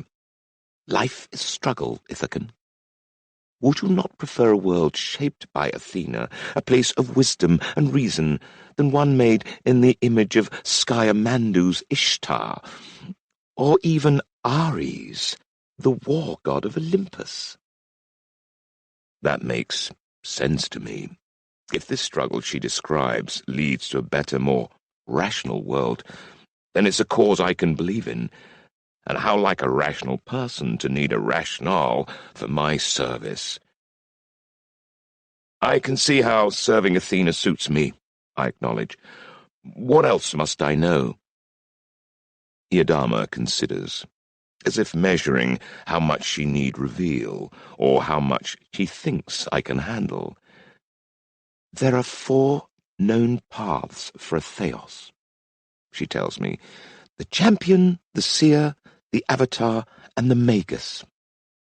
The path is determined by your nature when you are awakened. You are a champion, blessed now with superior strength, speed, and endurance. Because you are Athena's, your skill in battle is enhanced. Theseus is another like you. A seer is one like your grandmother, the Pythia, who can walk the viper's path and see the future. It occurs to me that Shanda, ever constant in my thoughts, is probably a seer. How much can she see? The thought makes me shiver. What are you? I ask. I'm an avatar, one who can call their chosen god or goddess into themselves and become their vessel. Finally, there is the magus, the sorcerer, drawing upon the powers of their patron. They're the most complex of the Theoi. Like Molybus. I shiver as I remember the half-human monster that fought me below the cave. Euripides called him a shapeshifter. Yes, indeed. Molybus was a son of Pan, god of wild places. So his affinities were with mountain and forest creatures, and with hunting. And Euripides himself. He blinded one of the Trojans from the other side of a field. He, too, is a magus, but he has other powers. Some can walk more than one path, but they are seldom as strong in a given field as those that specialize. No 2 Theoi are alike. You will learn that soon enough. So how is a Theos made? In the first instance, they are created by a god possessing, taking over control of the body of an avatar, and conceiving a child, and later, by the child of such a union, producing children of their own. Take Heracles, son of Zeus, or Theseus, a son of Poseidon. They are first-generation Theoi. Name any Achaean hero, and I'll tell you their divine lineage and patronage. It's what gives them their edge. But you're a great-great-grandson. Your bloodline is diffused, so you have potential but less than many. You'll need to make up for your lack of raw power with skill and wits. Though I'm disappointed, I'm only facing the same obstacles I've dealt with since I was a child, except on a larger scale. But I have a more pressing question. I take it from my own situation that the original god might not end up as their Theos child's patron. Indeed not. It would be difficult for our mistress Athena, a virginal goddess, to breed her own Theoi. Her virginity is an essential part of her identity. What is Bria? She usually calls herself a diamond rather than a Theia. She is what she says she is. She can possess humans like this slip of a girl, Habea. Her origin is her own business. And monsters, the Typhon, the Chimera, the creatures Heracles slew, satyrs, nymphs. All real too, Yodama replies. A few of the gods, the mightiest, most primal ones, can possess random beasts as easily as human avatars. The offspring are always monstrous in some way. I recoil, remembering some of the more grotesque tales of the past. Then the Minotaur, Poseidon, possessed a bull and seduced or raped the Queen of Crete in that form. Why? Because he could, Yodama replies. Perhaps he desired a monstrous offspring, or to demonstrate his power, or from lust, or to punish her. Her voice is scornful and bitter. Athena represents a different ethos to those old, lustful male gods. Most of the gods are in contention because they are fundamentally opposed in many ways. The other Olympians are no less a threat to my mistress than any Hittite god. I glance across the clearing, where Theseus and Bria still joke and drink. Eurybates is cleaning up, but has his eye on us all. I drop my voice. So Theseus, son of Poseidon, slew the Minotaur bred by Poseidon, the son of a god against his own half-brother. Think rather that a modern hero, a champion of Athena, regardless of who sired him, slew a monstrous being bred in an earlier age. Yodama replies. Think on this. The Minotaur was an embodiment of a primitive and barbarous religion used to give credence to a bloody religion of sacrifice. Athena's hero came to end it, championing reason and ending the dominance of Crete over Achaea. Real people, real events. So Heracles is truly Zeus's son, I think, and he really slew monsters begat by titans. The sons of Heracles are still alive. Less than 20 years ago they rampaged through the Peloponnese. Heracles is accounted a god now, raised to Olympus by Zeus. As I ponder this, my gaze drifts upwards, where the stars are coming out. Many have a tale of divine origin. Orion strides across the winter sky, forever aiming his mighty bow at Taurus, the bull, both of them immortalized in the stars. My mind is spinning. Euripides has already shown me a world very different from the rational one I believed in, but for months now I have pushed this realization aside as I focused on hardening my body and honing my reflexes under Bria's lash.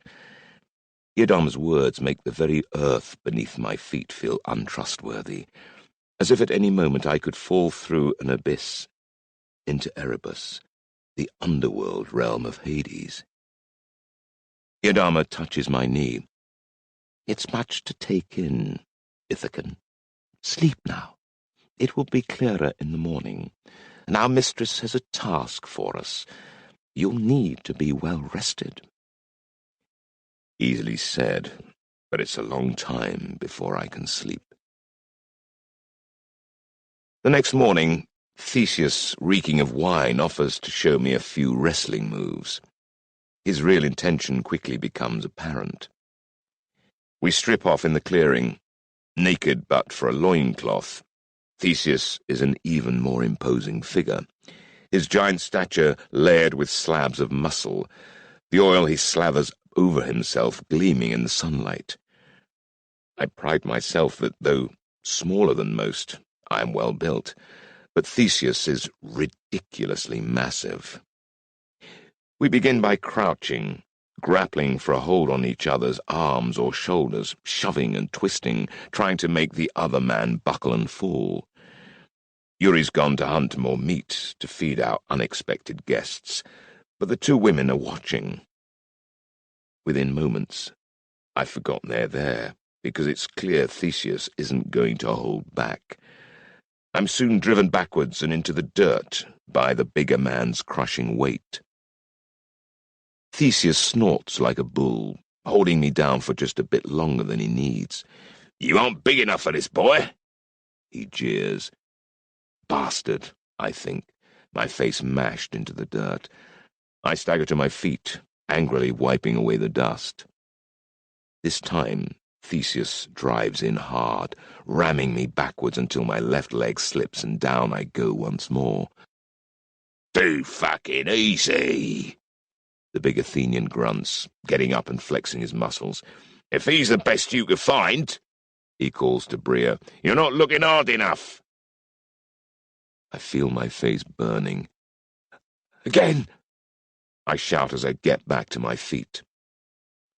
This time, as the Athenian rushes in, I go lower, twisting my body at the hip to let the giant's momentum push him past me so I can flip him hard, using the hero's own weight. It might have worked, but Theseus is so heavily oiled, I lose my grip. But I adjust as my hold fails, drive in from the side and force him to one knee, straining and roaring, body to body. Theseus's feet begin to slide. Then the Attican batters his forehead into my temple.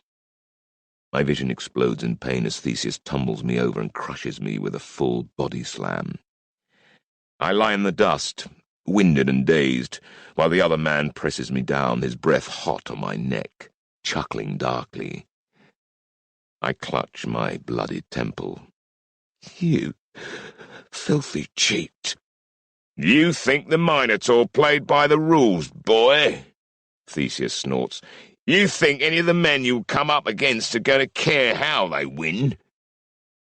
"You used to be a hero of mine," I snarl, "but you're just a prehistoric phallus."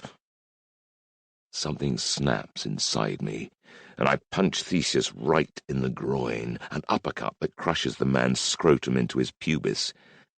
Theseus convulses and doubles over, roaring in pain, but almost immediately launches himself at me. We both throw punches, but my blows strike a belly with a layer hard as bronze beneath the surface fat, while Theseus's fist almost breaks my ribs. "Stop!" Iadama snaps, leaping to her feet. When neither of us pays any attention, a spear appears in her right arm, and she hurls it between us to land quivering in the dirt. For a moment I think Theseus is going to grab the spear and come at me. I contemplate doing it myself. Then reluctantly we both back away, panting. "That's enough," Iadama tells us. "Grow up, the pair of you. Our mistress doesn't want her champions killing each other in some absurd pissing competition." "The boy needs to know what's what," Theseus growls back. "I'm not a boy." "In this world you are, Sisyphus spawn," the Athenian retorts. So he knows. Oh, gods! Does the whole world know? Enough, Iadama repeats. I've had a bellyful of you both. Theseus, watch your tongue. I warned you to say nothing of his father. With that, she flounces away. To my annoyance, Bria's sympathy is for Theseus, going to him and murmuring something placating. Fickle bitch. Feeling thoroughly ill-treated, I grab my tunic and stamp off to a pool in a nearby stream to rinse off. Once clean and dressed, I find a spot in the sun and sulk.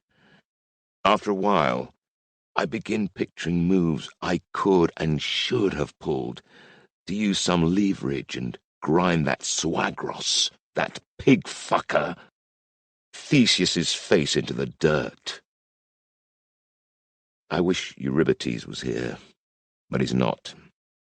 So I'm left to stew until Bria comes over to either sympathize or gloat. "You all right?" she asks. "I'm fine." I lie. "There's no shame in being beaten by Theseus, Odysseus. He's a great warrior." "No, he's not. He's an egotistical, bullying brute. No wonder the Athenians threw him out." "Threw?" "An underhand political maneuver by Menestheus and his conniving comrades." Harpy balls. Everyone knows that after Crete, Theseus used his fame to engineer his way onto the throne, then spent most of his days drunk or bedding other men's wives. I have this from Laertes. As a wide-eyed teenager, I'd chosen to believe better of the Minotaur-slaying hero, but, having met him, I now believe Laertes' version. He might still be ruling Attica if he hadn't been such a disaster. Good luck to Menestheus. He has a right mess to sort out. "And a colder-hearted phallus than Menestheus it would be hard to find," Bria replies. She ruffles my hair in a gesture that deliberately belittles me. "Theseus is right about you, Ithaca. In our world, you're still a boy. You fight like it's a sport. It's not. It's a battle for survival. Real warriors don't care about rules, only about winning. The best punch you threw was the one at his Pios. That's what our mistress needs." I spit, which does nothing to wipe the bitter taste from my mouth. I thought Athena stood for honor. Honor? No, she stands for logic, and logic has little place for irrational concepts like honor. Pay lip service to it, then cheat and stab and win just the same. That's my advice. She pats my shoulder amiably. Believe me, the champions of Ares and Zeus and the rest will fight just as dirty. So will Trojans like Sciomandu and his brothers. They know what's at stake. Fine. I understand. I do, and I hate it. But there's no going back. That's as well. This afternoon there's a gathering of the court of Olympus, and you're invited. I stare. Are you serious? I am indeed. Sometimes a matter arises that must be dealt with through a meeting of the gods. Iadama came here because one such has arisen. Where are we going? You'll see. Bria smiles secretively. Shouldn't we be preparing for the journey? No, we'll cross the world without leaving this clearing.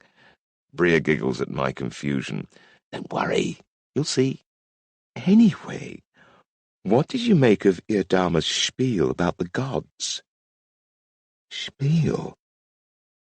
It explained a lot, I reply hesitantly, but it opened up another 1,000 questions.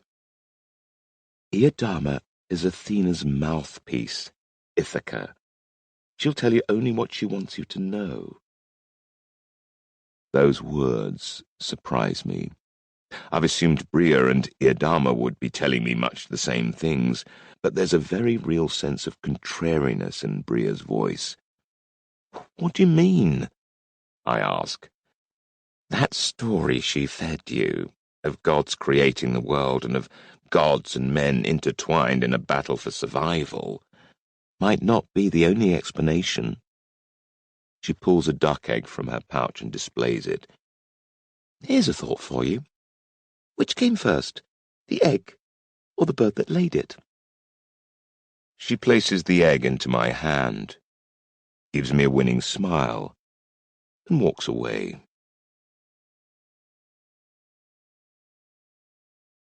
Chapter 8. Soul Journey.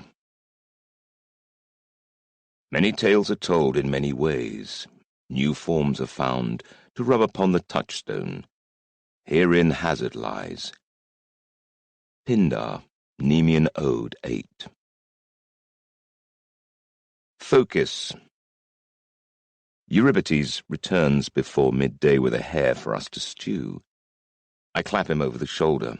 Well done. Those little beasts are tough to catch. He grins, deservedly pleased with himself to have snared such a swift and elusive creature. It was he who taught me how to do it.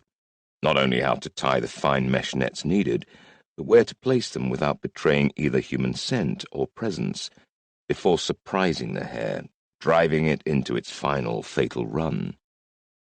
Iadama calls us together for an unusually early dinner, a stew made from Yuri's hare with herbs and vegetables from Bria's wild garden, and a few wild duck eggs.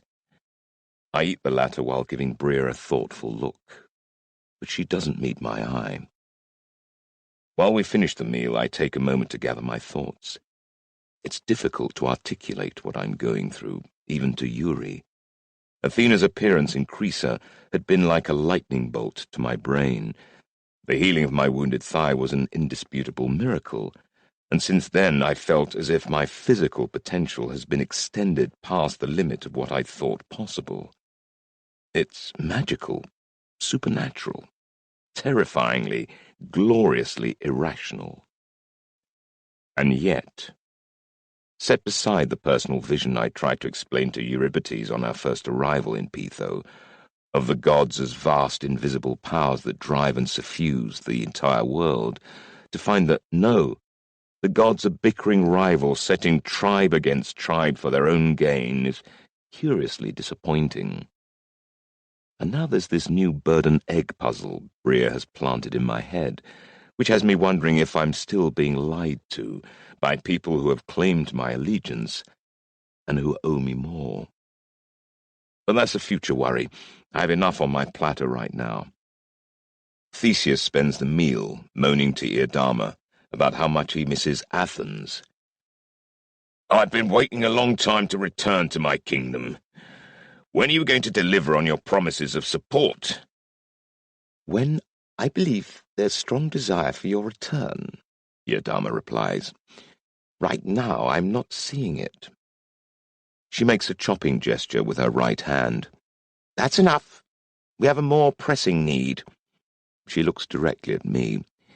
Theseus and I have done this several times, but for you it'll be a new experience, Ithacan. There are potions that draw a person's daimon, their spirit, from their body. Once freed, the daimon can travel vast distances in moments. By such means, the gods can hold physical meetings on earth, and that's what we're summoned to. I brewed the potions this morning, and very soon we will partake.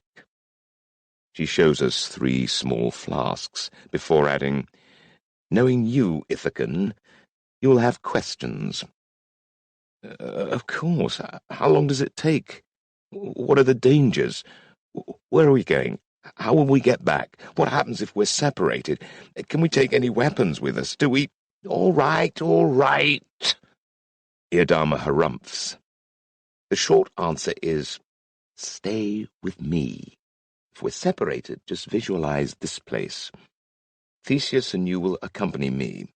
Bria and Eurybates will remain here to keep our bodies safe. They will continue breathing. The hearts will keep beating, albeit only for a few days unless well tended. But I'm only expecting we'll be away a few hours. Where are we going? I ask. Luia, Eodama replies. Luia is on the Trojan side of the Aegean Sea. The announcement makes even Theseus frown. Why there? Do I look like Zeus? Eodama snaps. The Sky Father gave us the date, time and place. He didn't give reasons. I suggest you purge your bowels and bladder to save Bria and Eurybates some unpleasantness. Then join me back here in 20 minutes. She rises and stalks away. She's always bitchy, just like herself, Theseus remarks. Virgins. He winks at me and swaggers towards the latrine trench, whistling. I give Bria a doubtful look. What? She asks truculently. Given we know Athena is real, and we do her will, shouldn't Theseus be more, reverential, blindly devoted, fanatically obedient? But we're the ones who've seen behind the curtains, Ithaca. True believers are priggish, righteous, ugly souls, full of rigid certainties and brutal prejudices. Steer clear of them. Skepticism will serve you far better than faith in this life. It's a disturbing thought, but I can relate to it. To know more, to see more, to question more, isn't that exactly what I want? I join Theseus in pissing into the trench, the Athenian unable to resist, demonstrating just how far he can direct his thick stream. Better than wetting yourself while you're floating in the clouds, he chuckles, smacking me on the shoulder and almost sending me into the pit. Then suddenly serious, he says, Wherever we go today, Ithacan, follow my orders and keep your mouth shut. There are going to be men there who can break you in half. The only thing between them and you is me. And I've not yet worked out if you're worth protecting. He laughs and strolls off. I respected you more when you were a campfire tale. I finish my ablutions and head back, joining Eurybates in our hut. What do you think of the Theoi now, after meeting one of the greatest of them? I fume. Much as you do, he murmurs, keeping an eye on the door. That's hardly an answer. What do you think is their true nature? What is the true nature of any man? We all have faults and virtues. Perhaps these are more exaggerated in a theos. Very much so, I agree. How many of them do you think there are? Well, they say the old gods were lusty buggers. Laertes thought there were half a dozen at most of the larger royal courts, and dozens were scattered through the roving war bands, like that of Heracles' son Hylas. Father knew. I'm stunned. Again. He could hardly have been an Argonaut and not notice the prowess of men like Jason. Good point. What about Ithaca? Are any of Father's warriors a theos? Yuri shakes his head. With respect, my prince, Ithaca is the backwater of a backwater. I can't argue with that. Theseus worries me, I whisper, returning to my main concern. He treats Eodama with very little respect, and me with none, but I'm expected to trust him. What should I do? Whatever Eodama demands, he replies, suddenly very serious. This is her world, and she at least means you no harm. I'll watch over your body, have no fear. Bria has lit a fire and assembled a pile of blankets, explaining that our bodies will be prone to chills without souls to animate them. I'll cover you once you've lain down. Theseus hoists up his tunic and waggles his cock at Bria. If this gets hard while I'm asleep, feel free to climb aboard, sweetie. I'm more likely to chop it off and sell it, Bria replies tartly. Should fetch a decent price in Athens, provided I could convince anyone that tiny thing is actually yours. Theseus guffaws. It'll get a good price anywhere, but only when I'm attached. Eodama joins me. Lie near the fire, but not too close, she counsels. Find a comfortable position on your side to help keep your air passages clear. It's a clear autumn afternoon, the heat oppressive even though the sun is well past its zenith. Despite this, Bria is adding more fuel to the fire, which already has us sweating. Neodama offers me one of the small flasks. Odysseus, this potion will make you feel numb, as if you're losing control of your body. Feeling, taste, and scent will go, but you'll retain sight and sound. It's not a pleasant sensation, but stay calm. Keep your thoughts disciplined. Don't wander off into a reverie about home, or that could be where you end up. Listen to my voice and follow my instructions. It's with as much fear as anticipation that I swallow the bitter-tasting fluid in the flask. I'm going to see the gods. I feel a version of that hyper-alert mix of nerves and exhilaration I experienced at Pytho. Yes, I'm a little scared, but I wouldn't miss this for the world. Theseus swigs his flask and belches, while Iodama drinks with a kind of reverence, giving me a reassuring nod and lying down. I drink. It's tasteless, and lie down too, as Bria kneels by my head. Just breathe, she murmurs. Soon you'll start to feel hollowed out. That's normal. When you hear Iodama speak, cling to that. Think only of her and what she's saying. She's done this many times, and so has Theseus. We've never lost anyone. Remember, you can always come back to me here. She goes on, but as the dislocating sensation takes over, I find myself less able to follow what she's saying, while a creeping numbness in my limbs heralds the onset of the drug. Soon I can no longer feel my fingers or my feet. And you'll gradually become aware of... Bria drones on. A floating sensation washes through me, like childhood dreams I'd occasionally had of drifting around my room. My body is almost completely numb now, an inert slab of meat. Then Bria's voice fades, and I hear another. Awaken and pray with me, Iodama is saying, the words more felt than heard. I sing of Pallas Athena, illustrious grey-eyed goddess. O crafty one, with the heart relentless, modest virgin, protectress of the city. I know the prayer, but only vaguely. Athena is an Attican goddess, peripheral in Ithaca. The valiant Tritogeneia was roused by Zeus the wise from his own awesome brow, the tools of battle on her arm glittering gold. All the immortals were amazed. Without delay, she leapt from the ever-living skull to come before Zeus, master of the Aegis, and the sharp javelin rattled in her hand. Mighty Olympus was sent madly spinning by the potency of her, the grey-eyed one. Iodama ends her chant. "Rise!" she cries in a voice that commands instant obedience. I sit up, enduring the weird sensation of peeling myself from my flesh. As if in a dream I see Iodama and Theseus do the same. Their diamonds filmy and opaque, their abandoned bodies pale and empty-looking. I can't help but look down at my own face, and I'm chilled by the slackness of my features. My mouth hangs open, the rise and fall of my chest imperceptible, and for a moment I panic that my body has died, and I'll never return to it. By contrast, Bria and Yuri seem to shine, the combination of body and spirit brimming with energy, and I feel a visceral sense of envy for their warmth and vitality.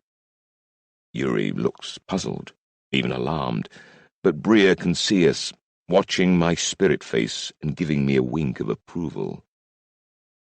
Then Iodama grips my arm, my spirit's arm, and the sensation is exactly as if her real hand had gripped my real arm.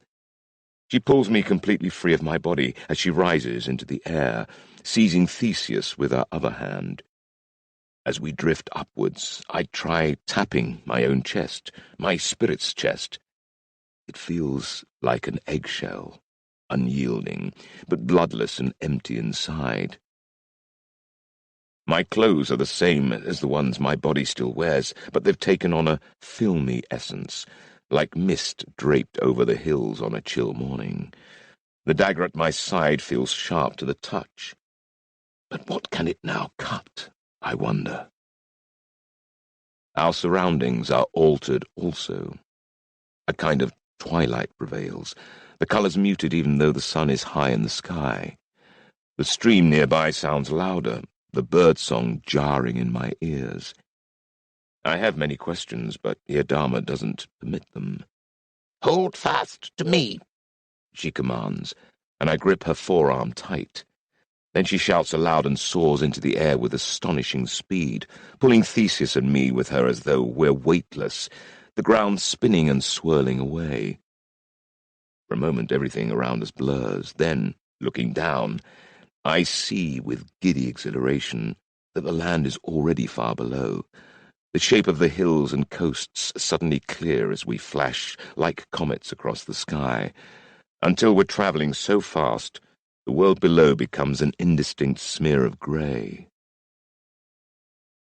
I chance a glance to my right, see that Theseus is caught up in the experience, while Iadama is focused and purposeful. Already we're shooting over white-topped waves over a surf-edged coastline, and then rolling brown hills with valleys and plains. A great mountain looms ahead, and we bear down on it at a terrifying speed. I cry in alarm, causing Theseus to laugh at my fright, and then, without transition, we're standing on solid ground. Only Iadama's grip prevents me from slamming face first into the turf. I cling to her, even after Theseus has disentangled himself from her grasp and stepped away with a characteristic swagger. Look at me, Iadama rasps. Get your feet planted, and now watch the horizon. We all find this disorienting at first. When the world has stopped spinning, Iadama nods approvingly. Well done, Odysseus. You did well. Walk around now.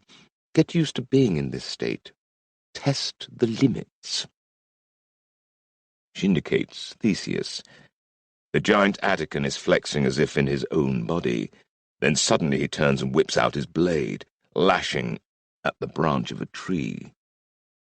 The blade passes through as if it doesn't exist, and the branch doesn't even move. I stare as Theseus chuckles wryly.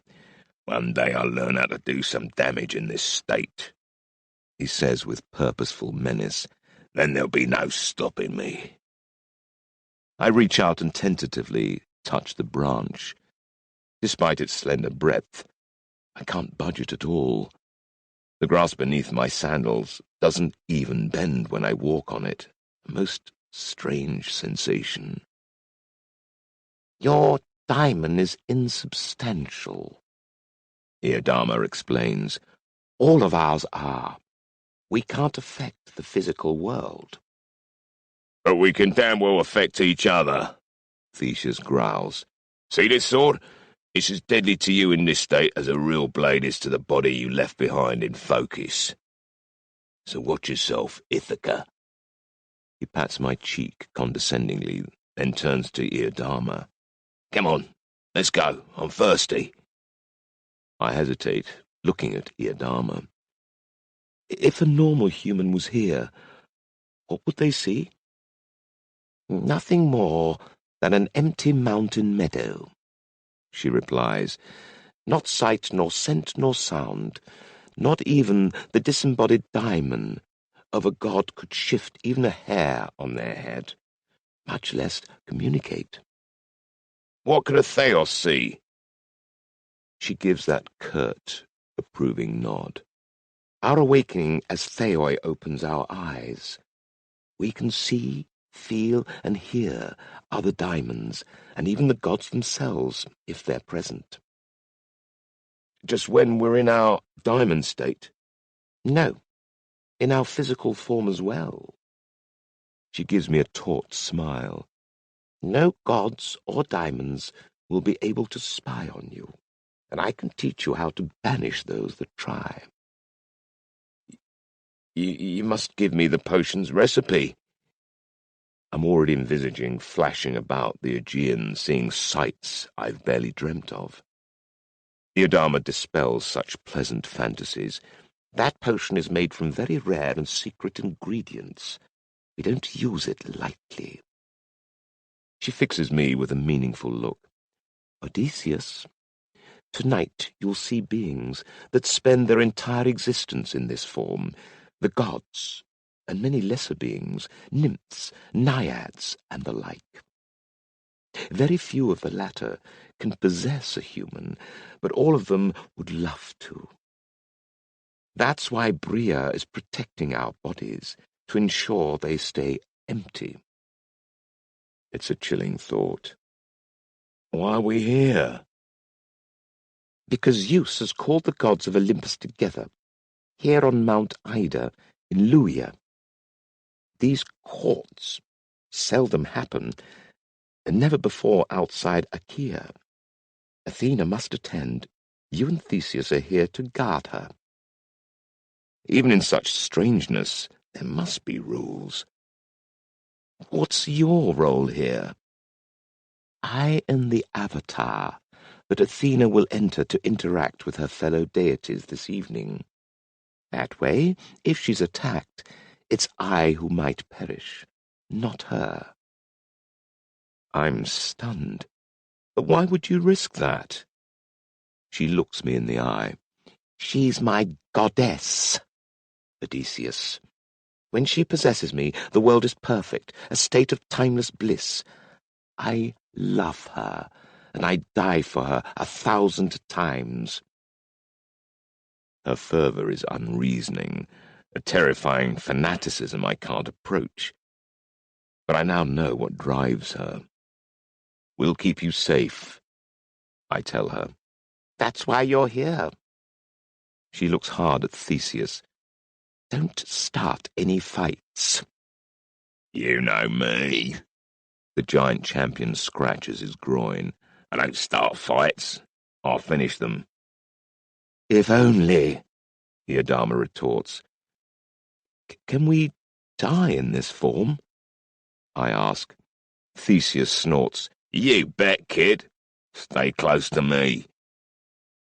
I bite back a retort, not least because I'm relieved he's with us. Why was this gathering called? I ask as we take a path that climbs the hillside. To discuss Dodona, the Adama tells me as we walk. The priests of Zeus have seized Dodona, the second most important oracular site in Achaea, and the priestesses of the triple goddess, Hera in all her forms, are outraged. This is a threat to Hera's status as equal partner with Zeus, an arrangement that has stood as long as Olympus. Hera is murderous about this little apple. Apple? I ask. The Olympians like to call an argument an apple of discord. I'd quite like an apple right now, Theseus remarks. Shut up and listen. The real issue is that Hera's role as Queen of Olympus is under threat. What? They're going to unmarry? I quip. Surely gods don't casually uncouple. Don't think of Zeus and Hera as wedded. The Adama tells me. They're an alliance of two religious cults that have dominated Achaea for many generations. But the instant Zeus feels that Hera is more impediment than asset, she will be passed over, and Hera would do the same if the boot was on the other foot.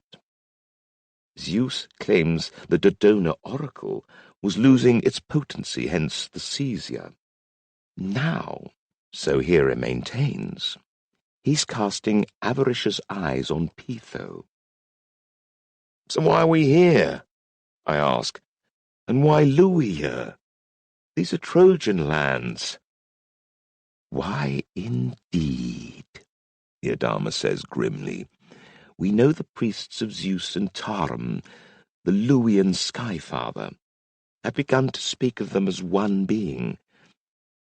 Recently, the Trojan Apollonius has assumed the name of Apollo, calling himself a twin of Artemis and a son of Zeus, not by Hera but a minor earth mother, Leto, whose cult Hera absorbed decades ago. Decoded, that's a clear threat to Hera and any other purely Achaean god. And who's next? Ishtar, perhaps. She embodies both love and war. I've heard rumors that Aphrodite and Ares are seeking alignment with her. Then what will happen today? Hopefully, no more than rhetoric. But Zeus likes to spring surprises. The cold resentment in her tone has me even more puzzled. But isn't he Athena's father?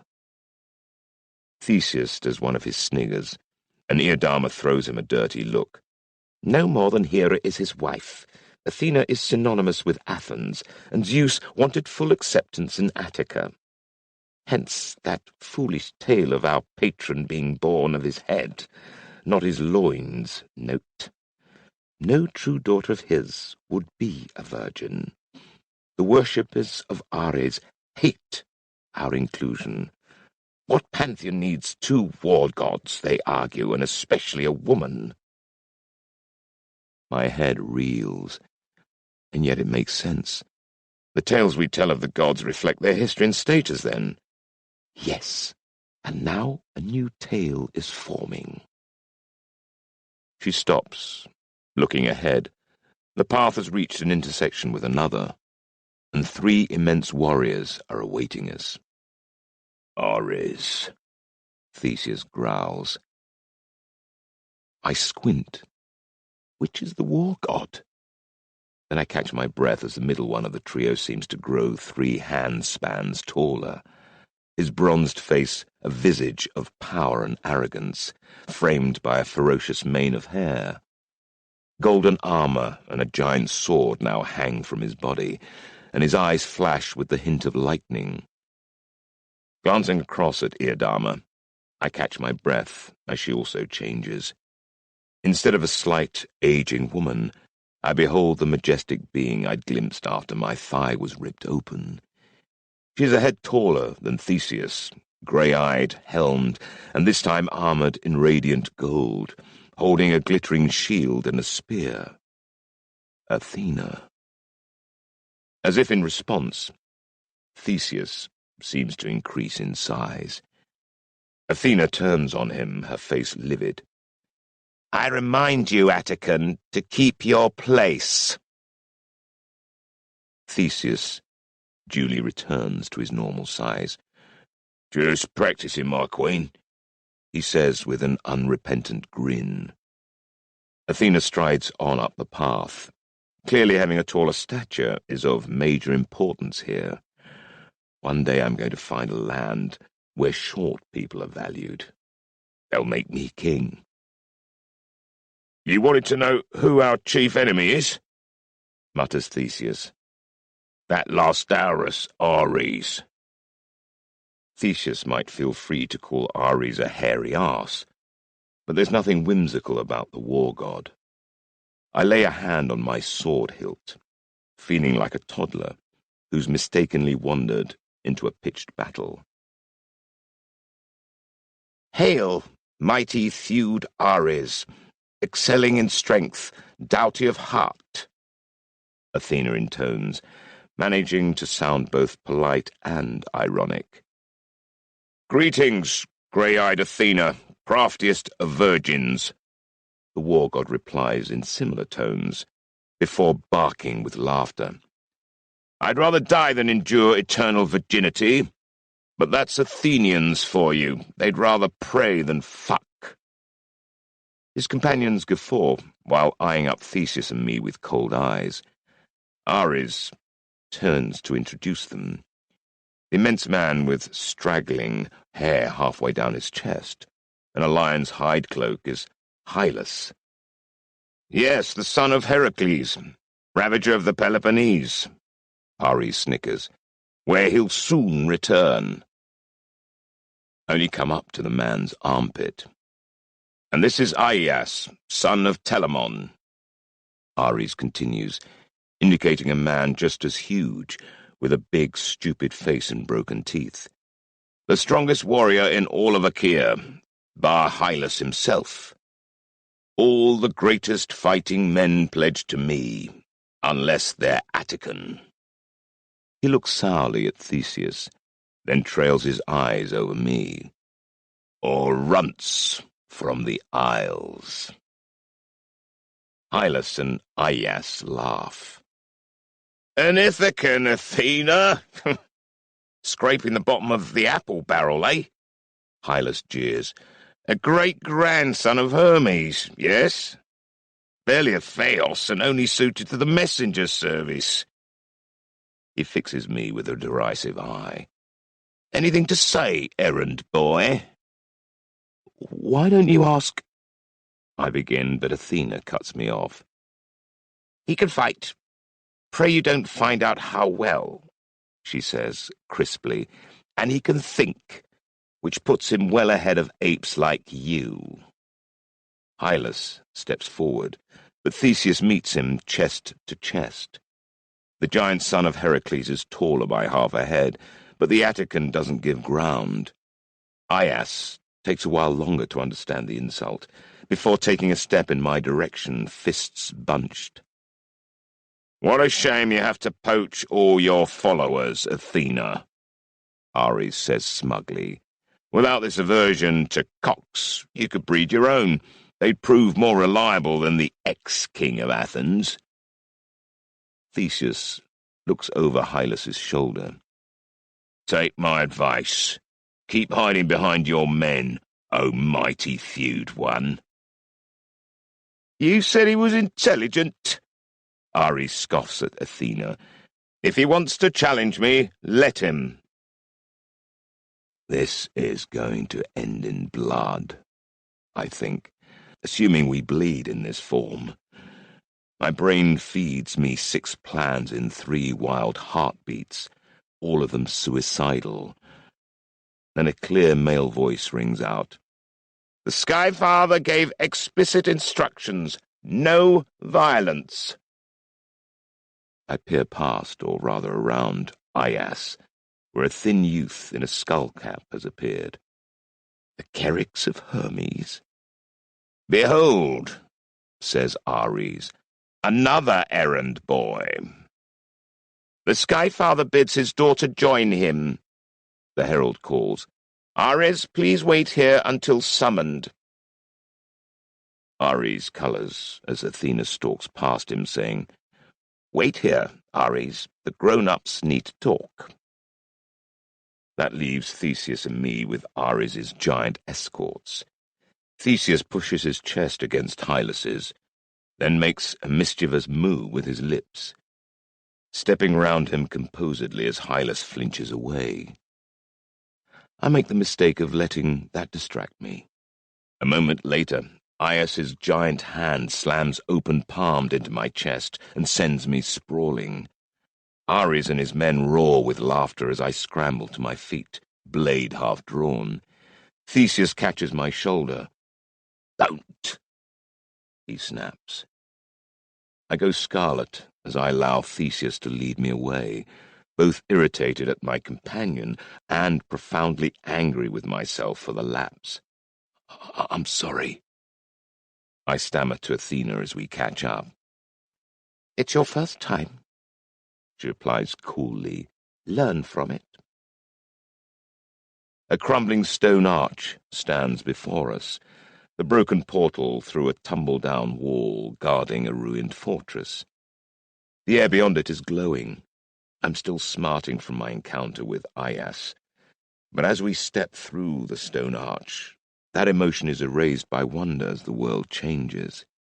The arch is seemingly a portal, not into another world, but an enhanced vision of this one.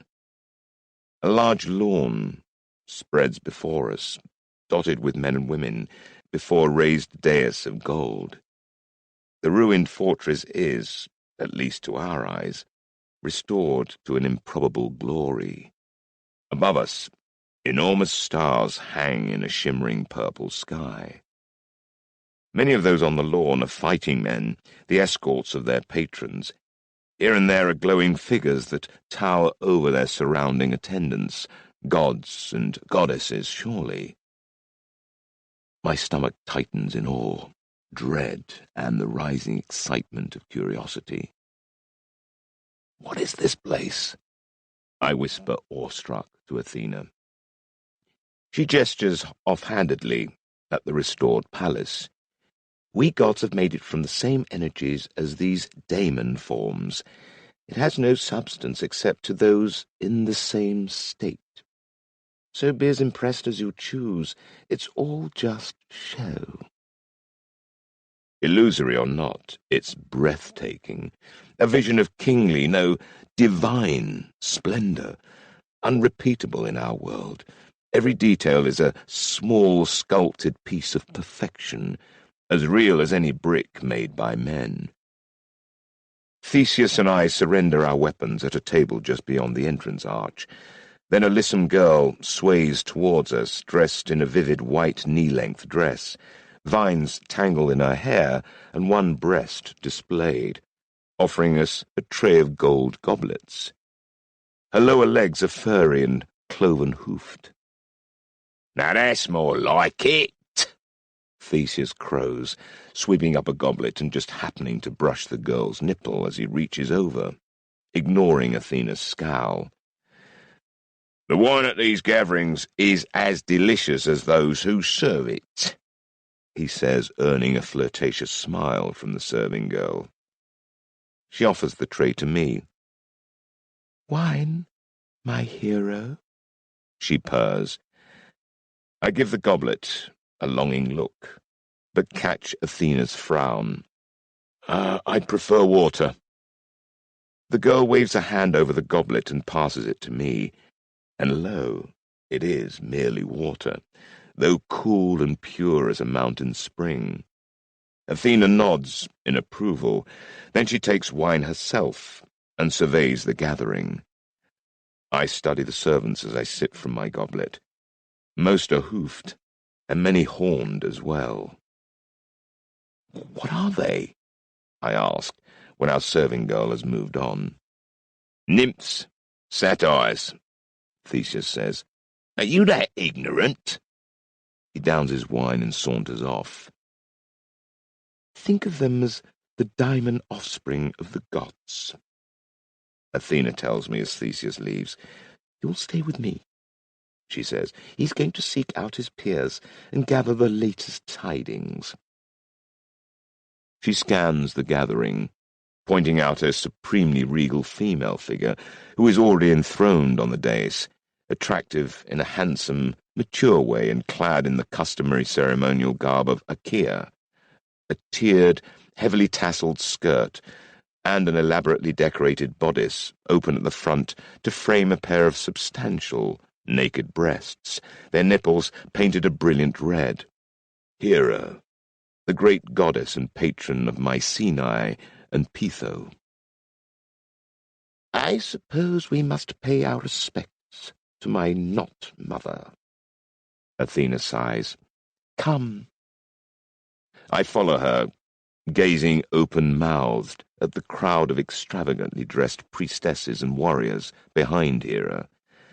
Evidently status dictates the number of attendants.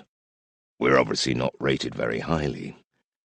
I realize in alarm that the Earth Mother's people include my own grandmother, the Pythia, but I have no choice but to follow Athena to the foot of the dais, where I kneel at Athena's gesture, though the Attican goddess merely inclines her head. "My thanks for the invitation, my queen," she murmurs. "The king insisted," Hera answers in a rich, melodic voice, full of experience and brooding bitterness. The tales speak of Hera as one who resents her husband for his infidelities. Now the old stories make more sense. The cult of Zeus is constantly seeking a stronger partner, flirting with all the female cults, seeking another who will enhance his power without challenging it, which means Hera has lived an eternity under siege. Then the Pythia whispers in her patron's ear, and I find myself transfixed by the goddess's stare, as though my blood has clotted in my veins. Son of Sisyphus, her piercing gaze seems to whisper. I swallow, wondering suddenly what role she might have played in my father's death. So, this is the secret son, Hera comments. The interdict against the worship of his ancestor still stands. Why does this young man still breathe? He's been claimed by me, and I give warrant for him, Athena declares. No one may strike at him without my leave. Brave words, for which I am profoundly grateful, but she still leads me quickly away. She knows your true sire, she notes, but Ares was ignorant of it.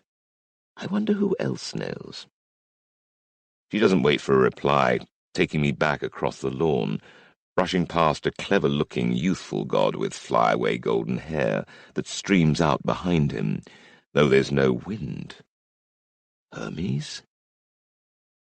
We steer well clear of a dark-haired brooding god, the air around him stained with darkness like a seeping poison. A tall, female figure in a death shroud stands beside him. My skin clenches into a rash of goosebumps as I stare. That's Hades and his consort, Athena comments. They don't normally come. The death god looks every bit the gloomy ruler of the underworld. I can almost see the bones beneath his pale flesh. His consort is young, Persephone, if the tales are true. The right side of her face is lovely, sun-kissed and full of ripe life, but when she senses my gaze, she turns to face me fully. The left side is white-skinned and skeletal. A black eye shines from a deep-set socket with chilling allure. Did he really kidnap her and take her down to Erebus? I murmur, averting my eyes. Athena snorts. Demeter and the king of the underworld have been allies for millennia. The girl loves both her lives, the sun-filled months above and the winters below. I'd always thought of Persephone merely as an explanation for the seasons, I confess. Now you know better, Athena says tartly. Don't voice such thoughts again, Ithacan. They have no place in my service. Now follow. Abashed and remembering Bria's riddle of the egg, somewhat intrigued by Athena's annoyance, I obey, noticing an unusual figure, a big barbarian in rough clothes with a shaved and tattooed skull, who has approached Hades before kissing Persephone's hands. Theseus joins them. He and the barbarian are clearly old friends, judging by their greetings. Then Ares arrives, flanked by his two giant escorts, Hylas and Aias. The war god is glaring around the lawn belligerently.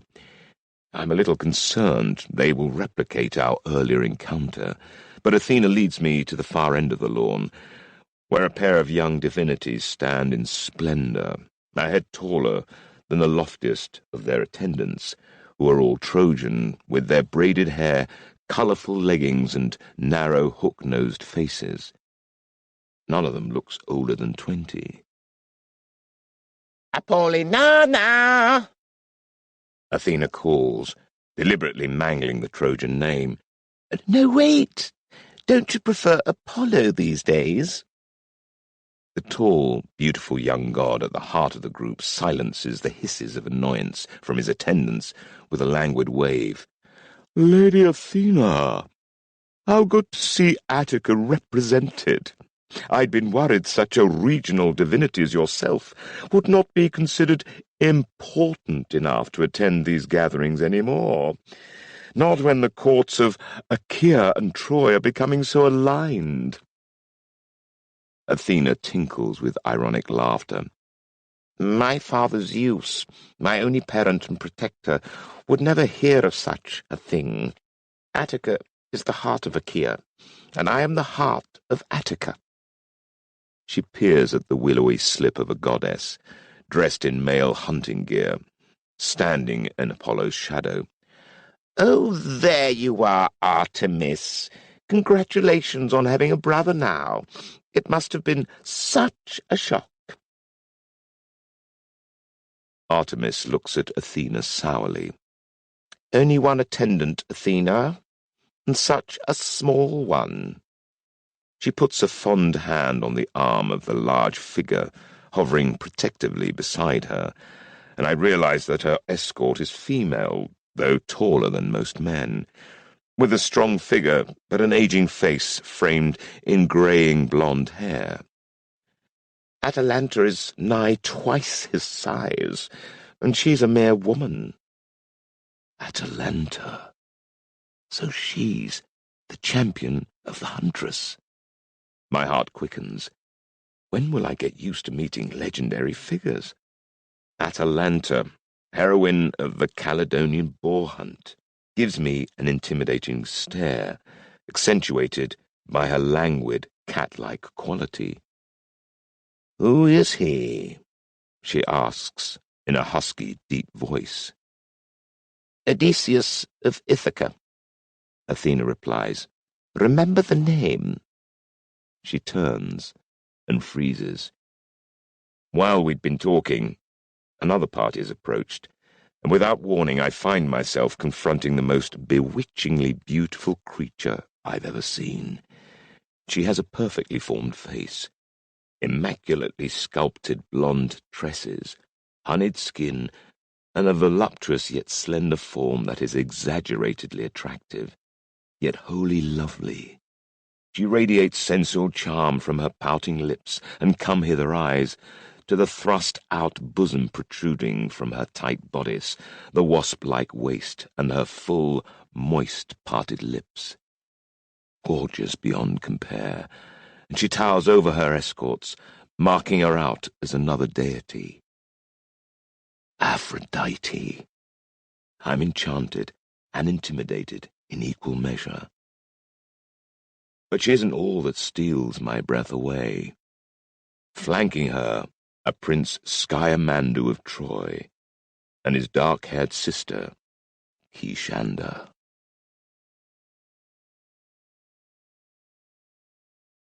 Chapter 9. The Beauty Contest. They clad her in godly garments and placed a beautiful, finely wrought crown of gold on her immortal head, and hung jewelry made of mountain copper and precious gold in her pierced ears, and decked her with necklaces around her soft throat and shining breasts. Homeric. Hymn to Aphrodite. Luia. I stare in shock. These two, here, and so soon after our last encounter. My fists flex at the mere sight of Sciamandu's lean, smug face, while Kishanda stirs up conflicting, yearning emotions. Ooh, Aphrodite purrs. Have you all met already? Athena lays a cold hand on my forearm. Sister, charming to see you. But couldn't you find any Achaean escorts? None as much to my liking. I glare at Sciamandu, remembering the last time I'd seen him, sighting along an arrow shaft until he pulled his sister between us.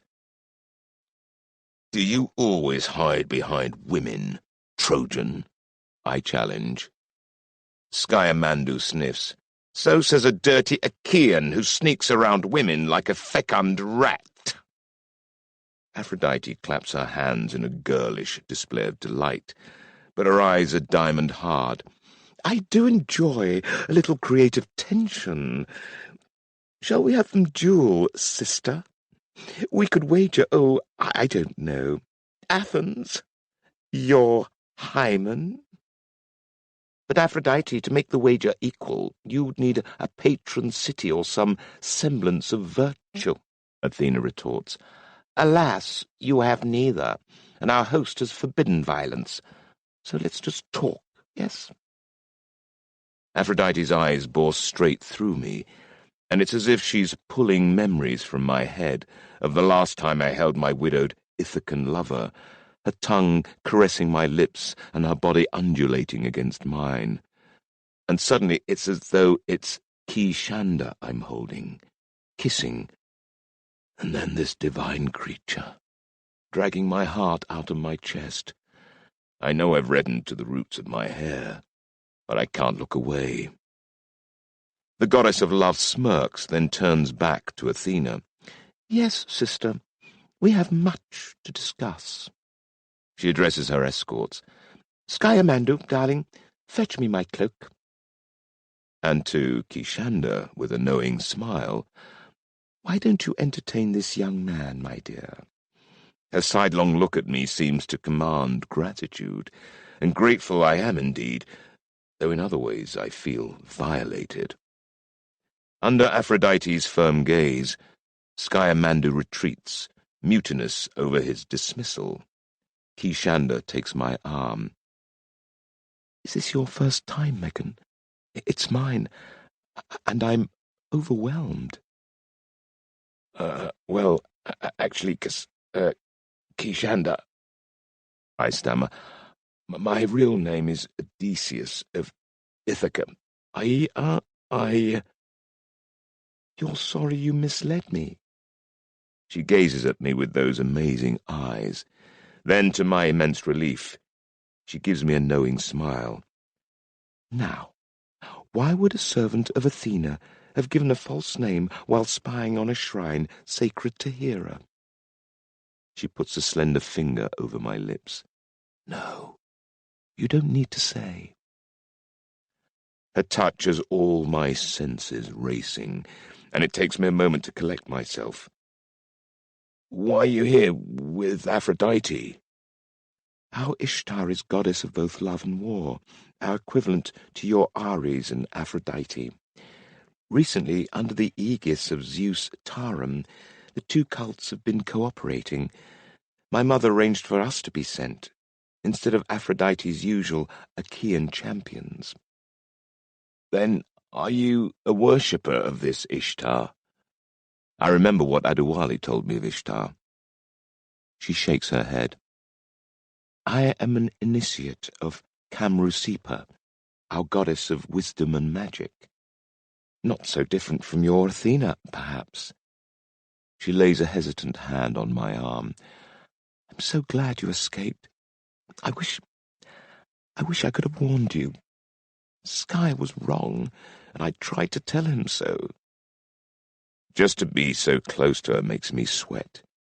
She is one of the few here who doesn't tower over me, and as I meet her steady gaze, I become sure that her remorse is genuine, and that at least some of my feelings for her are reciprocated. That brings me more relief than I'd have thought possible.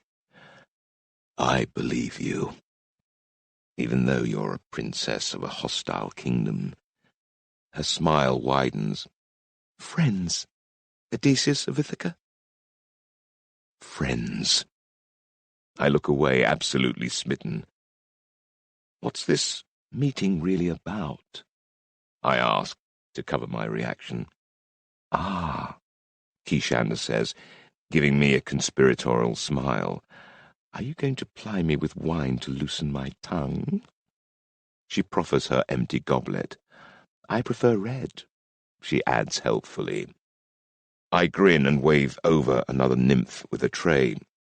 Glancing over my shoulder, Athena is still deep in conversation with Aphrodite, so I take 2 goblets. We sip. I have no clear idea what we're drinking, except that it's delicious.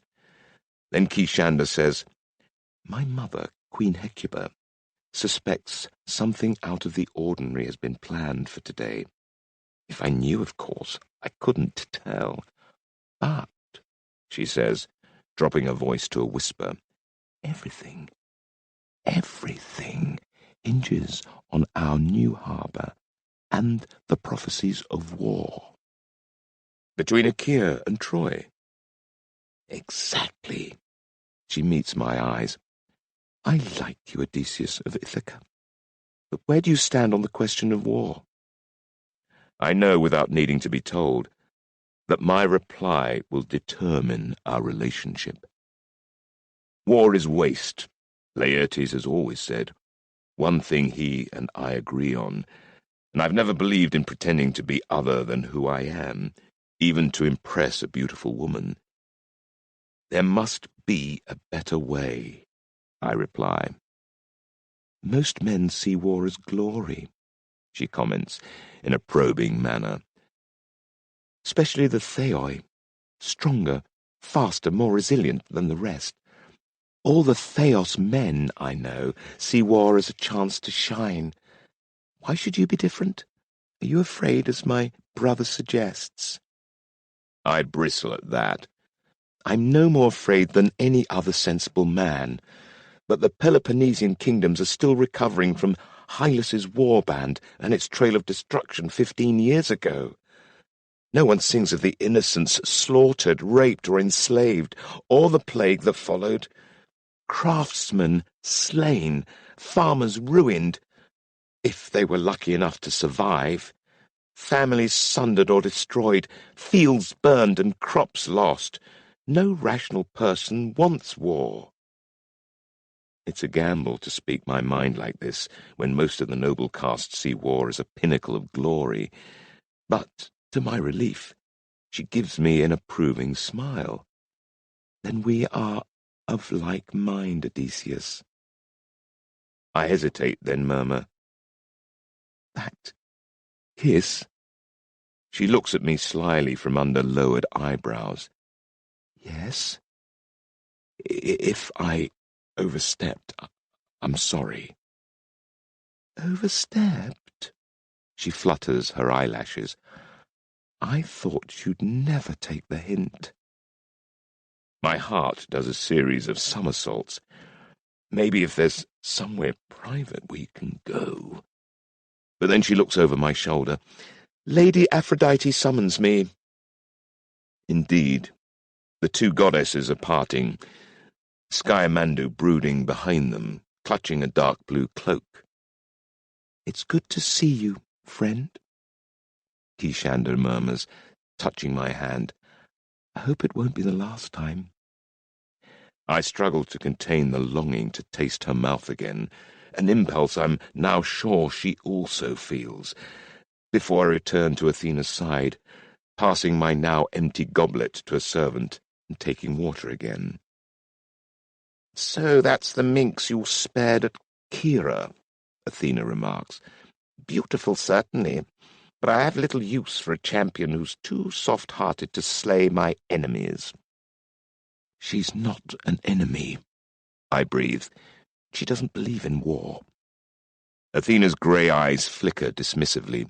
But I do, provided I win. Our problem is that no oracle will back Achaea against Troy. She peers about her. Note the patterns, Odysseus. Hera sits alone. No god will stand close beside her despite her rank. Hades and Persephone also, but no one ever speaks to them anyway.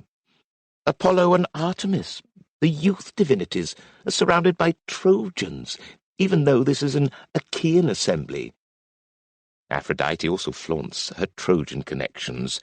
Ares shows off his command of the Achaean giants of warfare. Hermes flits and flirts and flees. She scowls. And I, too, stand alone. A new thought strikes me. My lady, if I may ask, where is everyone else? Everyone else? Poseidon and Dionysus, Hephaestus, the gods of the four winds, and all the others. Poseidon is a sea god. Here he'd be a fish out of water. Athena sneers. Dionysus, Gods of wine don't make for sober counsel. And Hephaestus, who cares what that cripple thinks? Certainly not his loving wife Aphrodite. As for the wind gods— She pauses, giving me an assessing look. The truth is that they don't exist. We've grown beyond that sort of kopros. Even a Scythian savage doesn't worship wind beyond their own farting. What about strife and harmony, the Furies or the Muses? They're just emotions. No one worships an emotion except love, of course. She glowers across the lawn at Aphrodite. Your tales pretend they have status, but there are no sacrifices to them. No one worships them. And that's what's important, I prompt. Aye, that's what's important. She gives me a pointed look. That amphora Eodama told you of, with the gods reaching in. Sometimes arms get lopped off. We're at war, and there are casualties. She looks around the gathering.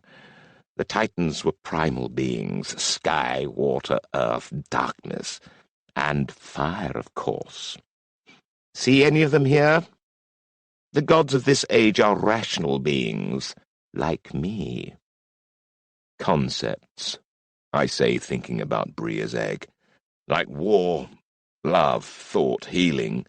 Aye, concepts, but still rooted in primal truths, Ithacan. Athena seems to be inviting a further question, so I ask. Zeus, was he always god of judgment, as well as the heavens, or did he become that? She flashes me an approving look. That's a very dangerous question. Let this suffice.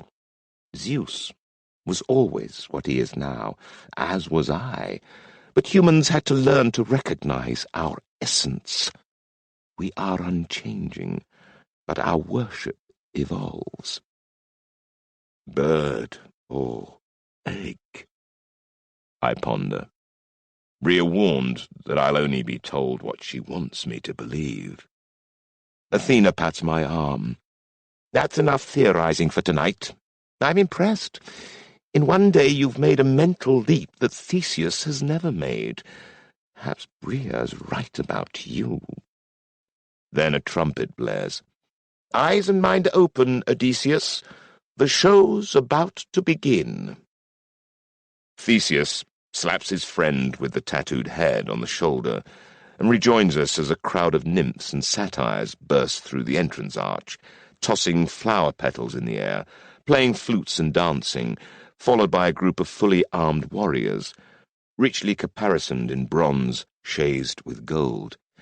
Their leader is larger even than Hylas and Aias, with a lion's pelt about his shoulders. As he approaches, he gives Theseus a belligerent stare, returned in full.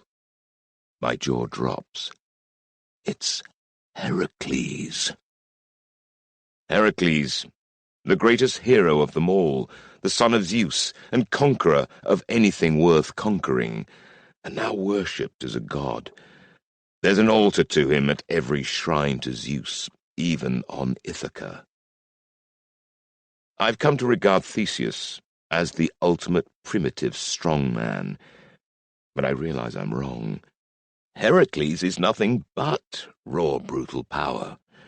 His gaze is so blank he might as well be a bull in mating season. Strength, fecundity, all that is there, in the blockish musculature, scarred limbs and bulging crotch, but with a hint of something akin to cunning as well, a devious, instinctive understanding of when to leave the trappings of civilization behind and become a beast in the name of victory. It's almost as if the lion's pelt were his own hide. As a small man, I am beneath Heracles' notice, but Theseus isn't. The giant demigod steps sideways to measure his height and bulk against the Athenians, chest to chest, growling obscenities that must have made even the stupendous ego of the Athenian hero shrink before swaggering on. And now Zeus. My instinct is to raise my arms in the traditional Achaean gesture of supplication, but when the whole gathering, bar the gods and goddesses, drop to one knee, I quickly follow suit. Is Zeus already so absorbed by Eastern ritual, or is this only because we've assembled in Luia? At least it keeps my face well hidden. I'm suddenly painfully aware of my lineage. I am the son of Sisyphus, of the line of Prometheus, a god Zeus crushed without mercy. I keep my head down as the Sky Father pauses before Athena. "Daughter," a resonant voice pronounces. I hear a cursory kiss, a cold whisper. Then the immense gold-clad figure move on, shaking the ground at every step. His bodily form is another head taller again than any male here.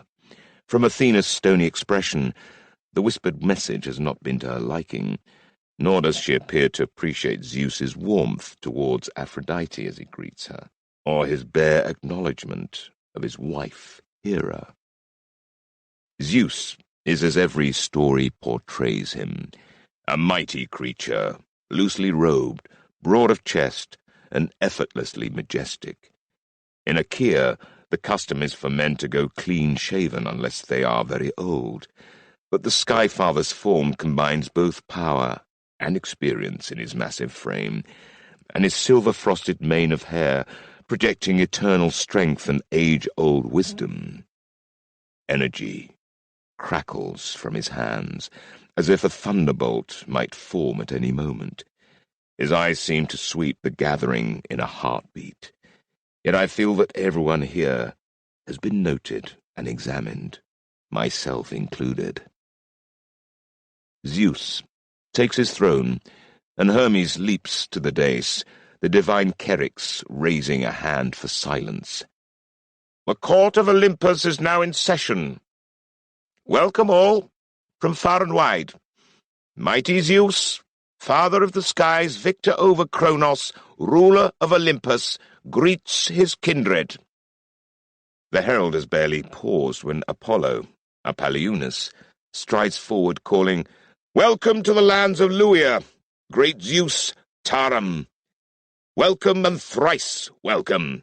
It is a joy to see you enthroned here, at the heart of your eastern domain. The lands themselves have thirsted for you, and now they are salved. The children of East and West bow to you, great father," Artemis calls, her reedy voice soaring as Apollo pauses. "Man, woman, and child hunger for your words." Straight to the flattery. Apollo and his sister, cementing their status, highlighting their Eastern ties, of which Zeus clearly approves. "Achaea bows before its king," Ares bellows in response, as if he were Achaea's spokesman. "To our lord and king," Apollo shouts, brandishing a goblet and pouring a libation. He knows we'll all have to drink the toast. Another status point scored. The toast, duly consumed, Zeus raises a hand for silence. Beside him, on her lesser throne, Hera sits immobile, thin-lipped and tense. There have been no welcoming speeches for her. "I thank you for your due greetings," the Sky Father says, his deep voice resounding effortlessly across the crowd. "As you all know, these gatherings are too rare. We have so many pressing concerns. The prosperity of our people must come first. But sometimes a matter arises that demands our attention." The Sky Father leaves the statement hanging, his eyes roving over us once more. I feel my pulse race, fearing some dreadful pronouncement. But instead, Zeus laughs merrily. "But first, I hope you will indulge me.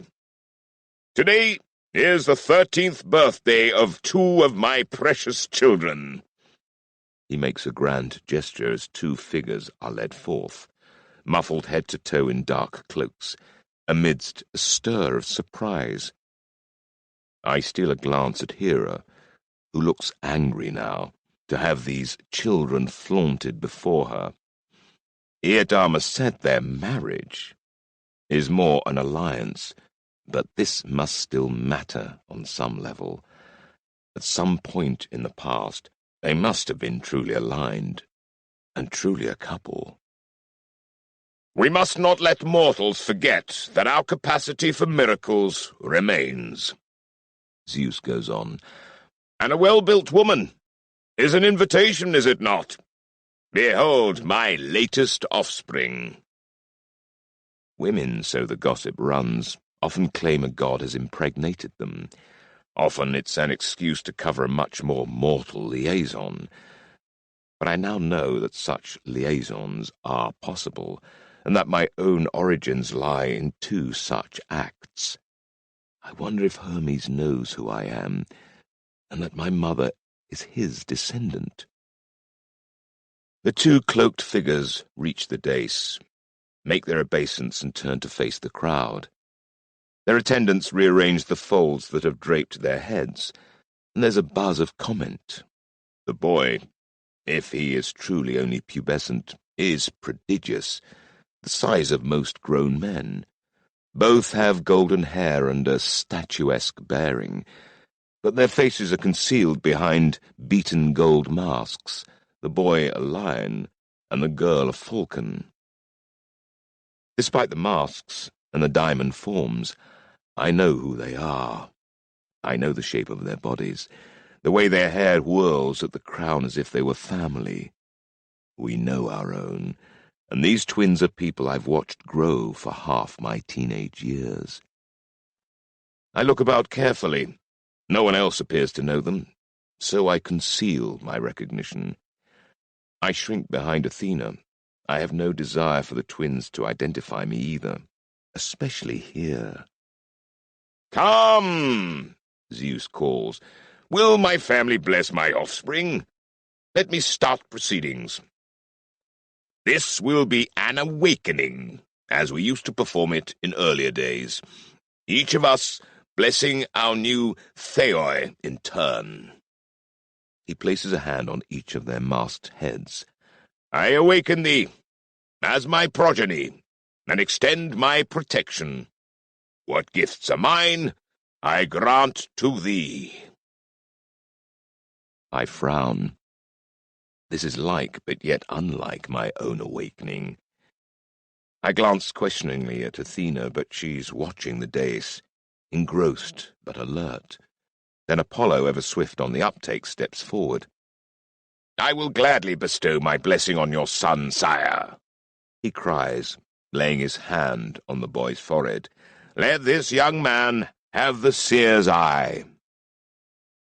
I didn't know your gift could be chosen when awakened.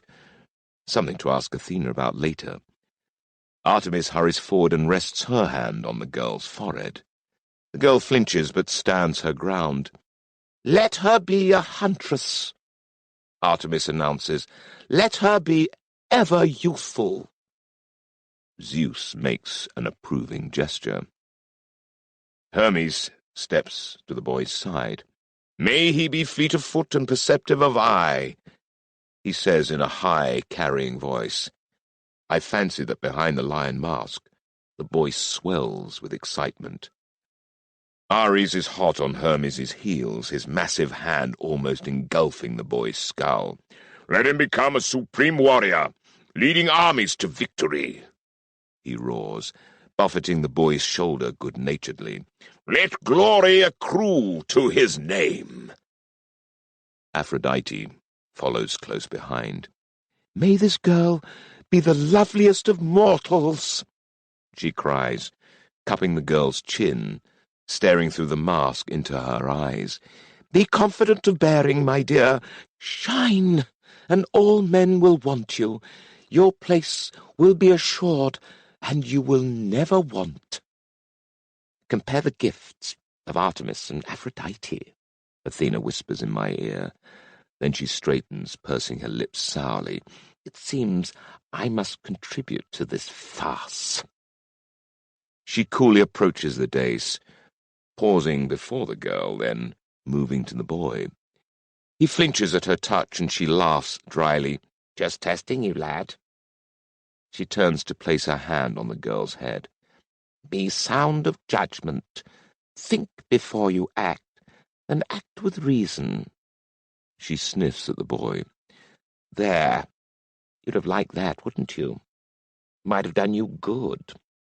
She inclines her head to Zeus and backs away.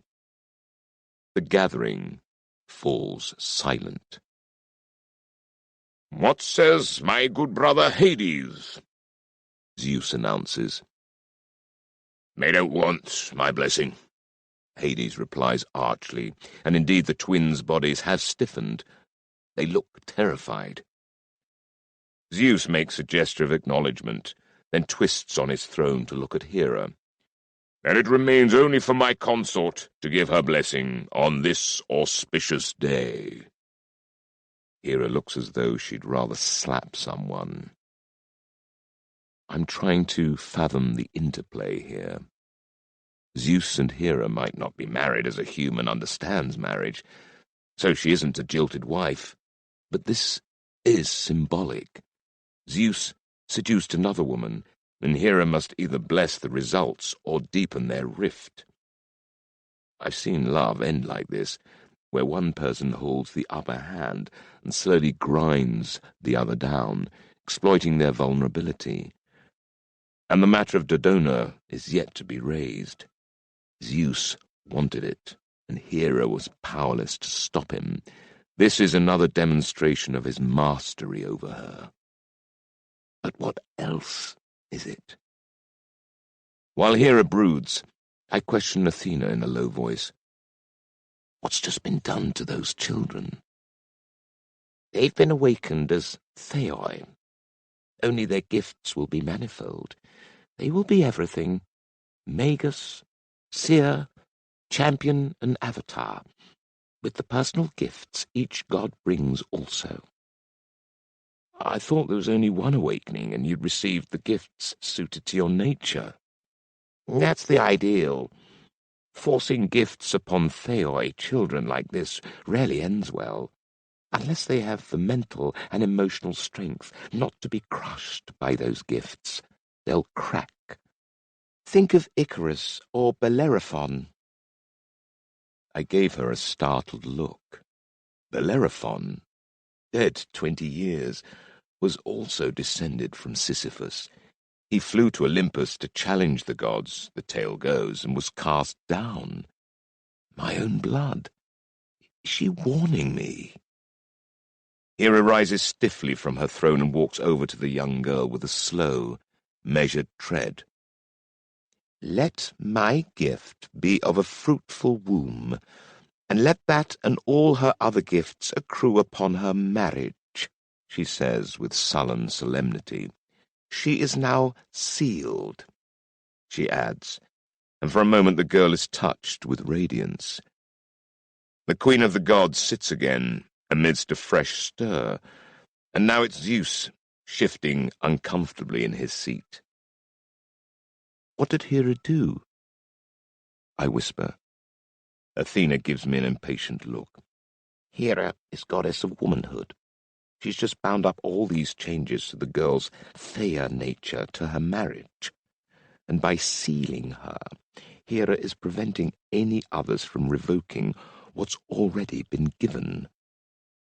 Athena looks like she's cursing inwardly that she hadn't thought to do something similar.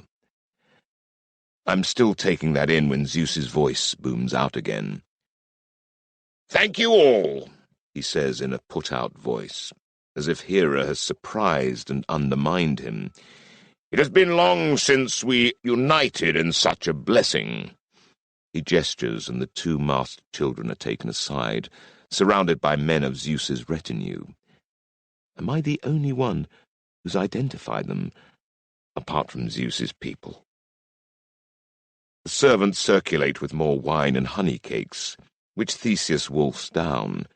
Athena is still gazing after the children. Those of us who bless Theoi invest something of ourselves in them, Odysseus. When you die, it will kill part of me. Was that the real purpose of this birthday blessing? To ensure that if one of these children falls, we're all damaged. It's how we used to do things. Then the fate of those children matters, doesn't it? Only if they fulfill their promise. You, Theoi, have your advantages, but not all kings are God-touched, nor are all the best warriors. Even the greatest spear must still be wielded well. After an initial burst of chatter, the gathering settles again, everyone's attention returning to the throne. Zeus waits until the last voice subsides before rising. And now, for the real matter at hand, he announces. There is an apple of discord, which we must bite. The name of the apple is Dodona. The tension of the gathering resurfaces. Glancing towards Hera, I see the Pythia whispering urgently in her ear. The oracle at Dodona had fallen silent, Zeus says, his voice cracking out across the gathering like a thunderclap. You all know the place. A shrine that was once of Gaia, then Themis, but taken under the aegis of my consort Hera. But for years now, the oracles have grown increasingly fallible, and my consort's sisterhood of crones did nothing. There was nothing to be done, Hera retorts, her voice strained and angry. There is always something to be done, Zeus replies. Worship. Sacrifice. When my priests entered Dodona in the spring, the answer was apparent. The spinsters that served the shrine had lost their fervor. They needed to give more. They needed to sacrifice more. And so they have. Hera's face becomes ashen. What have you done with my priestesses? The Skyfather smiles smoothly. We reminded them that at the inception of the shrine, a dozen women had been trapped by an earthquake in a subterranean ritual chamber. In their final suffering, those poor tortured creatures broke through to the Viper's path. It is to their spirits we hearken to gain prophecies at Dodona. What's happened? Athena breathes in a faintly appalled voice. We put it to your women that a fresh sacrifice was required, Zeus says. A noble sacrifice, for which they needed little persuasion. No, Hera cries. I feel like a poisonous snake is writhing in my gut. Zeus conjures parchment from the air. And from Dodona we have our first prophecy in more than a year, received in vivid clarity by my priests. Fast comes the season of wrath and the avenging suns. Intriguing, yes? And thanks to my action, not my consort's idleness. Hera rises, her wrath like a huge, vengeful shadow. What did you do to them? We wore them into the old ritual chamber, Zeus says. They entered willingly. My seers. My avatars. Hera snarls. Murderer! They entered willingly, the Skyfather repeats. For a few moments Hera can't even speak. Then she grates out. I have other such sights, Pythos supreme among them. I see the future clearer than thou, my husband, and I counsel you to step away from this brink. But Zeus has no such intention of backing down. That seems clear to me. I see we're no longer of one mind, consort, the Sky Father replies. He turns to face the gathered court.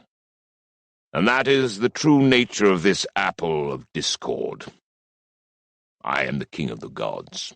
My mastery is undisputed, but armor is only as strong as its weakest point, and mine is my consort.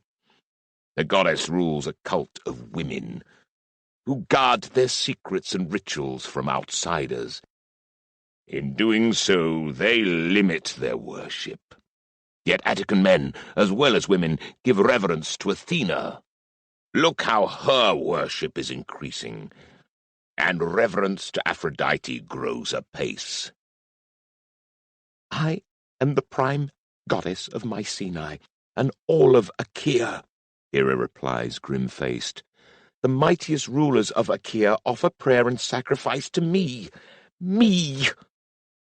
But would they offer it if you weren't my stated consort? Zeus asks in a diffident voice.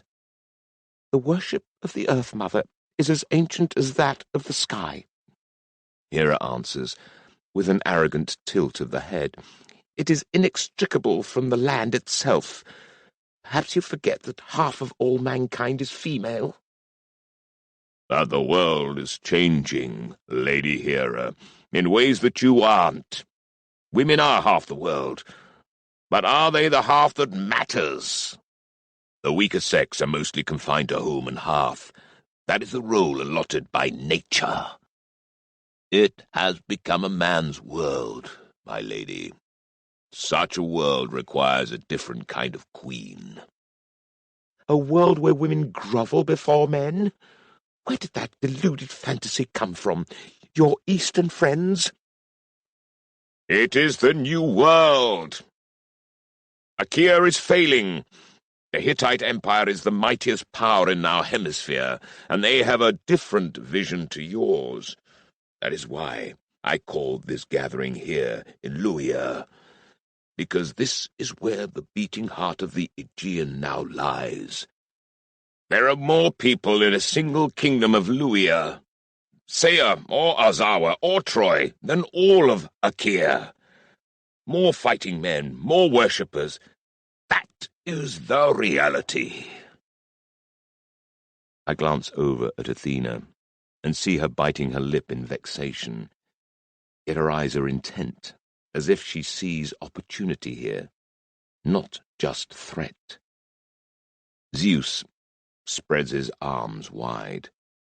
But why listen to my word? Let us hear the voice of the common man. What? Hera sneers. What would such an untutored beast have to contribute? That is my point, Zeus cries out, jabbing a finger at Hera. You dismiss men as beasts, but they father the next generations of worshippers. The dominant gender, the decision-makers, the protectors, the earners. Their voice must be heard first, and shall be. He strides to the front of the dais. Find me a man, any local man, and bring him here. Let him be the judge, yes, the judge, who is best suited to be queen of the gods.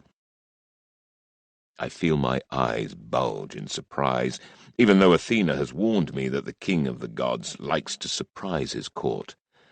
And almost immediately someone from within Zeus's retinue shouts, "Here's a skulker!" and shoves a ragged young man into our midst, a shepherd by his garb.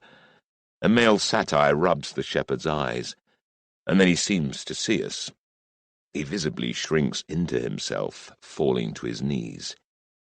The newcomer is half naked, dressed only in sheepskins, with a narrow, angular skull and jet-black hair. He's a Trojan, is my first thought. He's not unlike Scaemandu, in fact. The same deep-set eyes and jaw, but burlier, taller, harder, a man bred to the wilds.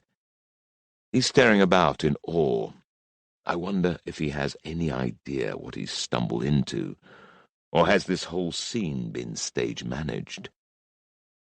And then I'm wondering how he can see us, and why the satyr was able to manhandle him. But no one else seems to be asking these questions, so I infer that there are ways and means to do what Theseus earlier couldn't. Hera has retreated to her throne, clearly enraged, as is her retinue. I can see that Athena is torn, and I realize there must be some very deep-rooted enmity between Hera and my patron. In the myths, Athena is purely Zeus's child, I remember. I come up with an explanation for that, based on my new understanding of the gods. Athena's cult has been a reaction against, and a rival to, Hera's. They give scant regard to Hera in Attica, as I recall, but Athena is no happier with Zeus's pronouncements about women than Hera. That's why she's torn. "What is your name, shepherd?" Zeus says, silencing the court with a gesture. "My name is Parasi," the shepherd replies in broken Achaean. "You speak our tongue?" The shepherd bows his head. "My father taught me," he stammers, "so I may speak to traders." "Are you married, Parasi?" "No, honored sir." "Majesty," Zeus corrects. The shepherd falls to his knees and buries his face in his hands. "I meant no offence," he pleads. "And none was taken," Zeus says in a magnanimous voice. "Rise, good shepherd. You are welcome amongst us. Someone bring him wine." There is a pause while the shepherd drinks, with everyone too confused to do more than mutter to their neighbours. I look for Kishander and find her beside Aphrodite. Skymandu is in urgent conversation with the goddess of love, but Kishander is staring at the shepherd with searing intensity. Perhaps she feels my gaze, for she glances at me, a warning on her face that I can't interpret. "Now," Zeus says from the dais, bringing our attention back to the shepherd, "let me simplify matters for our new friend. We're debating what sort of woman a man desires as wife." He holds up a hand to forestall a tirade from Hera. "No, this is the crux. A queen is still a wife. A wife rules the home, never mind whether it is a hut or a palace. She bears peasants or princes. They are implanted the same way and come out the same way. But what manner of woman should she be?" "Why not ask women what they need in a man?" Hera heckles. "If we ever need to know, perhaps I shall," Zeus answers. "Come here, friend Parasi. Don't be afraid." He pulls the trembling young man onto the dais. "We merely want your opinion. There's no right or wrong answer." With a cruel smile, Zeus turns to the gathered court. "Let the women of my family state their cases. Why should they be considered the perfect mate?" "Oh, you asshole," Athena mutters. I'm filled with foreboding. "Say nothing," I urge her. "Don't play his game." Athena shoots me a forbidding look. It's been too easy to forget I'm not standing next to an ordinary woman. "Don't presume to tell me what to do." Zeus looks around the court. "Artemis, daughter, have you nothing to say?" "Virgin girls are my concern, father. Marriage is nothing to me." Her answer sounds rehearsed. Zeus turns towards Athena. "And you, daughter?" "Say nothing," I urge her again, risking her anger. She ignores me. "Father, it's obvious I cannot be your consort." "This is a hypothetical discussion, dear daughter." Zeus gestures floridly. I only wish this young man to have as wide a choice as possible." Despite my advice, Athena replies once more. Perhaps she feels this is a chance to make a point that will otherwise be lost. "Very well," she says. "Despite my sacred virginity, I do have something to say about womanhood and marriage." She steps through the press, removing her helm and standing before the shepherd. "Parasi, do you see this helm? What does it mean? I'll tell you. It signifies that all women are warriors. You are confused? Let me elucidate. Life is a struggle for survival, for food, water, shelter, and the means to support a family. Do you agree?" The shepherd seems too overcome by her magnificence to respond, but belatedly his brain catches up with his eyes. Yes, I understand," he stammers. "A woman fights that battle every bit as much as her man. He goes to war, she to the birthing bed. From both, many do not return. She tills the pitiless fields. She puts food in his mouth as surely as he puts it in hers.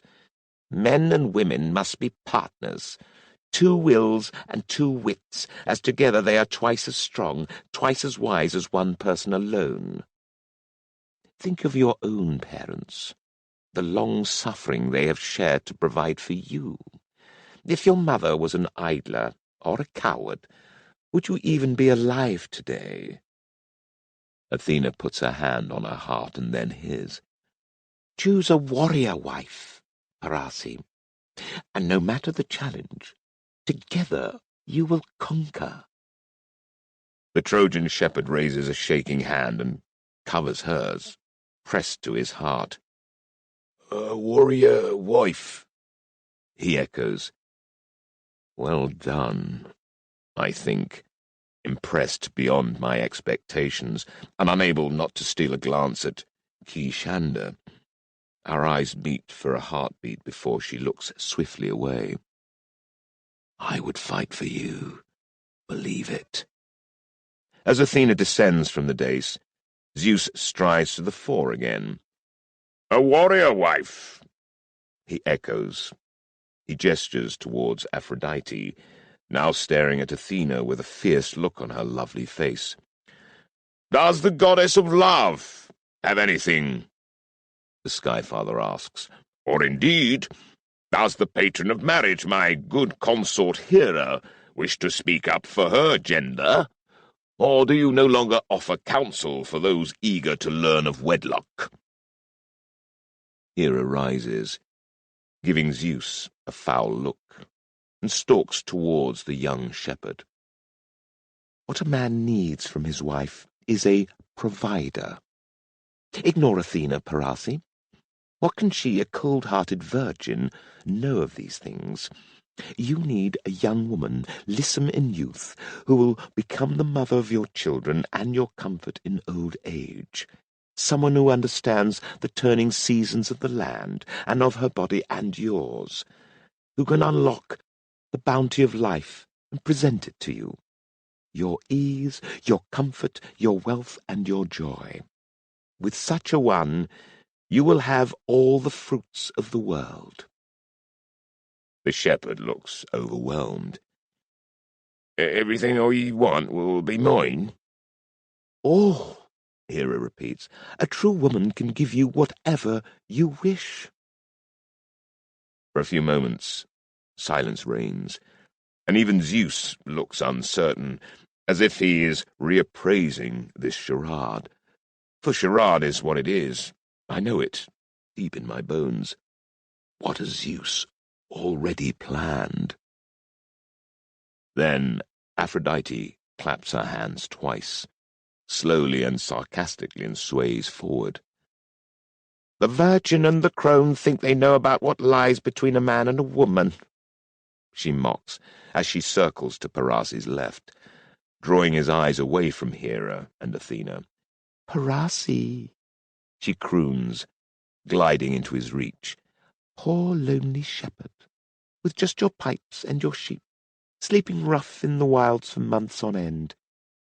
What you dream of? A virgin with a spear to drive off the wolves? Of course not. You drive off the wolves. You are the warrior, the only warrior you need. So not her, then, she concludes, flicking a disdainful hand towards Athena, then leaning closer, clearly giving the stunned shepherd a very good look at her bosom. Maybe a provider, but for heaven's sakes, man, you have a mother. Who needs another? A raucous laugh from Aphrodite's and Apollo's attendants punctuates this salvo. What you want, Aphrodite murmurs in a lush, sensuous voice, is a woman who wants to give you herself, every inch of herself. She unpins her hair and tosses it free, then pulls her embroidered bodice wide, fully exposing her voluptuous breasts. From her heart, she purrs hoarsely, as if overcome with need herself, to her belly, where she'll carry the child your love engenders. The bodice is gone, the sashes binding her flounced skirts loosened, exposing her belly, her pubis. The shepherd's eyes are going to explode, I think. My own heart is thudding my throat like a desert. Aphrodite is, after all, goddess of love. She lets the remaining cloth slide off her hips. All she wants is you inside her wet, empty cleft, which she longs for you to fill as often and in as many ways as you desire, because all she desires is you. It's not just her words or her extraordinary naked body. The very air about her is throbbing now with heat and ripe sexuality. So much so that everyone is flushed of face and staring, or staring away with equal intensity. Parasi falls to his knees, clutching his now no doubt fully aroused loins in embarrassed desire. You, he sobs, you, I need you. Athena rolls her eyes in utter disgust. On the dais, Hera is doing the same. Please, lady, marry me, Parasi begs Aphrodite. She's taken, boy, Ares growls, striding to the love goddess's side to scoop up her garments and thrust them at her. She's mine. Ironic, considering she's supposed to be Hephaestus's wife, not Ares's. Not that you'd know to see them. But I... the shepherd wails. Hush, Aphrodite says, though I can hear cold cruelty coiled inside her overt kindness. I know, but I swear to you, I'll see you wed to the most beautiful woman in the world. It sounds like a consolatory platitude, but I have a sudden thought. I look around, wondering. Aphrodite gestures, and a swarm of her female attendants close in around the shepherd and lead him away. I cast a glance at Kishanda, a suspicion forming. Who, I wonder, actually is the most beautiful woman in the world?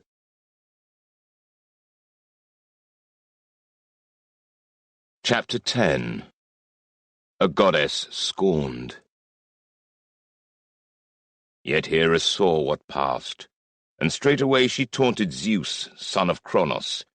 O devious one, which of the gods has been plotting with you now?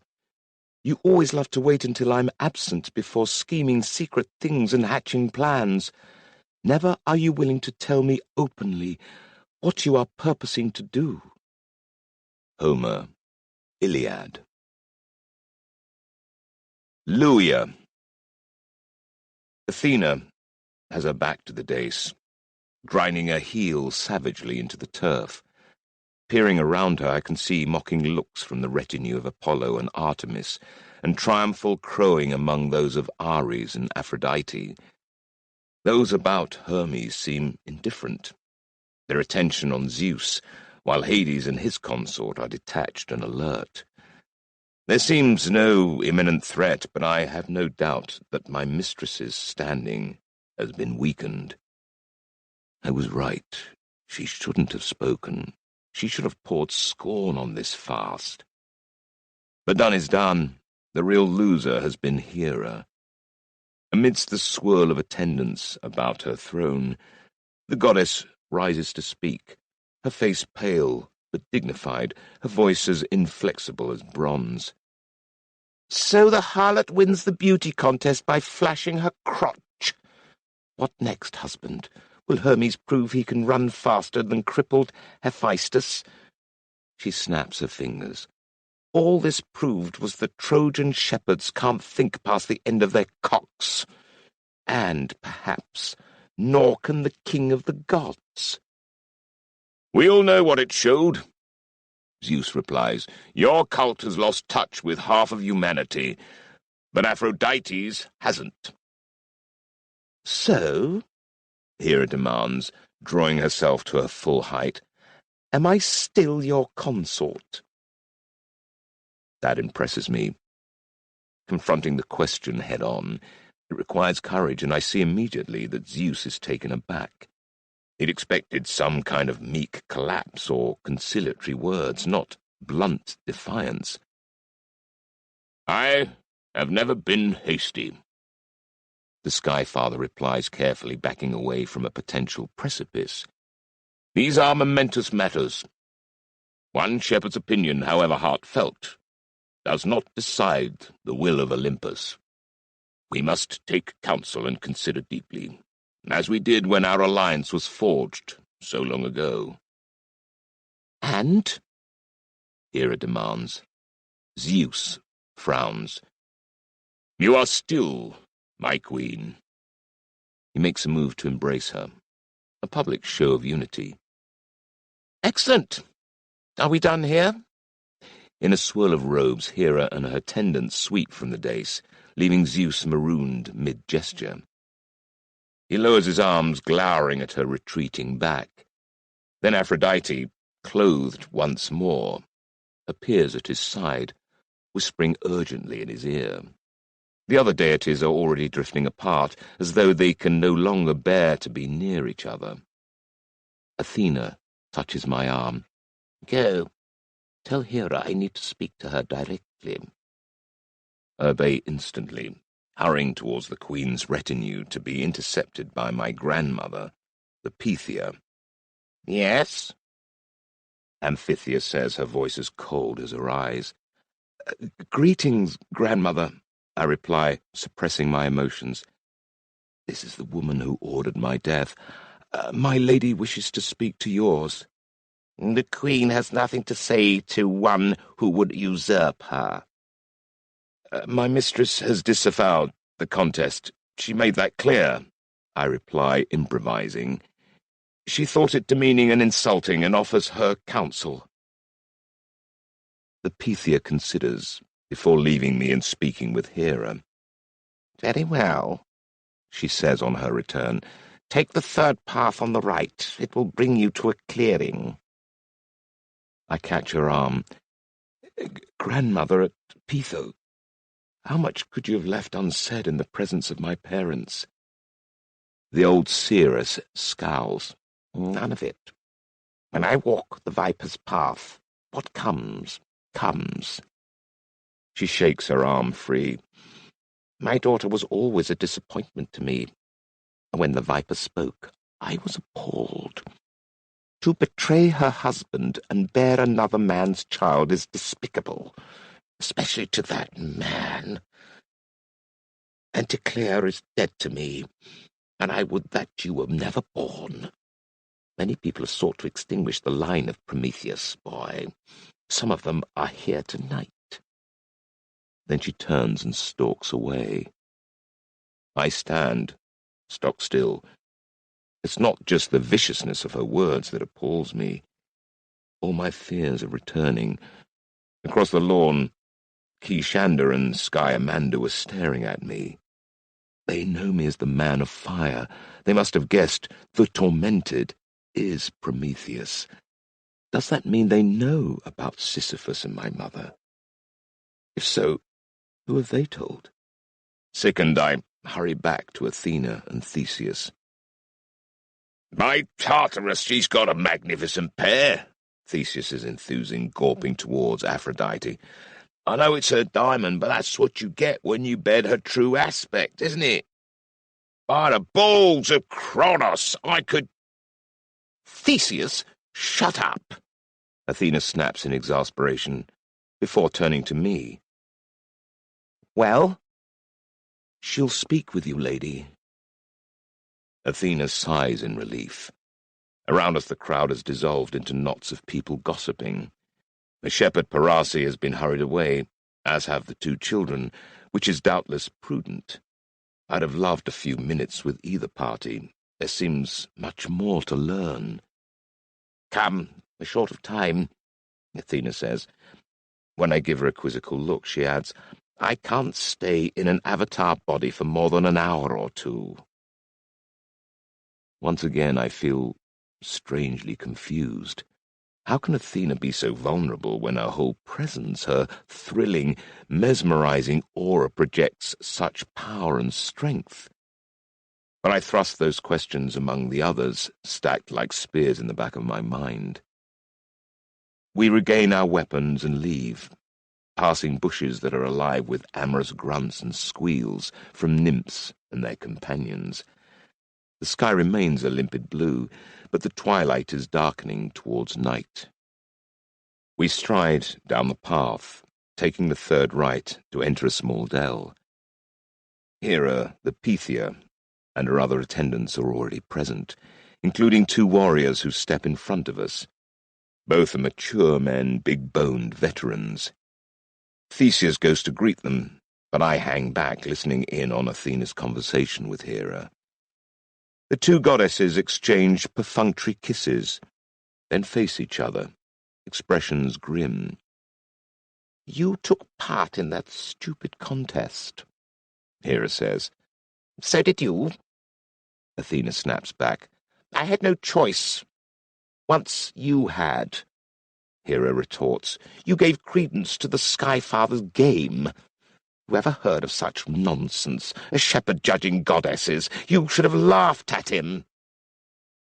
Aphrodite would have spoken regardless. It was set up for her. Did you want that vixen's voice to be the only one heard, exploiting the fantasy that women are mere vessels for men's lust? As if she really believes that. At least you and I defended what a woman should be. In so far as a dry virgin can never speak for all women, only I represent all the seasons of our gender. Only I recognize that men and women must be equals, for both to thrive in harmony. My worship is as old as time. Zeus Tarum cannot discard me. I've swallowed pretenders before, and I'll do it again. The highest goddess in Troy is Aranete, and she is subservient to Tarum. I'll never become what she is. Athena seizes on this. That's the real issue. Zeus thinks to spread his worship across the Aegean, knowing ours is tied to Achaea. Why? Because the oracles speak of war between Troy and Achaea, a war we can't win. She extends a hand halfway between them. Hera, we face the same threat. Then serve me, Hera exclaims, ignoring the offered hand. I'll protect you. Protect yourself, Athena retorts. I'm not beholden to you. Every fighting man in Attica offers prayer to me, and the women too. My worship thrives. In Attica alone, Hera sneers. Little fool, I could crush you. Any one of us could. Try it. Don't you think Zeus would be laughing to hear you both? I exclaim. It's probably wiser to keep my mouth shut. but I can hear this discussion descending into mayhem fast. The mountainous weight of Hera's sudden gaze bears down on me. "Who gave this creature leave to speak?" she cries, striding towards me, eyes blazing. "Yes, I see the lineage, the flame hair burning. What game are you playing, Athena? Protecting the last of Prometheus's blood?" She stops in front of me as my bowels turn to water, glaring down at me from an immense height, and in one startling instant she's made mother and crone all at once. "Speak unbidden again, and I'll rip your tongue out and feed it to the crows." Athena lays a hand on my shoulder, her fingers biting deep. "He's mine to punish, not yours. Beware the dog you feed, virgin. He'll bite you. Treachery's bred into him." Hera throws me one last look of pure contempt. "If you won't serve me in this struggle, Athena, I have nothing further to say. An alliance of equals or nothing," Athena says flatly. "Equals?" Hera shakes with derisory laughter. "Go fuck yourself!" Wait! You're even denied that pleasure." She waves a dismissive hand. "Don't you ever try and put yourself ahead of me again, or I'll shunt you off to Tartarus and find you a white-hot pile of coals to squat on, so you can warm your sterile little twat on it for all eternity." Athena stiffens, then spins on her heels to storm from the dell. Theseus throws her two champions an apologetic, "It's her, not me," look, feigns drinking a pint of ale and follows. I send one final glance towards my grandmother, hoping for some scrap of empathy. But Amphithea's face is stony and pitiless. For a moment I feel like a man who's wagered his fortune on a horse, only for it to pull up lame before the race begins. But bets, once placed, can't be redeemed. I look at Theseus, hoping for some scrap of comfort. "What did you make of that?" I ask. Of course, he just laughs. "Have to say, I'd have picked Aphrodite, given my druthers. Rather share my bed with a willing bit of snatch than some woman who thinks she rules you." "I heard that," Athena calls back. "And guess what? I do rule you. Keep up." As we reach our original meadow, Athena vanishes without a word, leaving Iodama slumped over with her shoulders drooping. She looks as dog-tired as I'm feeling. It's quickly apparent that she's aware of all that has happened, and is in a foul mood. "You can't say it wasn't coming," she mutters. "That damned new Trojan harbour's changed everything." "Do all the prophecies say Achaea's doomed?" I ask. "Aye," Iodama admits sourly. "They'll cut off our tin trade, and Achaea will run out of bronze for tools and weaponry. We'll be strangled, as the Pythia foretold." I think hard for a moment, then ask, "Do prophecies always come true?" Theseus gives me an odd look, but Iodama gestures dismissively. "It's time to return." It's now late in the evening, and twilight is almost spent. Far across the foothills, I can make out the shining expanse of the Aegean Sea, shimmering in the last light of evening. It's a beautiful sight, but my mind is on Kishanda. Why was she so intense, so worried at the sight of that shepherd Parasi? Then Iodama says something in a tongue I don't recognize, and a silvery thread appears at each of our navels that runs straight and true to the southwest. "Your cord of life will always lead you home," she tells me. I feel it thrum as I touch it. Then Iodama grasps our hands and draws us spiraling through the twilight. Time is hard to measure here, but it seems our journey lasts only a few minutes before I fall back into my own body in a dizzying rush. Perhaps the silver cord helps to pull you home. Whatever the reason, feeling my own skin enclose me is a profound relief. I have a blurred vision of Eurybates hovering above me, and then I'm sinking into darkness. Focus. Get up. We all need to talk. A voice says from the doorway of the hut. From its timbre, it seems Iadama has been inhabited by Athena again. I rise from my bed, clumsy with sleep, and stop, confused as it's Iadama's body that I see, thin, serious, clad in a plain blue-grey cloak, with straggling grey-brown hair. Only her eyes are different. Grey orbs flecked with gold, penetrating, vibrant and remote. Presumably she doesn't feel the need to impress anyone here with her appearance, I guess, knowing now, as I do, that any form of magic is exhausting, even for a goddess. It's evening, the day after the Olympian court. I slept far into the morning, as did Iadama and Theseus. At midday we'd all besieged Bria and Eurybates, seeking food and water, and bringing them up to date with the events of the previous day, before heading back to bed. Now twilight is claiming the last of the day as I emerge and join the others around the campfire. Theseus is holding forth once more with Bria. Honestly, she had the best tits I've ever... Then catching sight of Athena's angry glare, he breaks off to say, good morning, evening, whatever. If you'd flashed yours, you might have come second. Although that Hera, a fine figure of a woman. Mother's milk, eh? It's hard to imagine why you were once considered the smartest of the Theoi. Athena comments acidly. Simpler times, I suppose. Better times, Theseus says heartily, missing the jibe. Go in, kill the monster, nail the girl. Hey, Ithacan, have I told you about Ariadne? Silly chit, really thought it was true love, but it was her sister I really fancied. Stop wasting my time, Athena snaps. Iadama can't sustain my presence all night. So, what really happened at that damned Olympian court last night? Your opinions, please. Everyone looks down at their feet. Then I say, I've got some questions.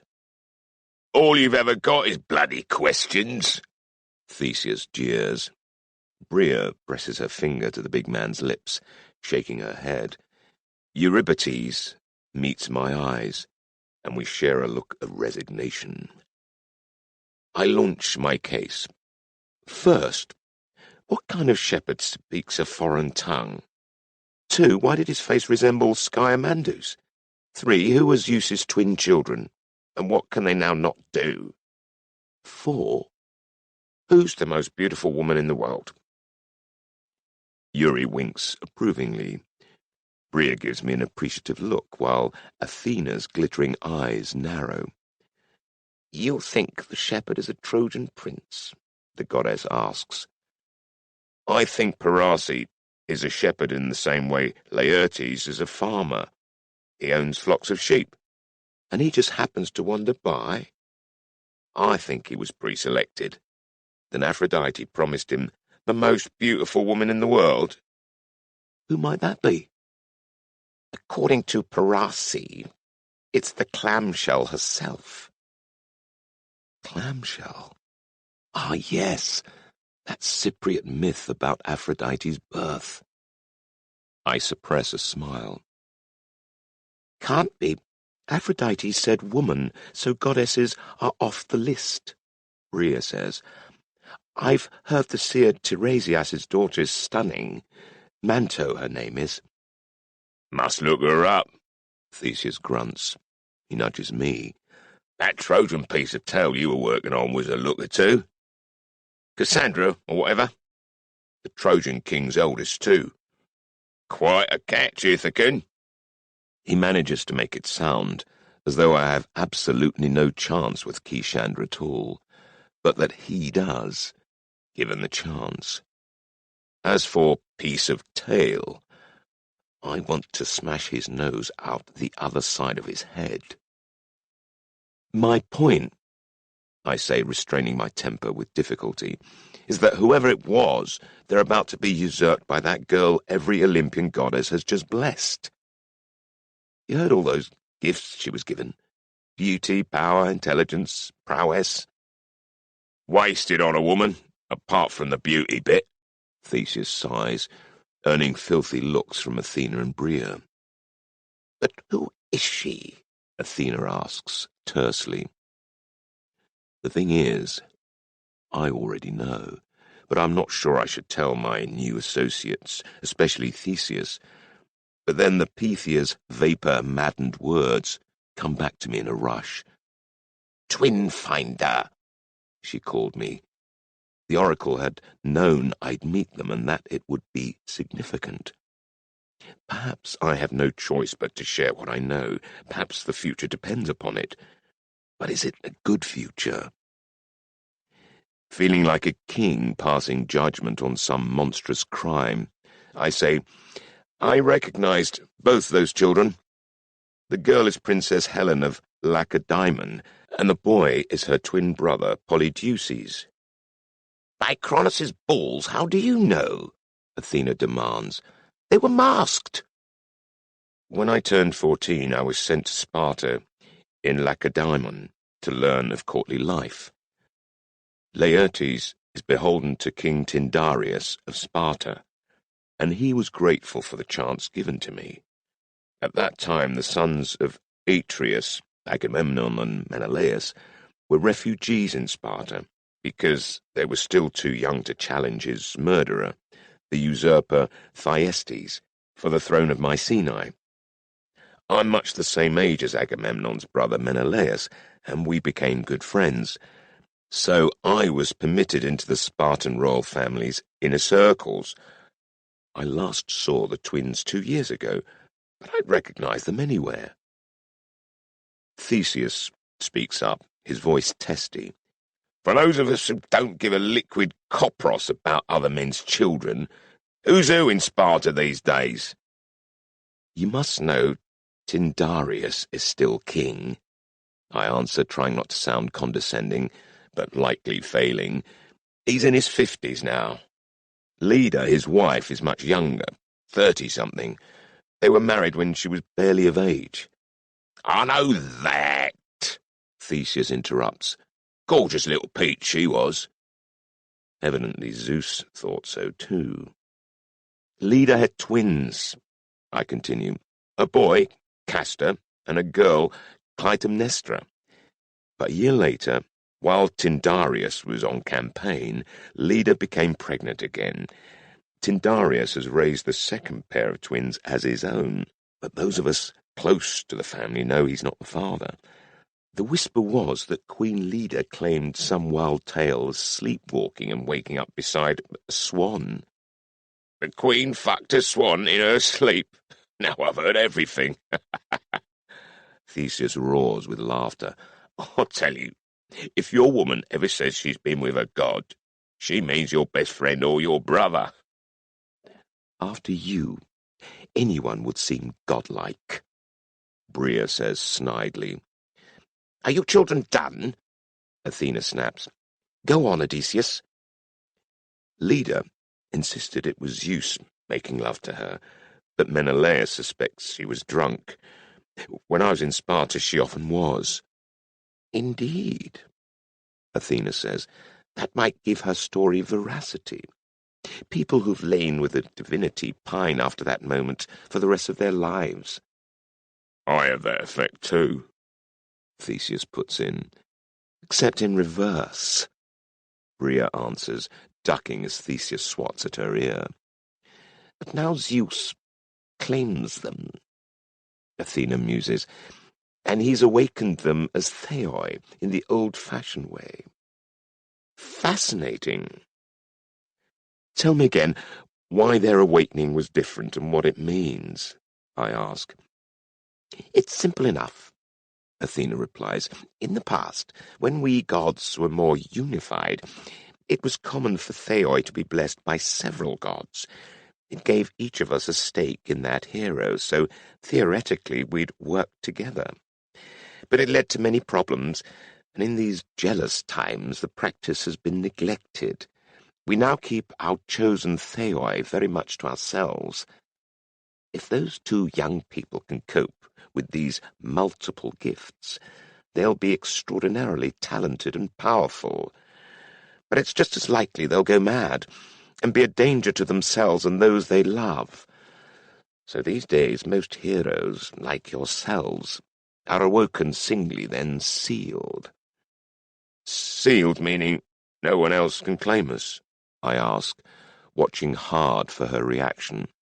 Exactly, Athena replies. Did she flinch? For just a fraction of a moment? Have I been sealed? Except to the Theos' divine sire. If they're different to their patron, Rhea puts in. Athena shoots her an annoyed look. Oh, yes, and that. She wasn't going to tell me, I note, but Bria thinks I should know.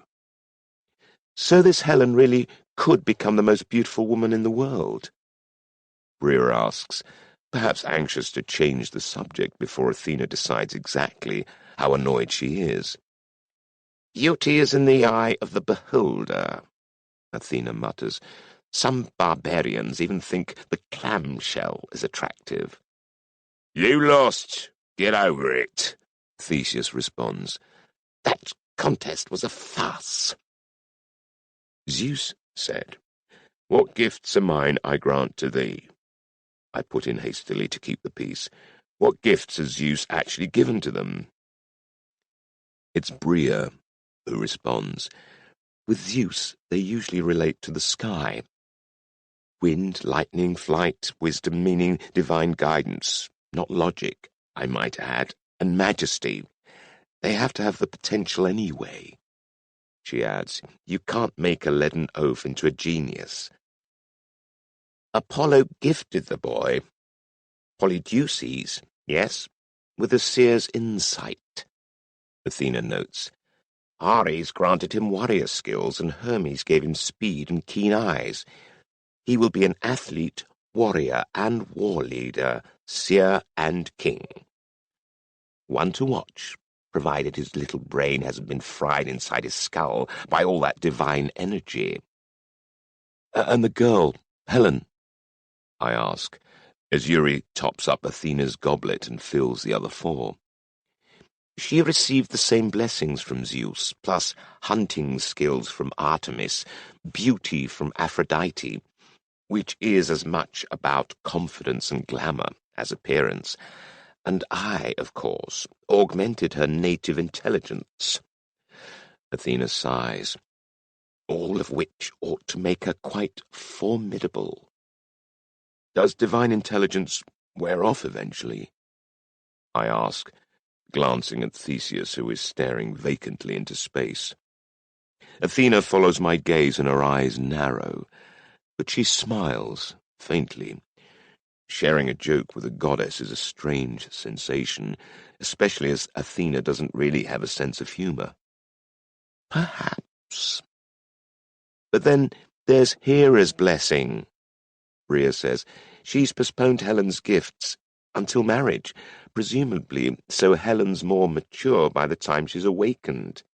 But marriage is merely a ceremony. A ceremonial screw-in, Theseus throws in, just when I'm sure he's nodded off. Awakening is usually tied to a physical event. That bitch Hera tied it to the girl's maidenhead.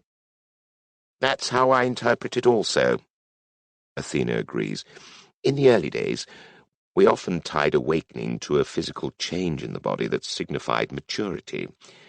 When multi-gifted Theoi were awakened too soon, they were even more prone to madness.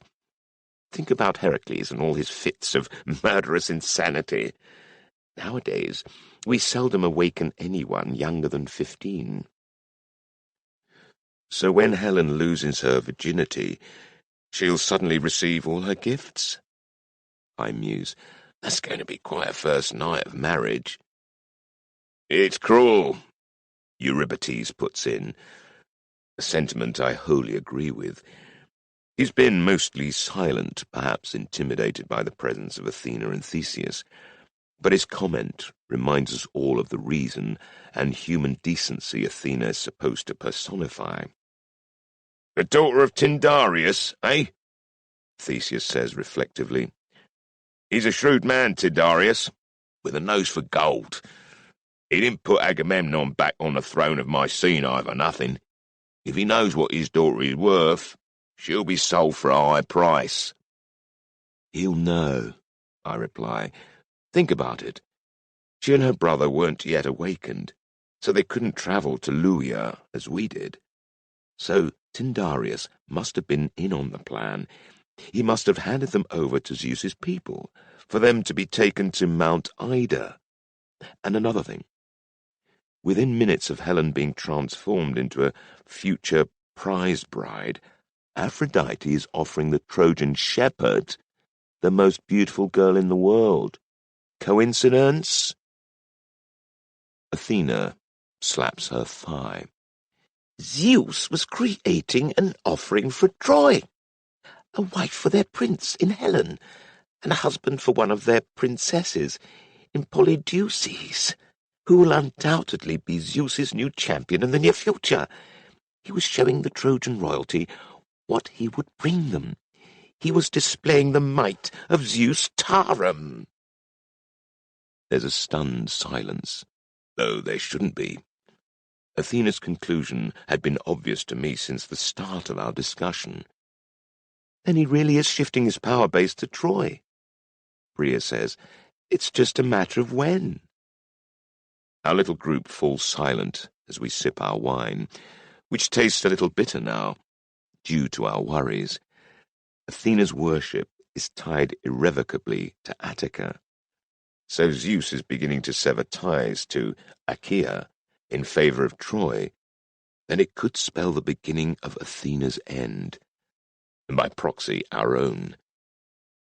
Who'll protect me if she disappears? I wonder. It's an ugly scenario, but I have to confront it. I no longer have a homeland or a family. I'm an exile. But I've never been one to shy away from a puzzle. If I were Zeus, I begin. Theseus chokes on his wine. If I were the king of the gods, says the Ithacan runt. He chortles. I'd be looking to marry Helen off to Troy as quickly as possible. I go on, ignoring the Attican ape. We can't be the only ones who've worked out who she is. Then I pause, reconsidering. No, wait. Tyndareus allowed those 2 children to be taken away, but surely with some assurances about their safety. He must value them, even if he doesn't love them as his own. Tyndareus knows the price of everything. He would never give anything to the Trojans that might be used against Achaea. He's a traitor king, Athena says sourly. All things have a price to such men, especially to children who aren't his, and maybe even his loyalty to Achaea. Not Tyndareus, Eurybates puts in. He put Agamemnon on the throne in Mycenae. He's an Achaean through and through. I can't believe he would marry those children off to enemies of his people. Unless he's been told that such a marriage would prevent war, I suggest. I'm sure Zeus's people would tell him exactly what they thought he wanted to hear, Athena says bitterly. But all we know for sure is that Zeus has plans for those children, and not plans I would approve of. We need to find them. She purses her lips. And kill them. The children! I exclaim, my natural outrage backed by a flood of guilt. I've been the one to identify them. Beside me, Eurybates looks just as appalled. All tyrants, traitors, and killers were once children, Athena replies, and with the gifts we were tricked into laying upon them, those 2 won't be children much longer. If Zeus Tarum wishes to hand them to the king of Troy, I'd rather slaughter the pair of them. I'm horrified. This is all my fault. But wait, what if? They're valuable, as you've pointed out, I say, but who to? Whoever controls them, that's who. They've been blessed by all the senior gods and goddesses of Olympus, so they're not beholden to any particular one. Polydeuces is free to fight for whoever he chooses, and Helen, once she is married, will give her gifts to whoever wins her heart. Sparta is the heart of the Peloponnese, Eurybates adds. Sparta would never betray Achaea. Athena studies us with her penetrating grey eyes. Bria is pondering, chin in hand, and even Theseus has a calculating look on his face. If those children are left in the hands of Zeus's people, the goddess muses, they'll grow up thinking whatever Zeus wants them to think. Whether they're in Troy or Sparta, they'll be surrounded by the Sky Father's toadies. She fixes a hard look on Theseus. Could you worm your way into Sparta and steal them?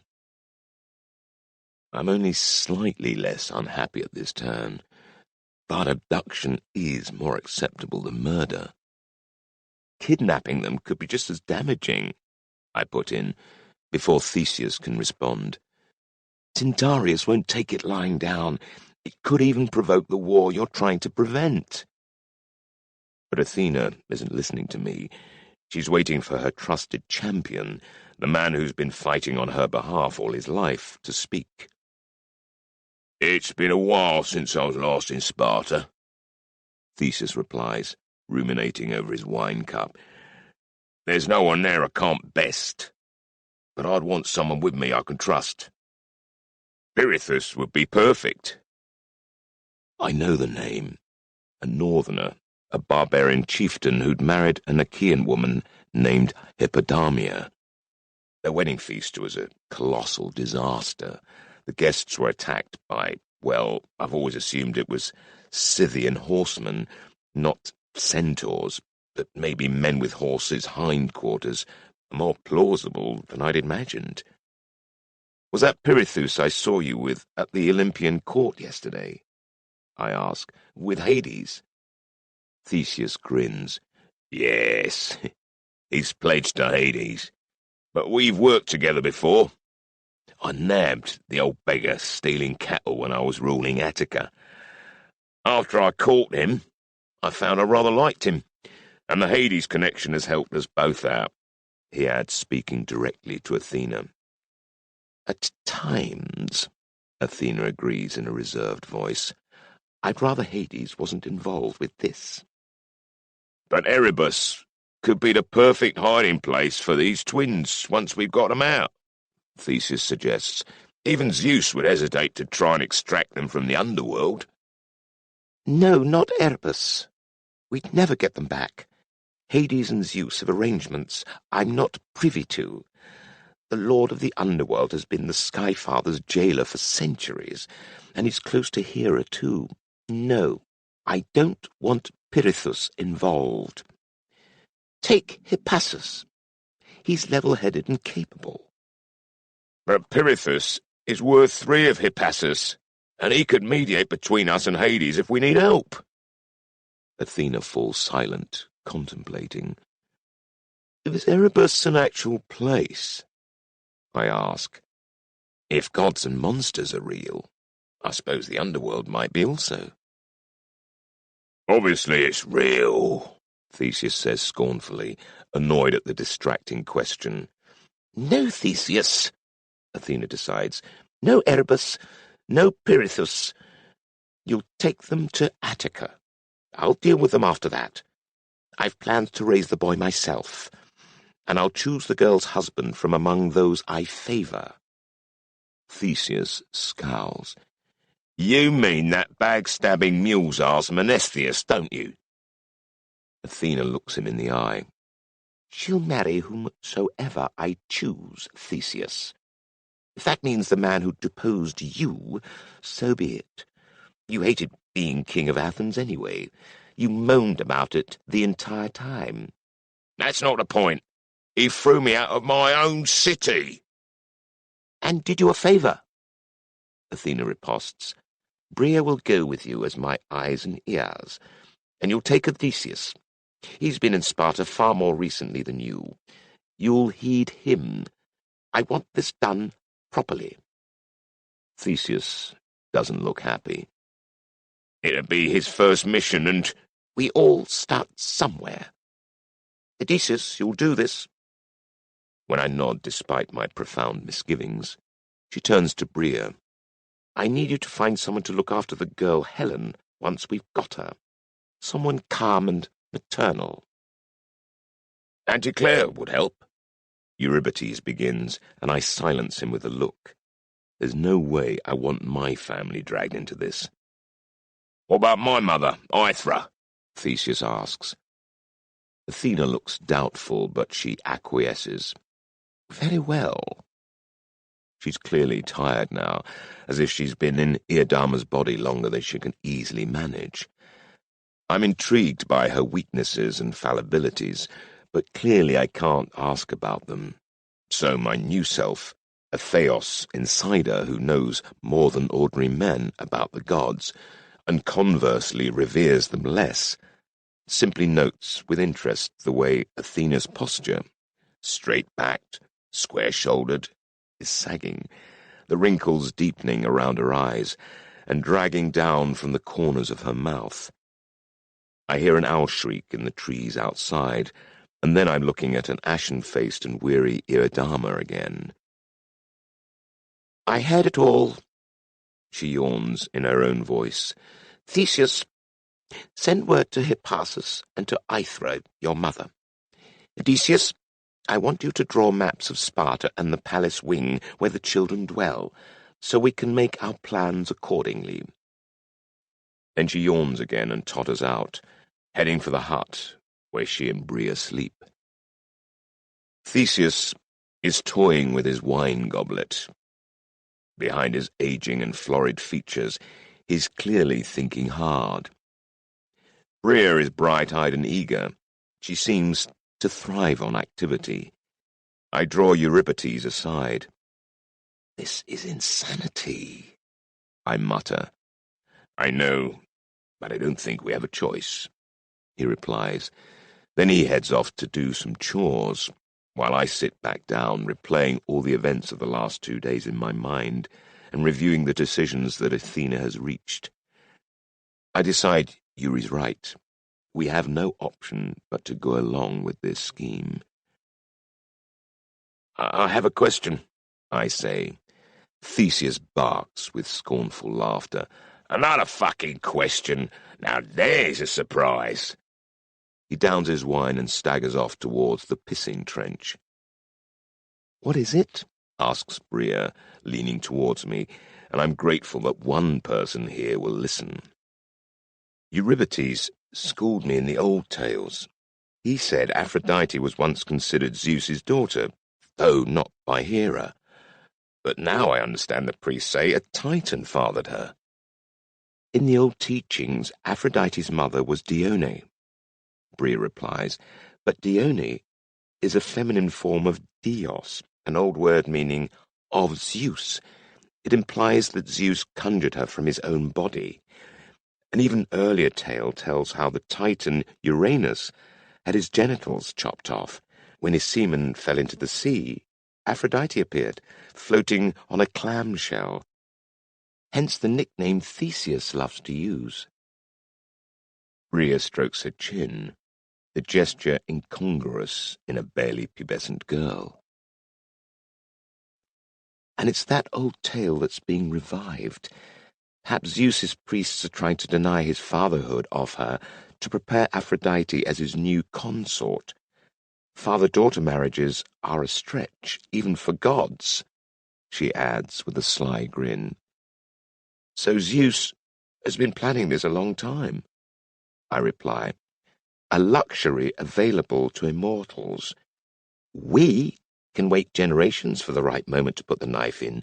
You've only got a few years. You're such a comfort. Oh, and I trust you'll take a new body to Sparta. Rhea rolls her eyes. Of course. My next one will be built like a Hamazan. The cult of the Hamazan, as I understand it, is a far distant one from east of the Hittite lands. Women pledge to live as warriors. They are few, by all accounts, and seldom leave the east, but some travel as mercenaries. It must be a hard life, for they are constantly tested by every man they meet. Where will you find her? I ask, wondering if she has dozens of bodies stashed somewhere, awaiting her needs. That, Prince of Ithaca, you'll never know, but I'm tired of being trapped in Hebea's body. I can tell you that for free. When you next see me, I'll be all woman. Bria rises, drains her cup and leaves me with the empty amphora. Better get busy with those maps. Iadama will want results by the time she wakes tomorrow.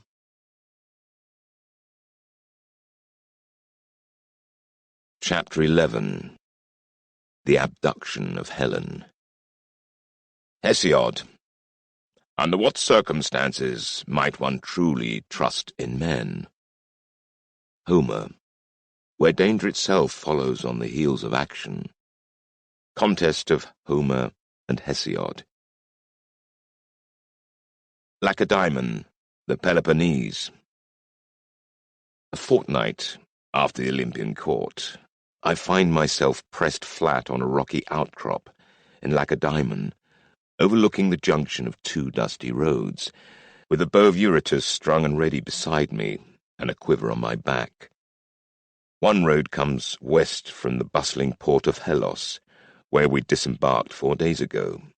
The other winds north through forest-clad hills, from the islet of Cranae, its stony beaches favoured by smugglers and others who have no wish to be noticed. Naturally, I am watching the latter closely. It's from that direction that the expected traveller appears, a giant of a man on a shambling nag.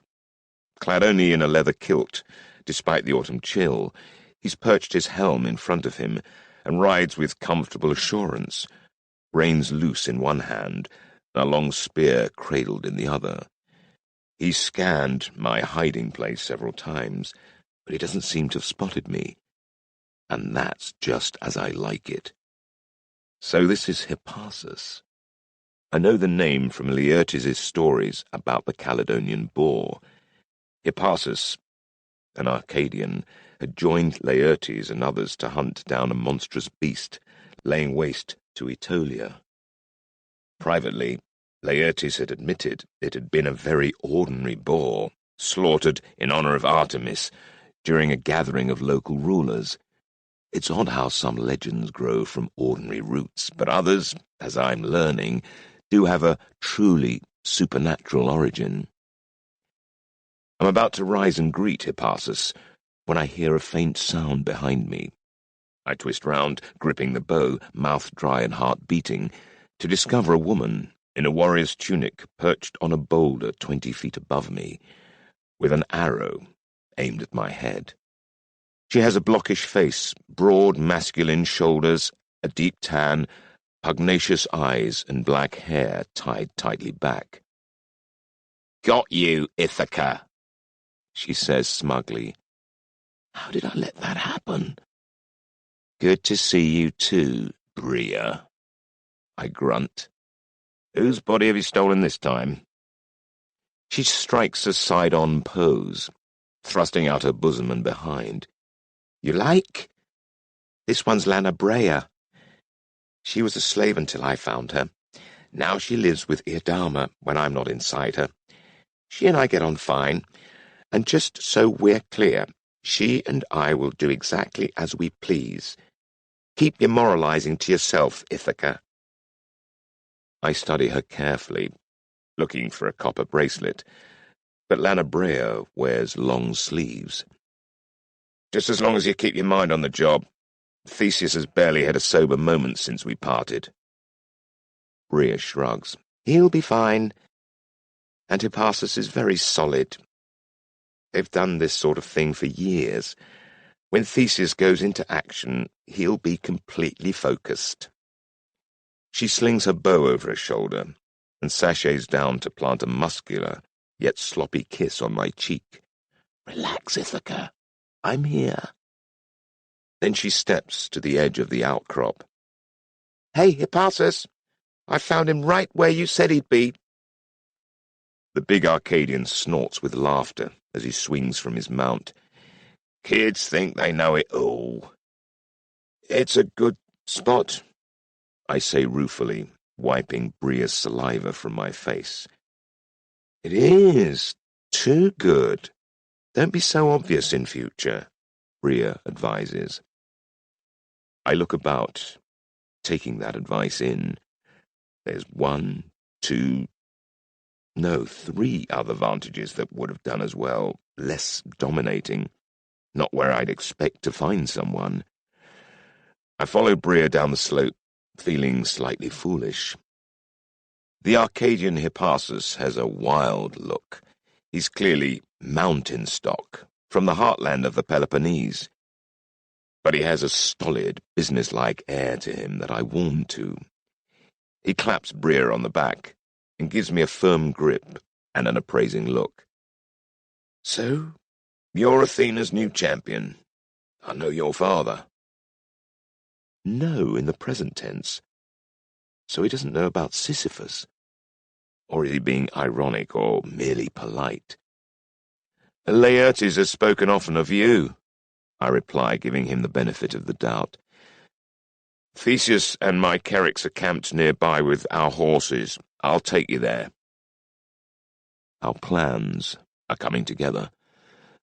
The morning after Athena resolved on kidnap, we left Phocus and journeyed to the coast, taking ship at the small port of Halion.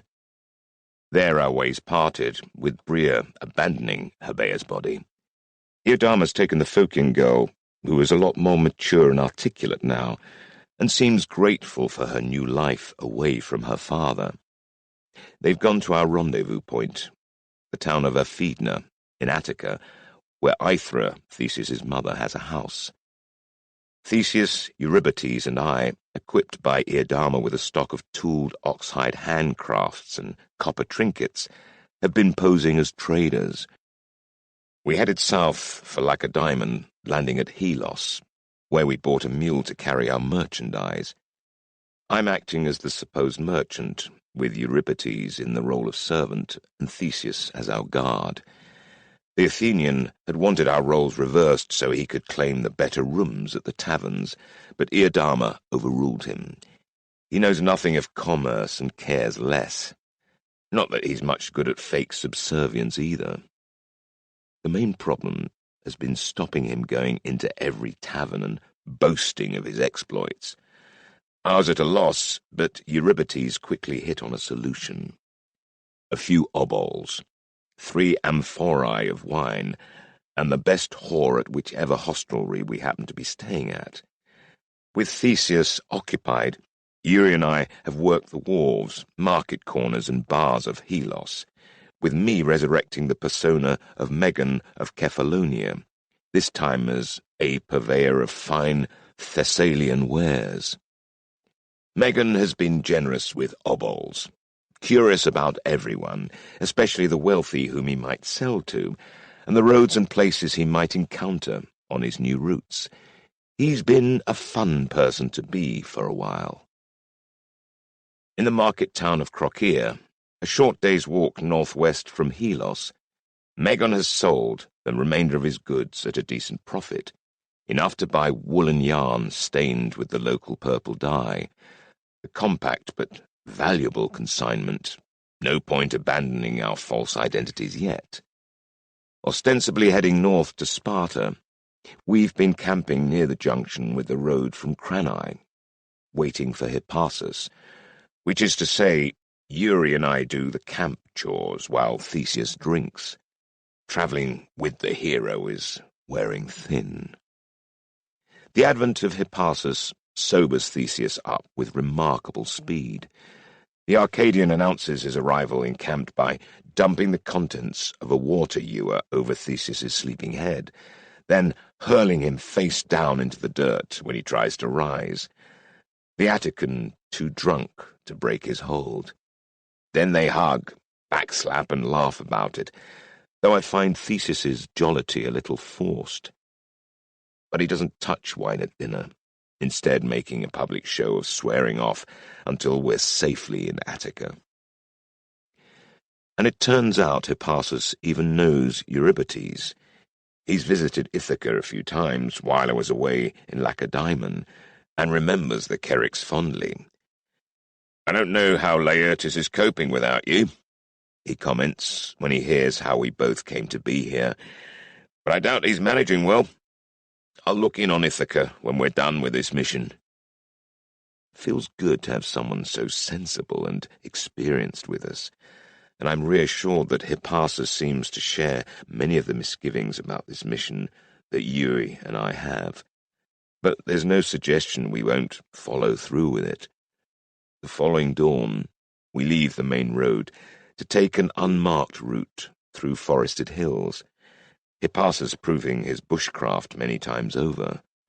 Arcadia is a hunter's land, with the nature gods Hermes and Artemis preeminent. In the Arcadian mythos, it's Hermes, not Apollo, who is Artemis's brother. The landscape is rugged, but it's clearly richer than Phocus.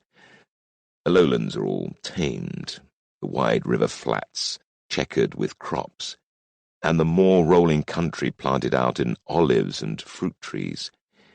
It's late autumn, though, and the harvest is over. I keep as close to Hippasus as I can, sensing an opportunity to learn.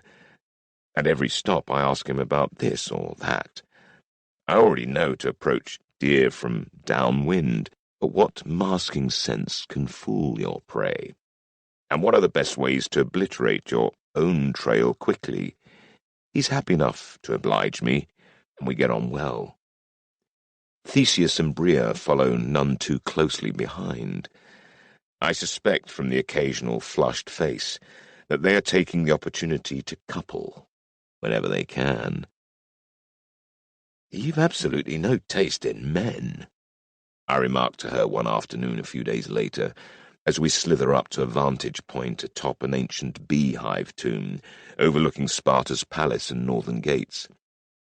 "In this body, I'm Lana Brea. She likes getting dirty with one of the great heroes of the age." She sniffs. "Never mind that he's a drunk and a boor." "And funny and daft and larger than life. He's seen and done everything. No wonder you hate him." "I don't hate him, but he's an unreliable drunk." "Actually, his drunkenness is pretty reliable. Get over it, Ithaca.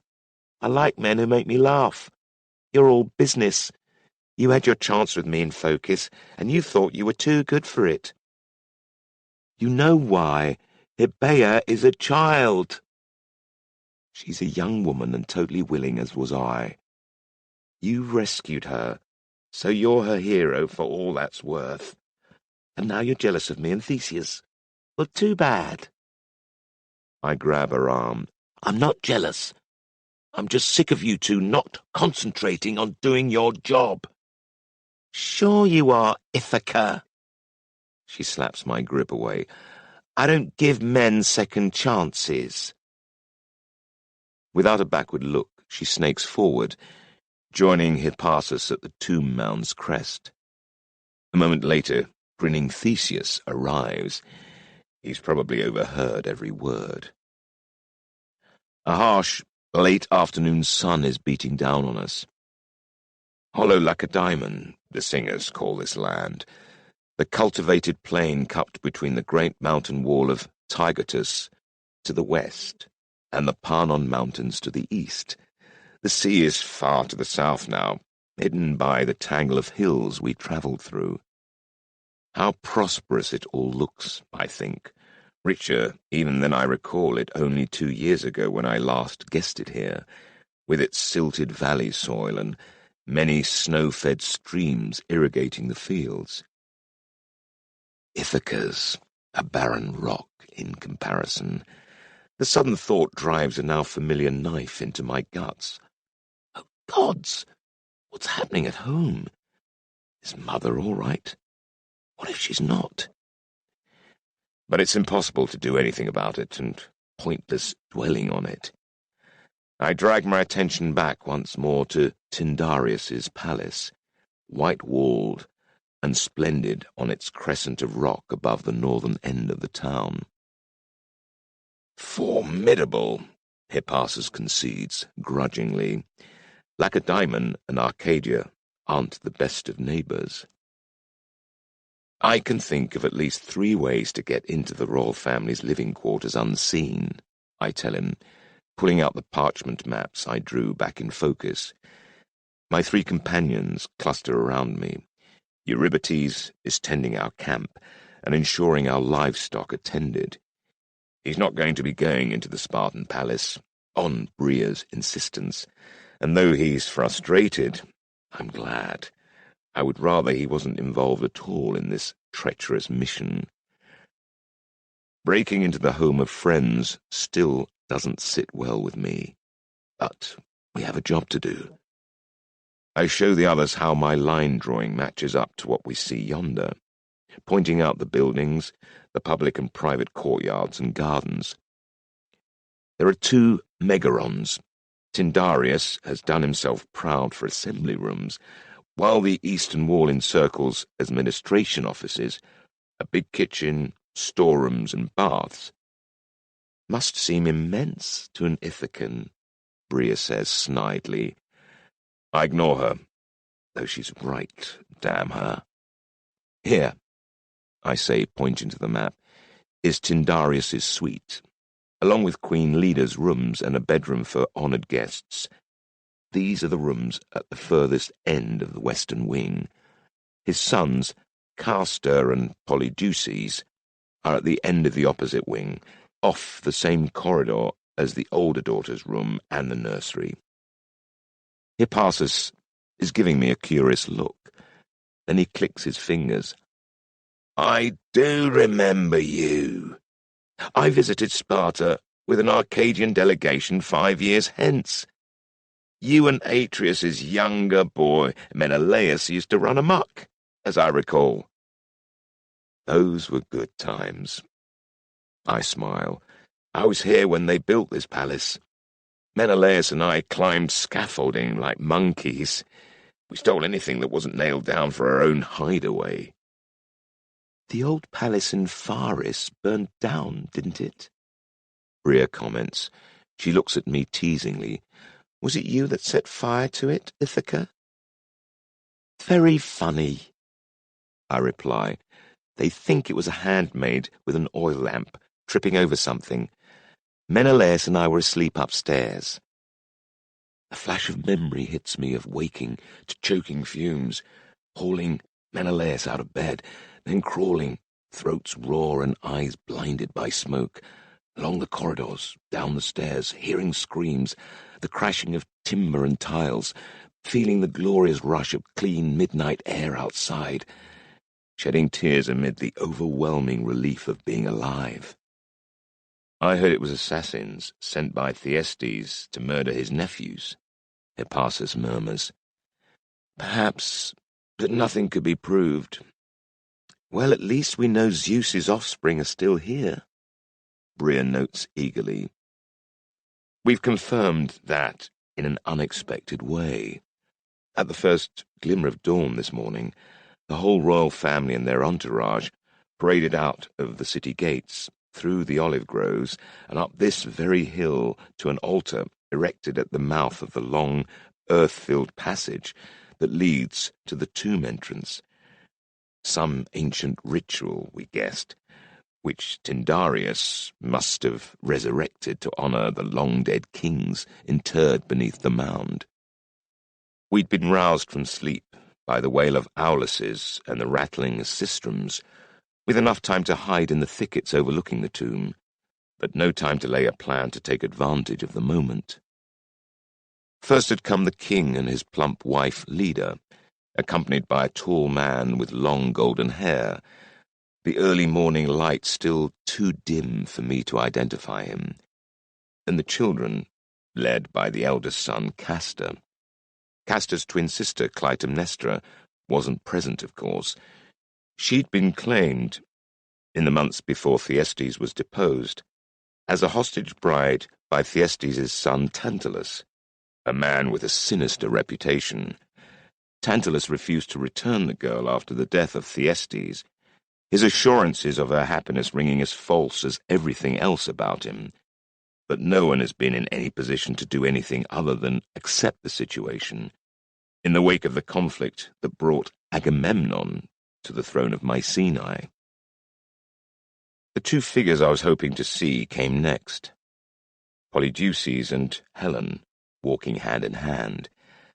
However life had been for them before, isolated and a virtual secret, their awakening at the Olympian court must have changed everything. Polydeuces' new gifts would make him the envy and possibly the enemy of every young man in Achaea. But the girl had only a promise she would be awakened when she weds, or more precisely, when she loses her virginity. She'll be like honey to the bees. At least we seem to be getting in first. After the twins came Tyndareus' and Leda's youngest daughters, Timandra and Philonoe, cheerful little girls jostling and laughing, followed by a procession of women and heavily armed guards. I saw no chance of a lightning swoop to seize the twins. It seemed better to stick to our original plan anyway. Having confirmed that our quarry is in Sparta, we've passed the day in planning, and now here we are, perched across from the palace and almost ready to move.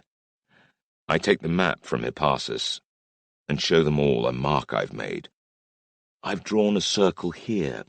It's a drainage hole at the base of the circuit walls, just big enough to crawl through. If you look closely at the actual walls, it's to the left of that tower by the main gates. You can see a couple of bushes that have grown up in front of it. Thriving on